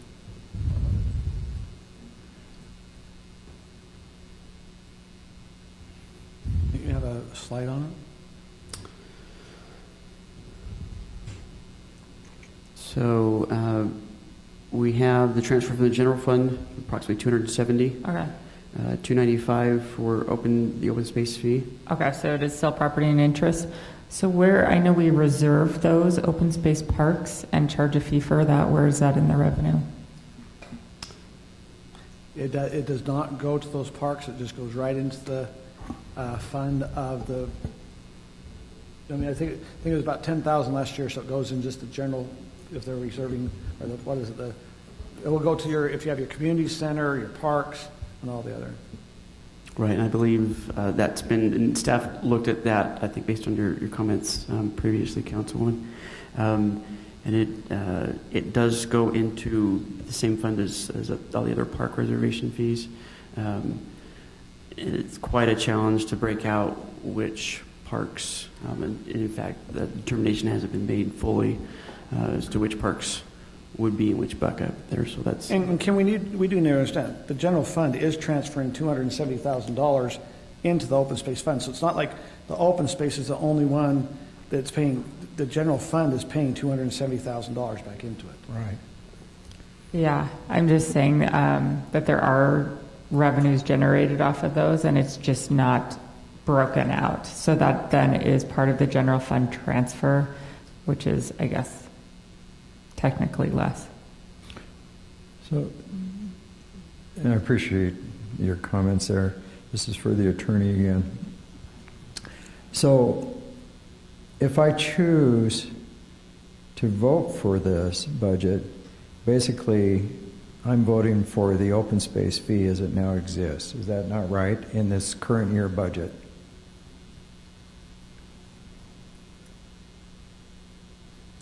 I guess in a sense, yes. It's not, you're not directly voting on the fee. No, but you it's are part voting of the on budget there. The budget, which it's and we're revenue voting or all on the fees. budget, and the fee is 297. But didn't we already just vote? I mean, the fee was voted on as, you know, as we went through adopting our rate fee. We adopted an open space fee and that rate fee. In the rate, it's in there. Yes. Oh, but So- I didn't vote for that. So, because of that, In a sense, it would be, you would be voting that we are receiving, this is how much we are receiving. We are approving it to go forward as it is currently established. So that Okay. would include that fee. If the council in the future removes the open space fee, then we'd obviously have some budget adjustments that we'd have to do. This would be one of them. which would be in one of the 3-month budget adjustments if we do it this year. And then we'd also have to change our fee schedule to make sure that people know that fee's no longer there. So just, it's that double. Now with that, it's now time to open for public hearing. The public hearing is open on the, here on the, whatever the physical, what am I saying? The physical. The physical 2022-23, 2023 open space But you all know budget. who I am, so yeah, I'll just state who I am. You know where I live. Yorkshire Court, 9992 North. I just did that for fun. Scott, I really appreciate your comments, and I definitely would like to see just that it gets spread to the Parks and Recreation, that it's just a part of the whole general fund for everybody, and that's what I'd like to see. But the reason I came up here is because I want to just say one more thing that I think is important before I go home and go to bed. I can see that you guys are really struggling with being able to visualize what's going on with the budget, and I suggest and propose that, Tyler, not to give you much more work, but that there's a visual chart that allows you to see the processes and procedures that are happening and occurring, so that when you have questions, you're able to answer. Because as a citizen, I can't even answer the questions. I'm trying to follow just as much as you are, and it's extremely confusing. It doesn't seem like it's very well organized, and that's not a reflection of you, but it's just a reflection of how the city has been run for, you know, such a long period of time. But we can do better, and I think we need a real time with Sarah, a real time budget where we're seeing that real time you can pull up and you know exactly how much money is in the account. Right now, we're seeing a lot of estimates, and in law, it wouldn't be okay. They can't estimate. You have to hand a piece of paper, and there's usually cents associated with that information, and we're not seeing it as a public, and I'd like to see that. So that was the only reason. I won't take any more of your time. Thank you. Thank you. Is there anyone else who'd like to come up for public hearing? If not, seeing we will close the public hearing and bring it back to the council. So just reflecting on what she said, Tyler, as I said before, I think you're the best financial officer I've worked with. Not that I'm defaming anybody else, but how feasible is it to do what she requested without more staff? I mean, it seems like you're pretty busy. I mean, I agree what she says, but would we need to hire an assistant financial director to do something like that? Likely it would involve additional staff. Yeah, just having... When you're doing a budget, and I apologize, probably one of my presentation, when we went in from June 6th, there was a lot of changes, and I was asking questions that week. So let's kind of talk about, when you ask about being busy, I started asking questions. I think I sent emails to Tyler, hey, where are we at in some of these fund bounces? She got an email with all the different fund bounces, because I think that was some questions we were starting to have, and try to get it. And then we go in, and last Monday and Tuesday, you know what they were spending most of the time was, we had our public coming on Monday and Tuesday night. We did a presentation Monday night. It took time to get that whole presentation, get all that information.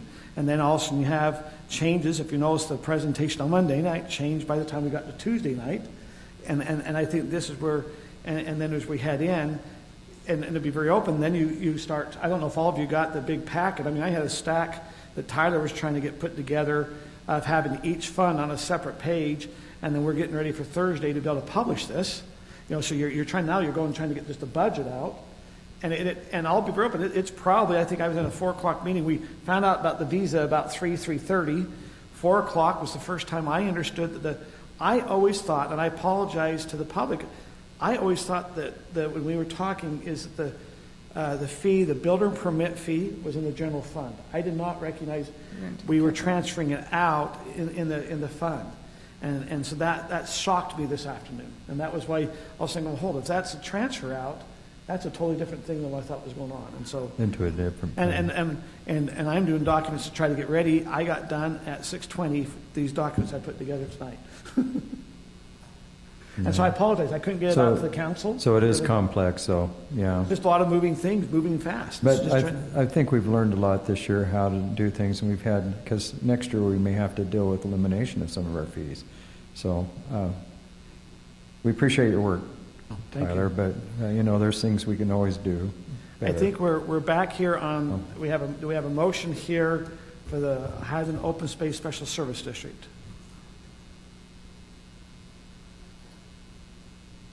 Did we have a second? We haven't had a motion. Okay.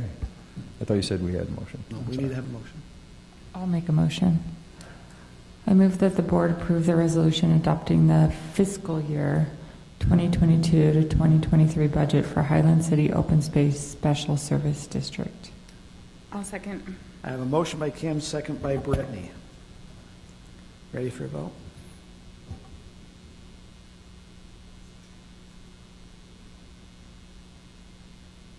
That passes 4-1. So let me explain my vote. I'm voting against this because I think we need to eliminate the open space fee, and I want to be consistent. So. Okay. We're now going to come, and we've kind of talked a little bit about item number 13, but we've not had our public hearing, and Tyler, we haven't given you the opportunity to go through the budget adoption, so we're going to do the budget adoption for the fiscal. Is that right? Fiscal. Okay, I'm going to teach you how to say it. 2023. My favorite place, my solace, my go-to is Fizz. Fizz Cal. Oh, Fiscal. Fiscal. Okay, I'm not gonna, we know what we're talking about. We're now going to have Tyler do a presentation on it. By just way of review, and I'd written down this prior. I think this is a great opportunity to share it. If you look at 50 pages of Cliff Notes. Council, you've been fabulous. I think residents should really appreciate what you have done in engaging with the budget. This process started in February with briefings on public safety and that need, getting ahead of it. Work sessions in March and April. I think we've probably had a half dozen work sessions ultimately related to financial matters.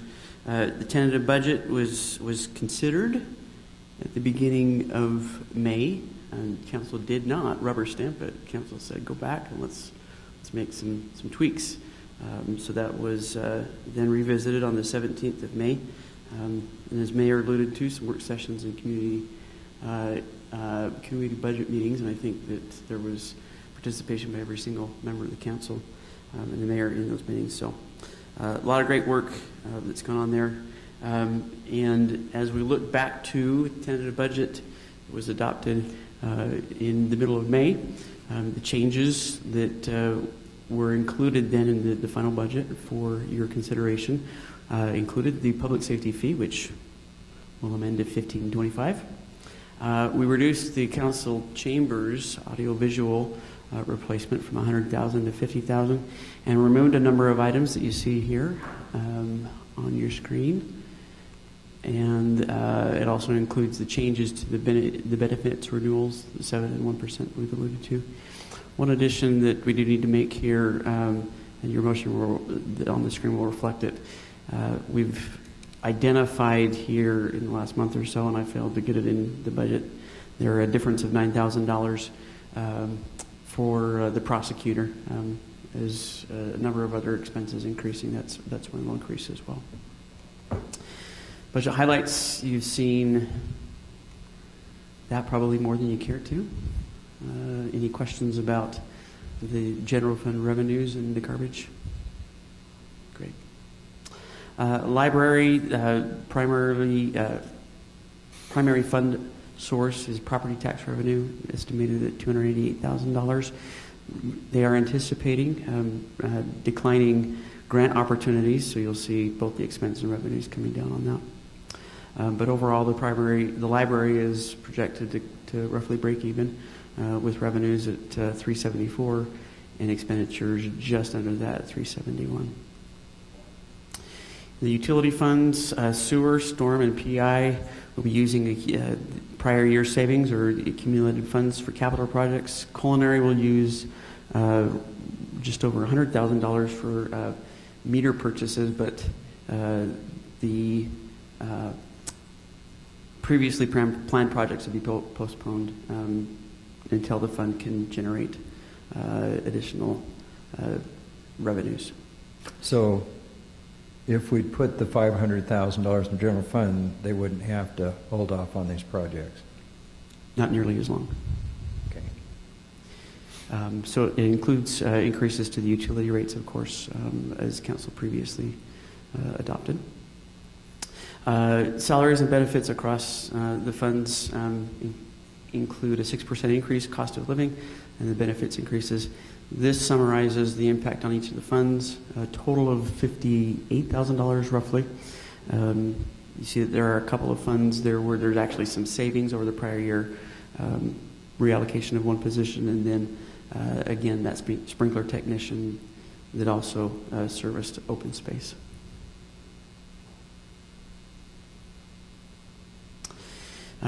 Your packet also highlighted, and this is just a few examples, but there's a lot of good work going on in capital projects. Mountain Ridge Park, streets maintenance packages, 6800 West construction, and of course, many, many others going on. So with that, happy to take any questions, and otherwise, I recommend that the council hold a public hearing and approve the resolution adopting the budget with the prosecutor adjustment as noted.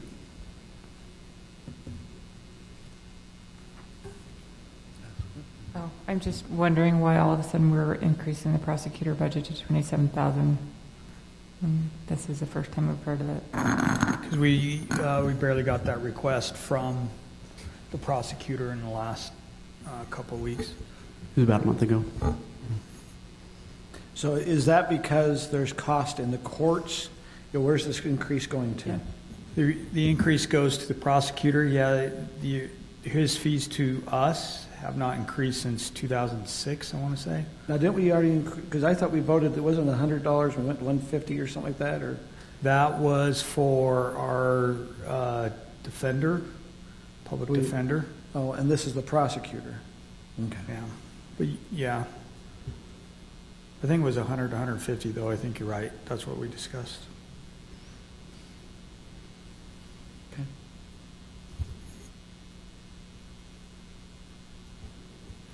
If there's not, we're going to open this for public hearing. Public hearing is open. Come on up if you have a comment. Do you need help?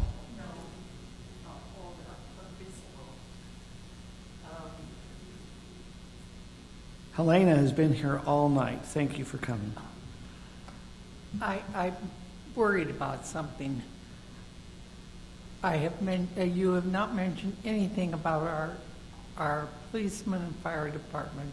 Are they in that, what do you call that fund? The Public Safety Fund. Public safety. But they are not, well, you cut that. How's that going to affect them? We're taking more money out of the general fund. It doesn't affect them at all. It won't affect them? Thank you. We're just financing it from another area. Okay, that was worrying me, because that's something that I think we need, and I know that the people I know want them paid properly. Secondly, if I understand, we can't pay our utility bills with a credit card? You can. If you pay utility bills, you have no problem paying utility bills with a credit card, and there's no fee attached. If you come in and if you try to pay for a building permit, or if you're going to do other fees, we're going to attach a fee to that, onto that, but not the utility fees. Because the last time there was a problem for some reason they missed me 1 month, and I came up here to try to straighten it out, and that's when they were changing over to a different company. And she told me I had to use a debit card. And my neighbor said, "You let the city have your debit number?" And I said, "Well, I hope everything's honest." She said, "Did you see what happened down in such and such with the city that got away with all that money?" I wanted to pay with a credit card, and she wouldn't let me. She said I had to use a debit card. This has been a couple of years ago, or whenever you last changed. And so I was questioning that. We don't allow, if it's over $500, to be on a credit card. But I believe anything under can be a credit or debit. Is that correct, Tyler? That's correct. Yep.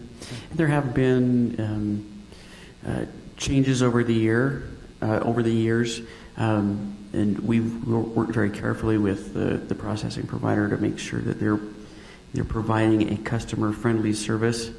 So, as you alluded to, that would include allowing use of credit cards.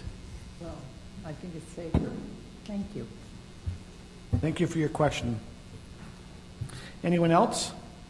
We will close our public hearing and bring it back to the council. Can I make a point of clarification? And Councilwoman Bills just kind of said this, but we have a 6% increase for the staff.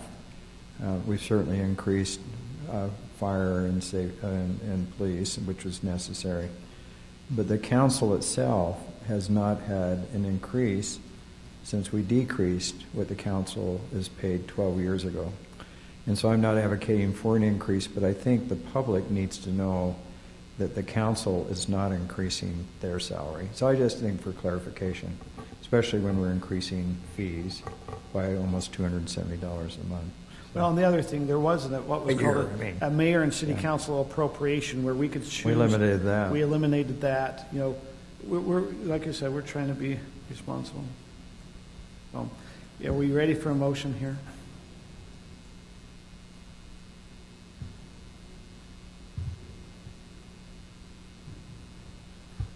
I'll make a motion.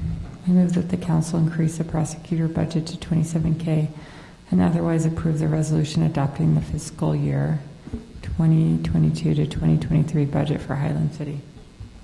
Would you like to add the amendment for public safety as well? Oh, amendment for the public safety fee of $15.25. I'll second.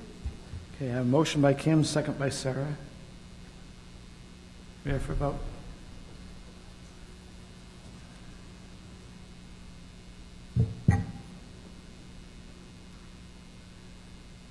That passes 4-1.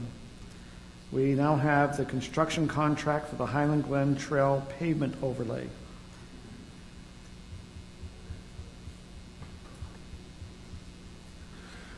Mayor and Council, as part of trying to come and catch the last bit of trail revenue that's available in the current fiscal year, our repairs along the beach section came in a little less than we thought they were going to be, and so we got with our asphalt provider and had them provide us a bid to go through and overlay the trails that are in red on the map.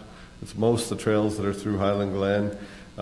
It will take us about a month to get through, and so while we'll start the work in 22, we'll finish it in 23, so we will transfer those monies into the road capital and pay for them in 23 with that road capital, so we don't necessarily lose those monies, but we wanted to capture that effort kind of go along with what was said tonight. We want to make sure that if the trail monies are there, that we use them.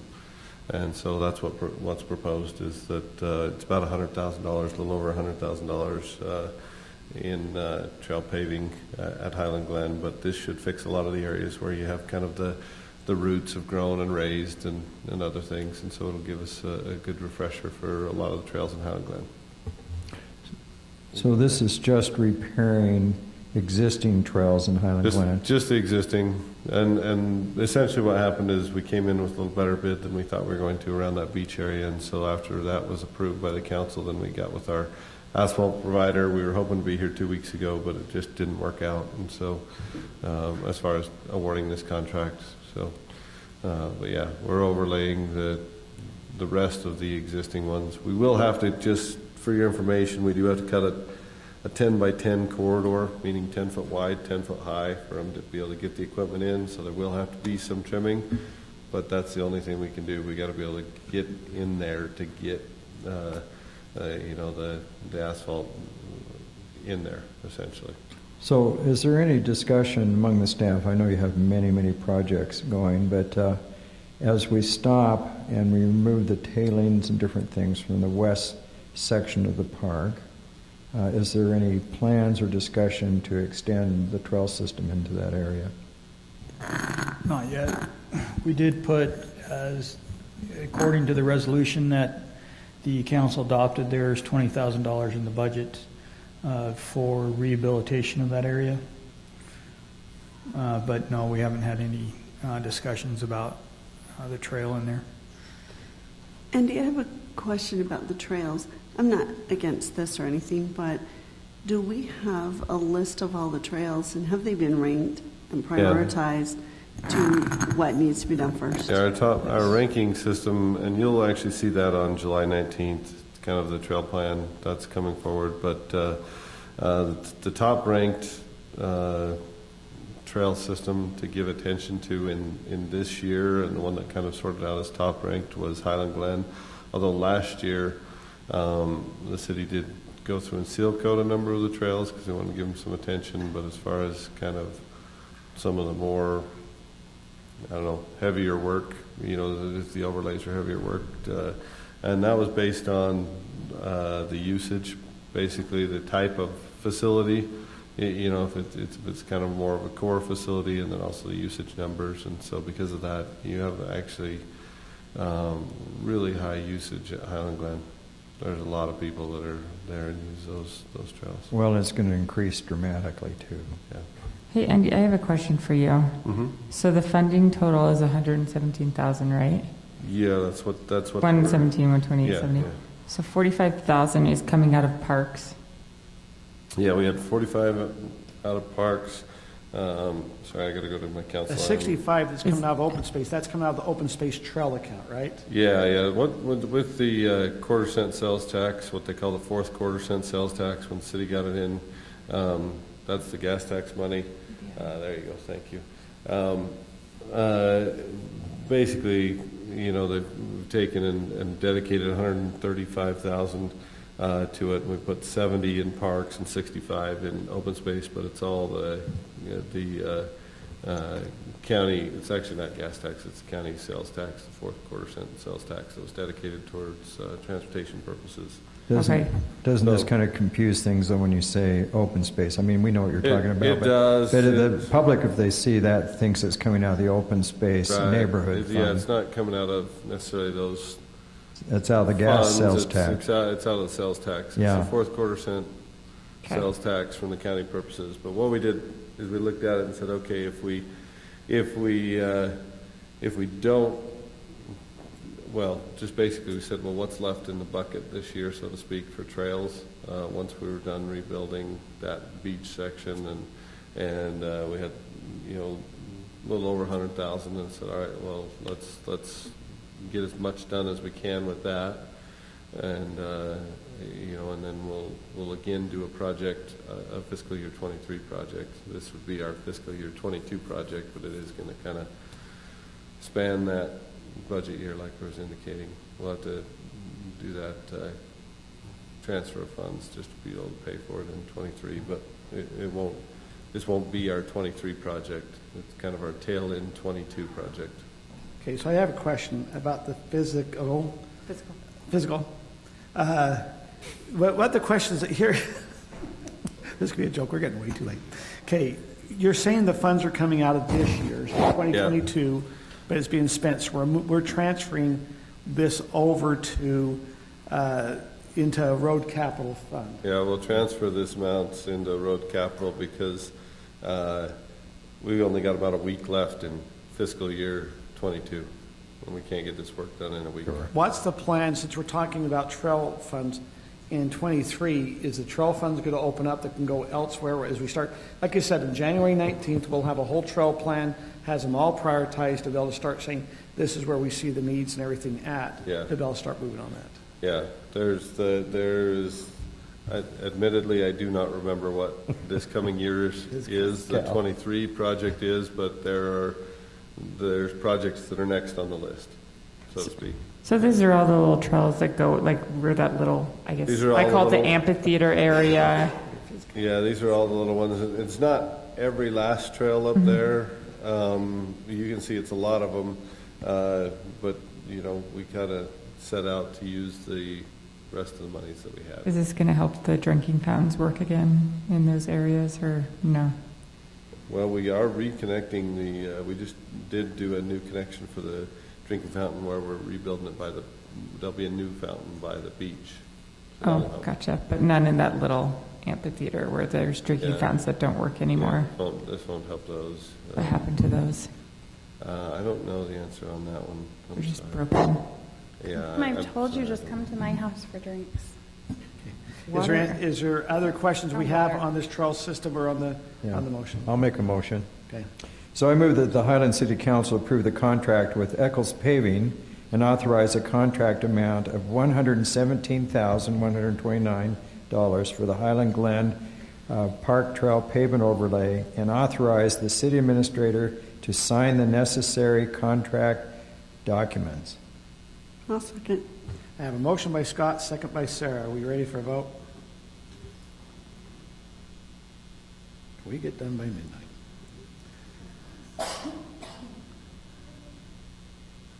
As passes 5-0. This next item is construction contract on Kaitlyn Lane paving project. Since this is in my subdivision that I live, I'm now going to turn the time over to Brittany Bills. That's why I was to be able to handle this one, if that's okay, and I will not be part of the conversation since it's in my subdivision. So why isn't Andy talking about it? Oh, okay. Okay. And I will introduce the item. Essentially, this is the cul-de-sac that was torn up to do the Ridgeview sewer relocation. As we got towards the end of the project, we were looking at healing the paving, meaning patching it back up. And we started looking a little bit closer, and we said, this feels like we're throwing good money after bad, so to speak, because we were going to spend, $15,000 or so to patch the pavement when the road really needed to just be rebuilt. And so it felt like a better use of money. in my opinion, it's better use of money to just fix the road while we're there, come in, reconstruct the road, repave the road. And then the benefit the side benefit, if you will, is those residents have had us in their front yard, so to speak, and in their side yard and in their cul-de-sac for several months now. And so there will be a day where we need to do some additional road work to Stevens Lane, and that would have been when we were going to do this cul-de-sac. And in this way, we kind of get in while we're there, we rebuild the road, and then we're kind of out of their lives for hopefully quite a while. But we do think it's a fiscally responsible decision, and then coupled with that, it just feels like the right thing to do for them.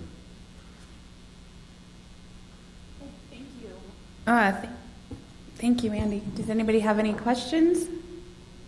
And this is not a public hearing, correct? Correct. Perfect. Then we can just... I would like to make a motion. Perfect. This is going so smoothly for me.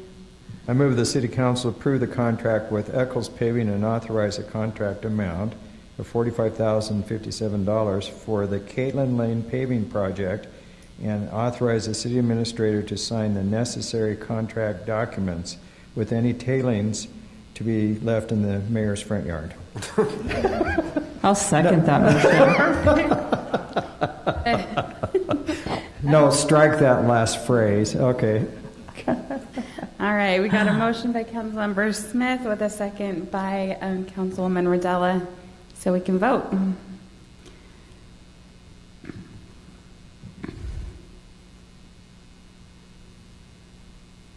And that is unanimous. Back to you, Mayor. Okay, thank you very much for doing that. Just so the road in front of my house is not being done. It's the cul-de-sac that's across the street from me, but I just wanted to not be part of it. Okay, we have staff communication items. We have attached accessory buildings. Kelly, we're almost coming on midnight. We'd like to really be out of here by midnight. Okay, we'll make this quick. You're probably all pretty familiar as to why this is coming up if you have ever driven past the intersection of Canal Boulevard and Alpine Highway. Basically, in our code, in the definition section of the code in Chapter 10, we have something that specifies like the definition of main dwelling. There's basically the main section that says like a main dwelling consists of a roof and 4 walls, and it just basically a house, but then it gives these subsections that go into more detail of if there are 2 structures attached by a breezeway, these are the minimum requirements for it to be considered part of the main dwelling. And then covered decks and patios are also considered part of that main dwelling. So if a structure is attached to the main dwelling by breezeway, there has to be at least a 6-foot minimum roof line connection, and then it also allows for a 10-foot foundation separation. I'm sure y'all have seen the structure at said property. Appears to be very far away from the existing home. This is because they have a 10-foot breezeway that's directly adjacent to the home, and then they ended up having a hallway that included walls and a roof and attached that to the new structure. And so that, by the definition, it was kind of a loophole that allowed for them to have a structure that met requirements like setbacks and maximum height as a main dwelling, which is the 35-foot max height, and then you have the 30-foot rear setback. And so those met all of it. And so this is kind of an opportunity for council. We were looking at a potential development code amendment to clarify or kind of reorganize the definition of a main dwelling. If this is something that you would like us to look into, or if you have any input as to whether or not we allow breezeways, we're looking at possibly a minimum common wall requirement and not allowing a breezeway, or if someone does have a breezeway, it's considered detached and has to follow accessory structure standards. But so let me make a comment, because I live here, and I want to say we're not mentioning names because the people who built this are very good people, They and are I'm very glad great. they're staying in the neighborhood. And we, in our discussion before, we really worked very hard on setbacks, and they met the setback without a problem. Yes, I they think what we didn't anticipate when we talked about this a couple years ago is that was someone would come in and build an accessory building that was not only much taller than their house, but also volume or square foot size much bigger. And I think that's as much of a problem, if not more of a problem, than the breezeway.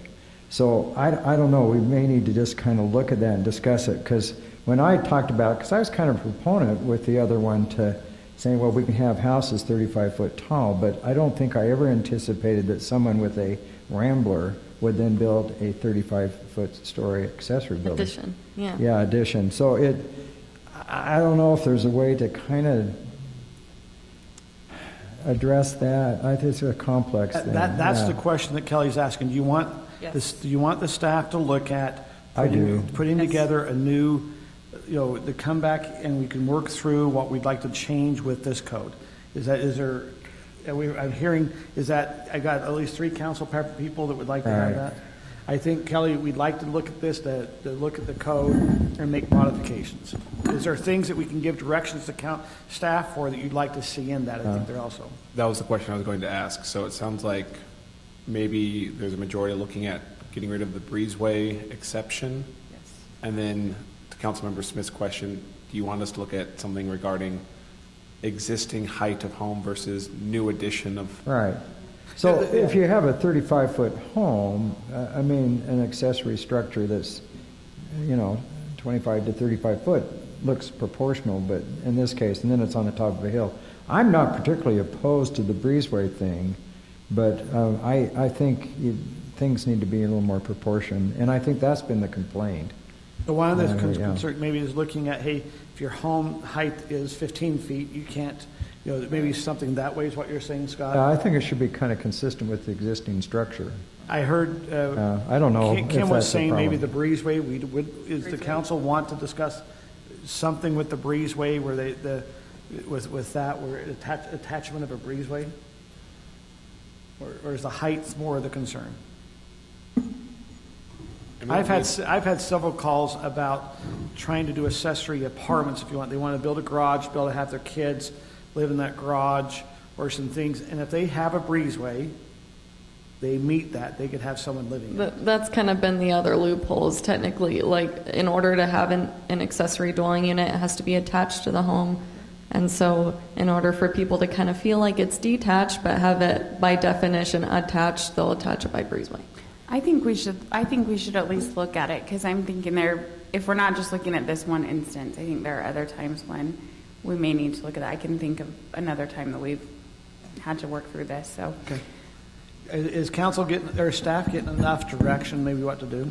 Yes, I think you want us to look at it. We'll put something together. We'll take it to Planning Commission, and the council will review it.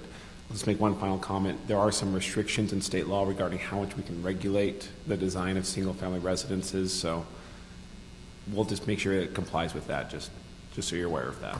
Sure. Okay. We are at 11:54. Our next item is newspaper noticing. Kelly. There aren't any newspapers, so you're okay. All right. Finally, remove newspaper requirements. So obviously in our development code, we do have several applications that still require newspaper noticing, text amendments, rezones, general plan updates, and annexations. As of that 2021 state legislative update, they did remove those newspaper noticing requirements on specific applications. They replaced it with other types of noticing. So kind of the idea is defaulting back to, state code in this circumstance. It was just more of like hey, this is what it's costing us to post things in the newspaper. And so if it's something that you're interested in taking out or coming up with a different way to notice, or if you're okay with the way we notice and just taking that out, it's just an opportunity to kind of look at, this is what we're paying. I don't know if people, Stephannie and I today took a moment to try to figure out how to find our public notices on the Daily Herald website, and it was not very easy. And so a resident, to be able to find that post on the Daily Herald, would have to go through several steps to find it. It's not just an easy, oh, there it is, Highland Public Notices. But any it's direction just a here? thought. Where's the council filling Take it out. So this would be a motion that would come back to us, that would remove this. Yes, this What's would the have rest to of the go to council? both Planning Commission and City Council. What's the rest of the council? So what's the alternative again? Alternative, technically by state code, we don't have to have an alternative. For specifically like annexations, they have you put out a notice for every 2,000 people in your population. So that's kind of like an extra 10 notices that are in public places in the city. I know that the state is still trying to look into that and see if there are potential changes they can make to be more efficient with this next legislative update, but that's at least So where one they're thing at might right be now. if we're getting rid of those notices is maybe if it's a development, we want to, is it 500 feet, within 500 feet, we send a written notice? Yeah, so Those we are already have radius this. notices. 1,000 feet or Yeah, something. we yeah. could say, hey, we want to go a little bit larger in that notice range to make sure you're more known. So, Scott, the alternatives are putting something on the website that says public notices, and we also have to put it on the state website anyways. How about if you put it on the electronic sign, the big ones? I don't know. Big neon lights. You would have more people. Okay. And in What's the December, we direct- could write so it out. do we want them to look at bringing back a development code, text amendments and things that way pertaining to removal of the newspaper? Yes. Yes? I'll I agree. think residents would really appreciate the additional radius of notices, though we've heard that several times. For those specifically. Okay, is there? Awesome, thank I don't you. see anything else. Let's just go through our meeting schedule before we hit midnight. We have a city council meeting on July the 5th. That will be at 7 p.m. On July 19th, if you'll please notice, we have a special hearing at 6 p.m. here at City Hall. We'll have a city council then at 7 p.m. But on the 19th, there will be a special hearing that starts at 6 p.m. here. So the 19th will be a hearing regarding a business license for Alpine Food Storage. And Mayor, I will be absent July 5th. Sounds good. Do we have, if we don't have anything else, do we have a motion to adjourn? So moved. Well, Chief Patton has something. Oh, I didn't, I'm sorry that, Chiefs, I'm sorry. Dude, you're killing me. I said like 12, 15, so just hold on. Okay, don't talk for 15 minutes then. I'm not going to talk for 15 minutes. So real quick, let me just address the self-inspect.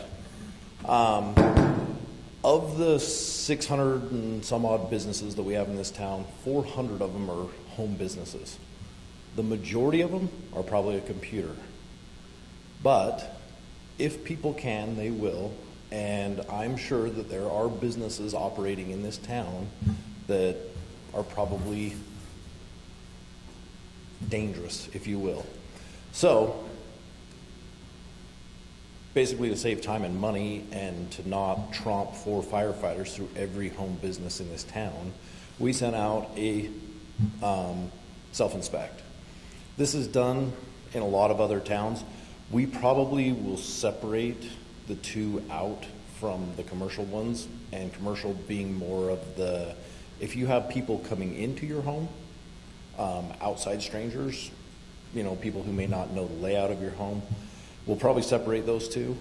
But really it was an effort to find out what we have business-wise in this town. What's happening in basements and garages and, you know, and what we need to be aware of as far as public safety goes. So that was the effort. It didn't come out really well as far as the form wasn't separated as well as it should have been as far as home and part of that is we have home, we have like Airbnb where you would be subject more to, you know, fire extinguishers, exit signs, because the people that are coming into that home are not familiar with it versus somebody who just has a computer in their den. Completely different story. So that was kind of the premise behind it. So hopefully that kind of clears up what we're doing.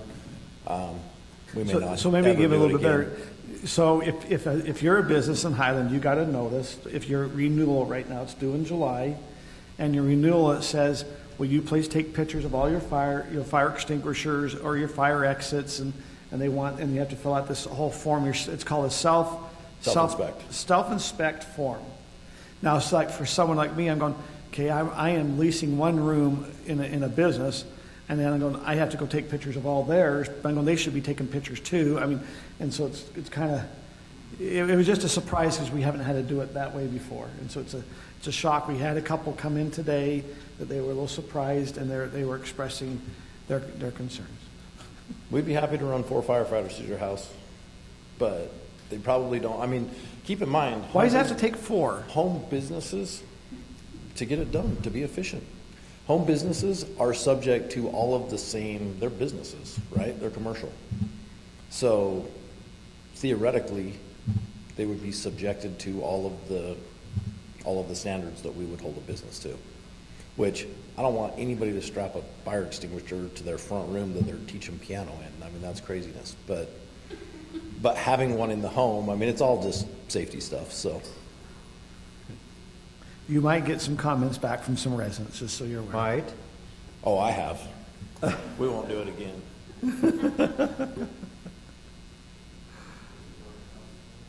I had 12:05, so we're close. Now, I'm going to take less than 60 seconds. I just wanted to stand before you, and I'm going to speak for Chief Patton as well. Back in December, I remember having a conversation with my wife saying this budget year is going to be one for the books. And because I knew what our ask was going to be, and I didn't know how popular it was going to be or was not going to be. But I just wanted to say thank you to Mayor, you for your leadership, and to the council for all of your hard work that you've done. Specifically Nathan and Aaron and Tyler, who put in a ton of work and listened to me whine and cry and moan, and I think Brian did as much as I did. So, but I just wanted to say thank you for your support for public safety. We really appreciate it. It was sorely needed, and you guys saw that, recognized it, and we worked through it together. So I just wanted to say thank you. Thank you. I think I can speak for the whole council. We also appreciate you also for the police being out there willing to protect the community. I don't know if you've noticed, but we also been awarded the safest city again. The Lone Peak Public Safety is the safest, if you want to say, the 2 cities, Alpine and Highland, in the state of Utah. So I appreciate that. I appreciate Chief Patton. You've now been the fire chief for 1 year. I think I don't know how many times I've had people, just make comments about how great of a chief we have, and just from when I came in, almost 4.5 years ago. So when I was running 5 years ago, there was a lot of commotion. Everyone was getting hold about the fire department. That commotion has really went down. I wanted to tell you thank you. It's been a lot easier, I think, is with the residents. I think that you can see the residents are very supportive of this fee, if it be fee or what it's not necessarily, the fee was not necessarily for you. It was we all approved the budget. It was just how we were going to fund it. And so we appreciate you. So I just want to say I agree with that. Let me just say, where do you find the documentation that we're the safest city? I think it's called, if you just type in the safest city in Utah. Well, I've tried to do that before and it doesn't list us, so I just like to know the documentation. It's safe. I mean, we keep saying this, but I've never been able to find the documentation, so I think it's great. But. Okay. Do we have a motion? So moved. Aye. Aye. All in favor, say aye.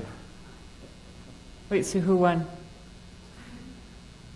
Who said 12:05? We don't count those two because they cheat. The website, by the way, is safewise.com. It comes up as the number one thing when you do a search. Here it is.